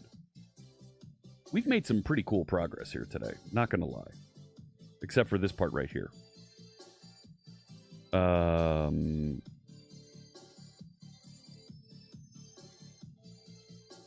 Really? Hang on. Format that document. So there's my connection strings. Nice. Didn't load them properly. Bad.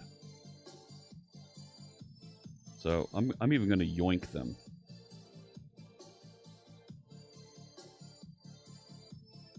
Yeah, yoink it.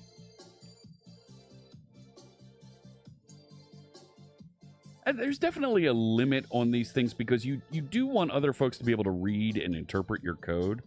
So there's definitely limits where readability becomes an issue. So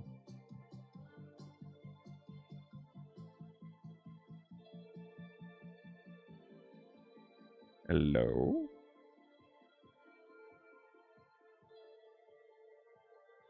Uh-oh. I've gone too far.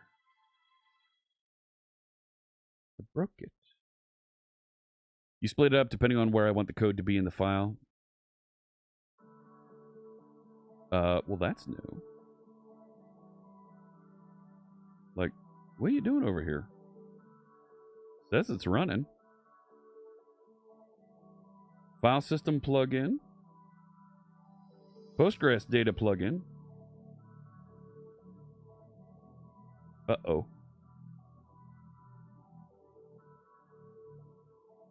Did I do that? Sharp site Postgres data plugin. Yeah, there it is.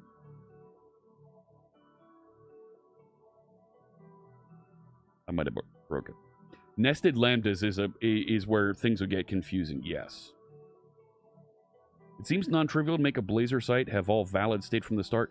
No. I'm doing some very complex things here to initialize. Right? There we go. I'm not building your typical site here. I'm building an application framework. Right? So, like, there's a lot more that I'm adding here. Now, that should have done some validation and come back and said, you broke it. But I have a feeling... Yeah, I don't have the validator sitting there. Let's put a breakpoint there. All right.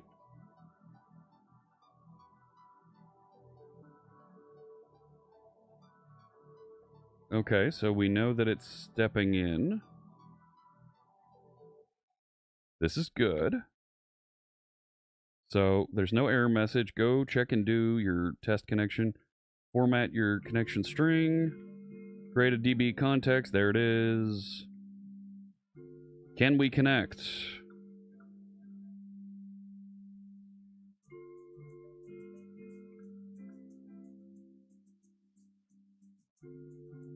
Eat the broke. All right, so I need a validation summary, John, up here.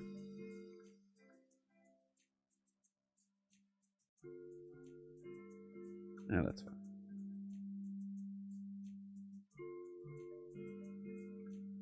All right, so if we say server, data, user, pass.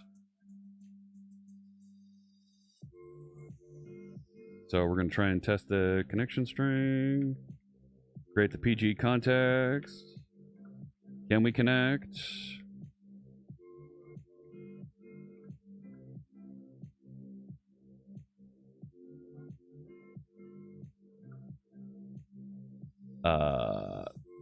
Well, that's weird.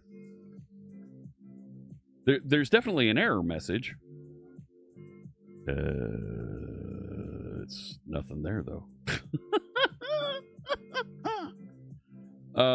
Let's see here. So if it's not successful and we don't have an error message, so let's do this. Let's say error message equals if the string is not null or empty, error message. Right, then we want the error message.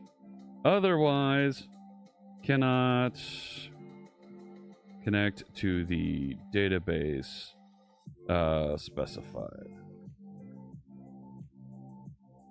Right, that's something that'll be so nice. So server data user pass cannot connect to the database specified. There we go. Love that suggestion from Ice Cream Stick Model there in chat to give us, right, some feedback that, hey, dummy, that doesn't exist. So,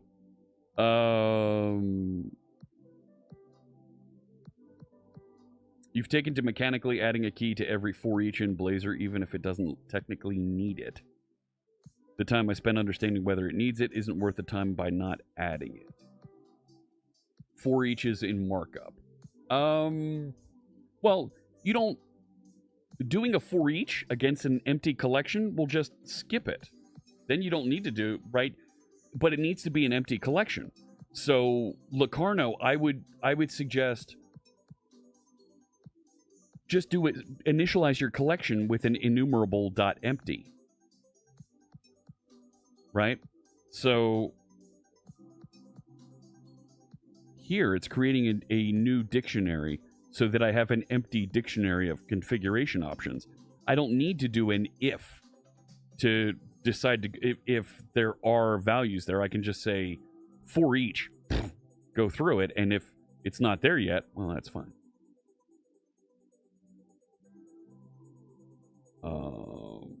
Okay. And it didn't return the connection string yet. It looked like it was returning the connection strings properly, and then it just wasn't loading. We'll get to that. I'm at a point. I'm about a half hour over when I normally end. I'm at a point where I want to save all those changes because, damn! This was a hugely productive session today.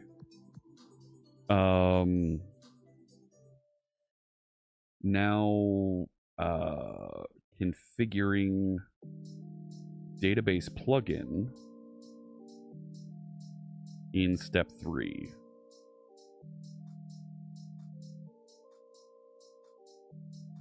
Okay. This is big.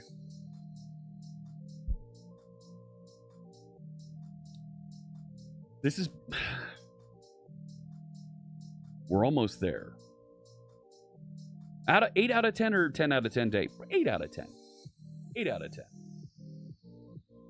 If I would have gotten it finished in this time, I would have been like, yes, we're there. This part needs to be removed yet. Setting these connection strings. These need to be...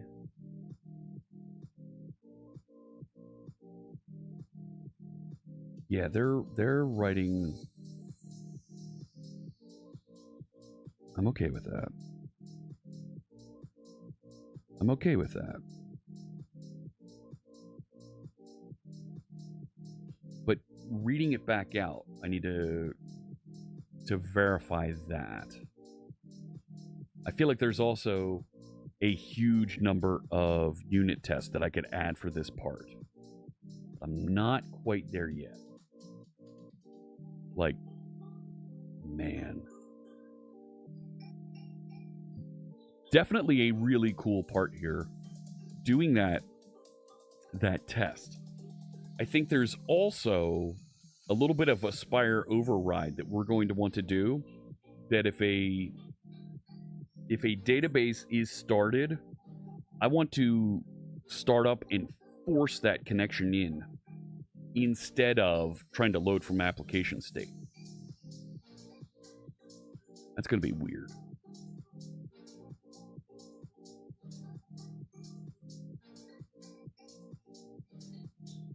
Are unit tests really needed?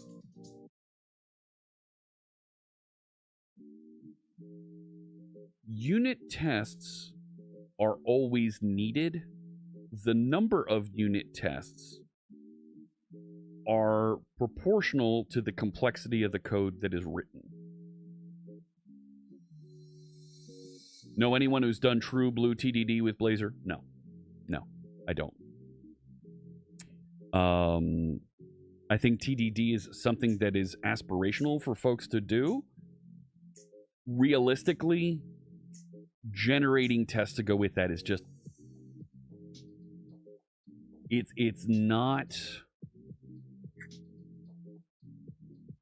Copilot will generate a lot of the tests for you and do a pretty good job of it. It's not realistic when you're driving and trying to do some of this stuff. I think... Where was I? Like, I could put unit tests around how it does that. I could put unit tests around how we interact with... I should put unit tests around the configure. And these type of tests, I can actually get a bit of an integration test feel by using Aspire and actually having a Postgres database there and making sure that it can connect and migrate and install and update those databases appropriately. Like, we're going to be able to do that level of unit testing, which really becomes almost integration tests at that point.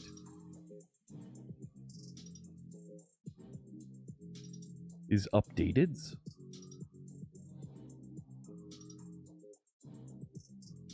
I think we're in a good place to stop for today. I do have some other projects to get to. If you want to see the work that we were doing today, it's not on a pull request over there yet.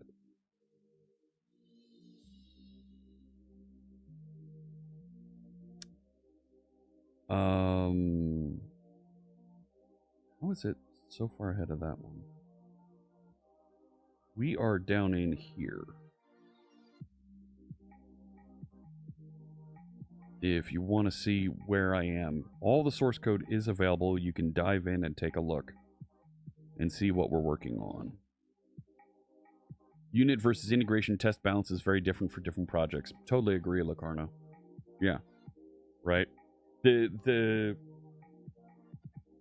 connection and integration with .NET Aspire gives us the ability to turn our unit tests that might be working with stubs. Now, turn is the wrong word. It gives us the opportunity to escalate, to copy and promote those unit tests that were working with stubs to full integration tests. Instead of working with a repository that you pass in, that a repository interface that you're swapping out for some stub repository that does something similar, you can actually do an integration test that hits the database directly, a database that you've specified in .NET Aspire, and let it run and deliver that content. Consciously decide what to test in unit test versus integration. Totally agree. the stuff that we have in here for the plugin manager, that I believe that's one of the ones we have tests for. Yeah. The way it works with the manifest and loads and interacts with, like, that's some pretty complex stuff that we wanted to make sure it had nailed down. How we handle uploading the plugin and how that works. Another place we wanted to make sure we really had nailed down. So when you look at the unit tests that run in here, like, these tests run pretty good.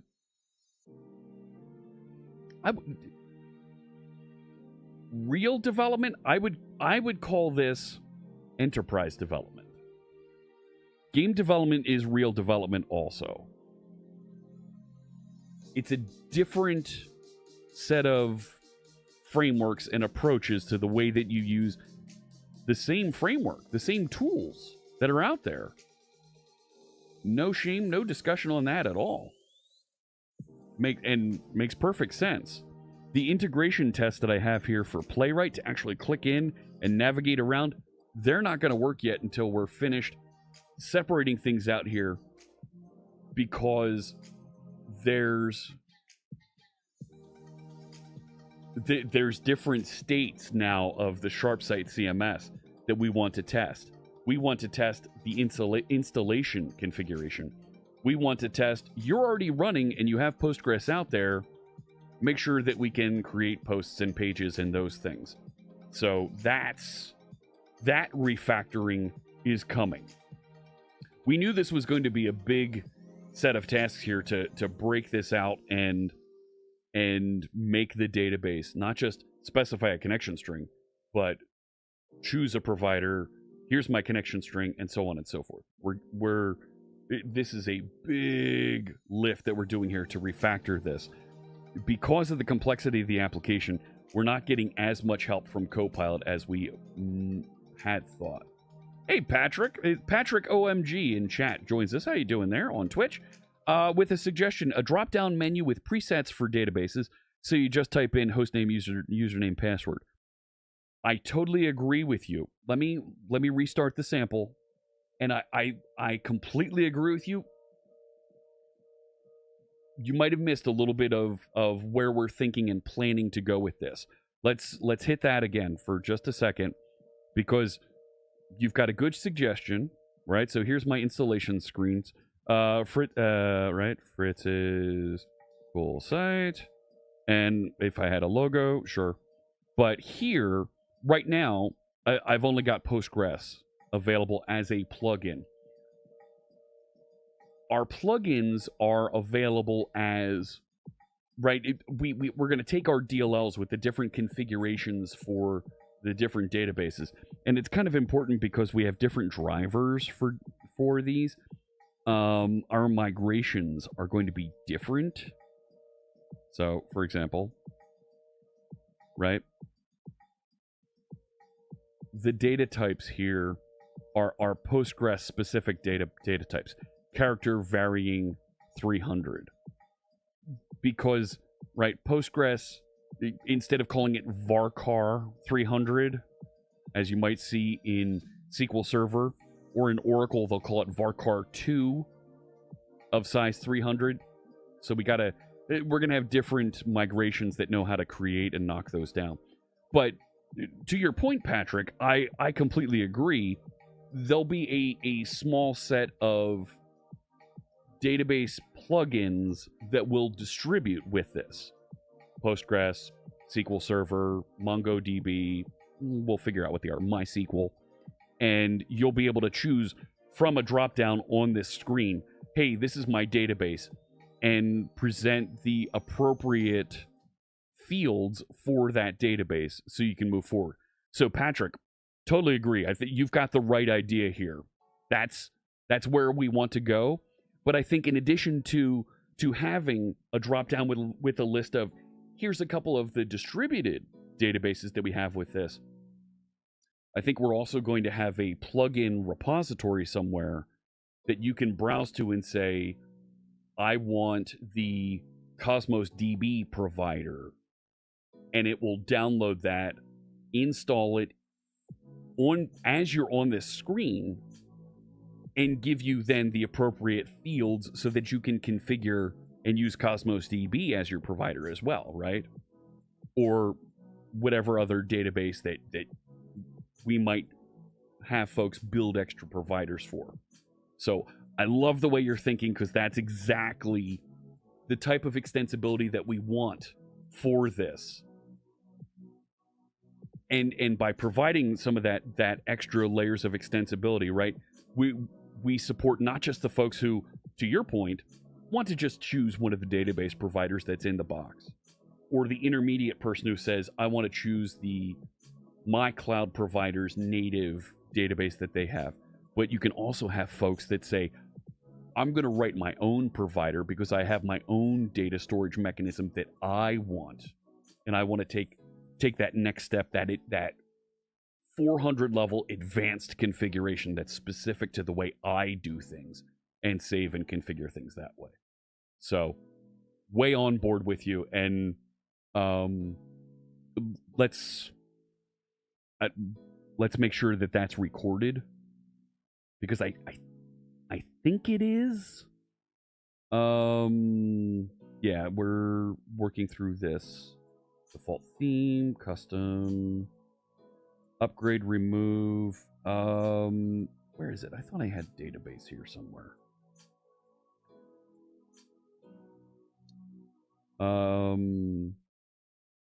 Select database config. But I don't think this is what we're working on right now.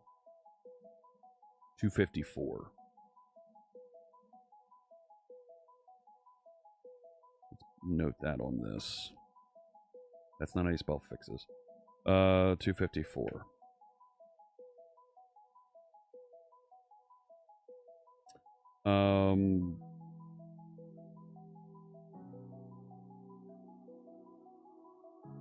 And did I have distribute? No. Okay.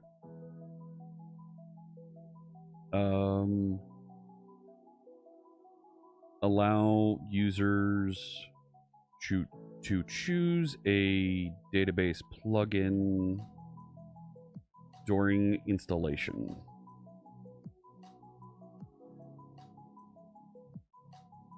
And I'm going to put this on our current milestone, which is 07. And I'm going to connect this. Where is it? Out of the box.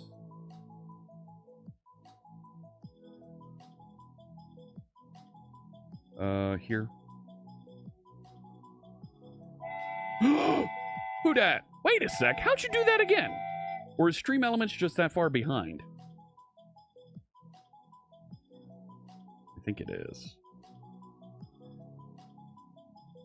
How you doing there? Yeah, I want to make this. How do I? All right, convert that to an issue. Edit that. Where'd it go? Oh, okay. Was it 334? Yeah, there we go. There we go. So this, delete this. Can I delete this? I'd like to delete.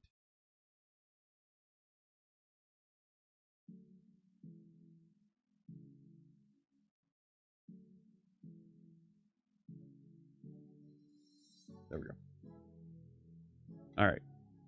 So we've got it kind of written down there so that we have the ability to choose and move things along there. Stream Elements, you are really far behind. Or do it like Microsoft. And come on, really? Your 1995 Slashdot account is showing. With the top layer of ODBC and the DB connector is a plugin. No. No. The DB connector you choose. So, cool. All right. I feel good about that. I feel really good about where we are, and I'm going to call it there. I'll call that a stream, and we'll move things along. Let me see who else is streaming on the big Twitch TV network. Get you connected to that might be doing something fun. Oh gosh, the Visual Studio folks are building MCP servers. What? Let's get over there to the Visual Studio channel. Check that out and get dialed in. Thank you so much for joining and watching today. It's been an absolute pleasure. We got a lot done. Our database connection, we finished building a component that generates our database connection fields.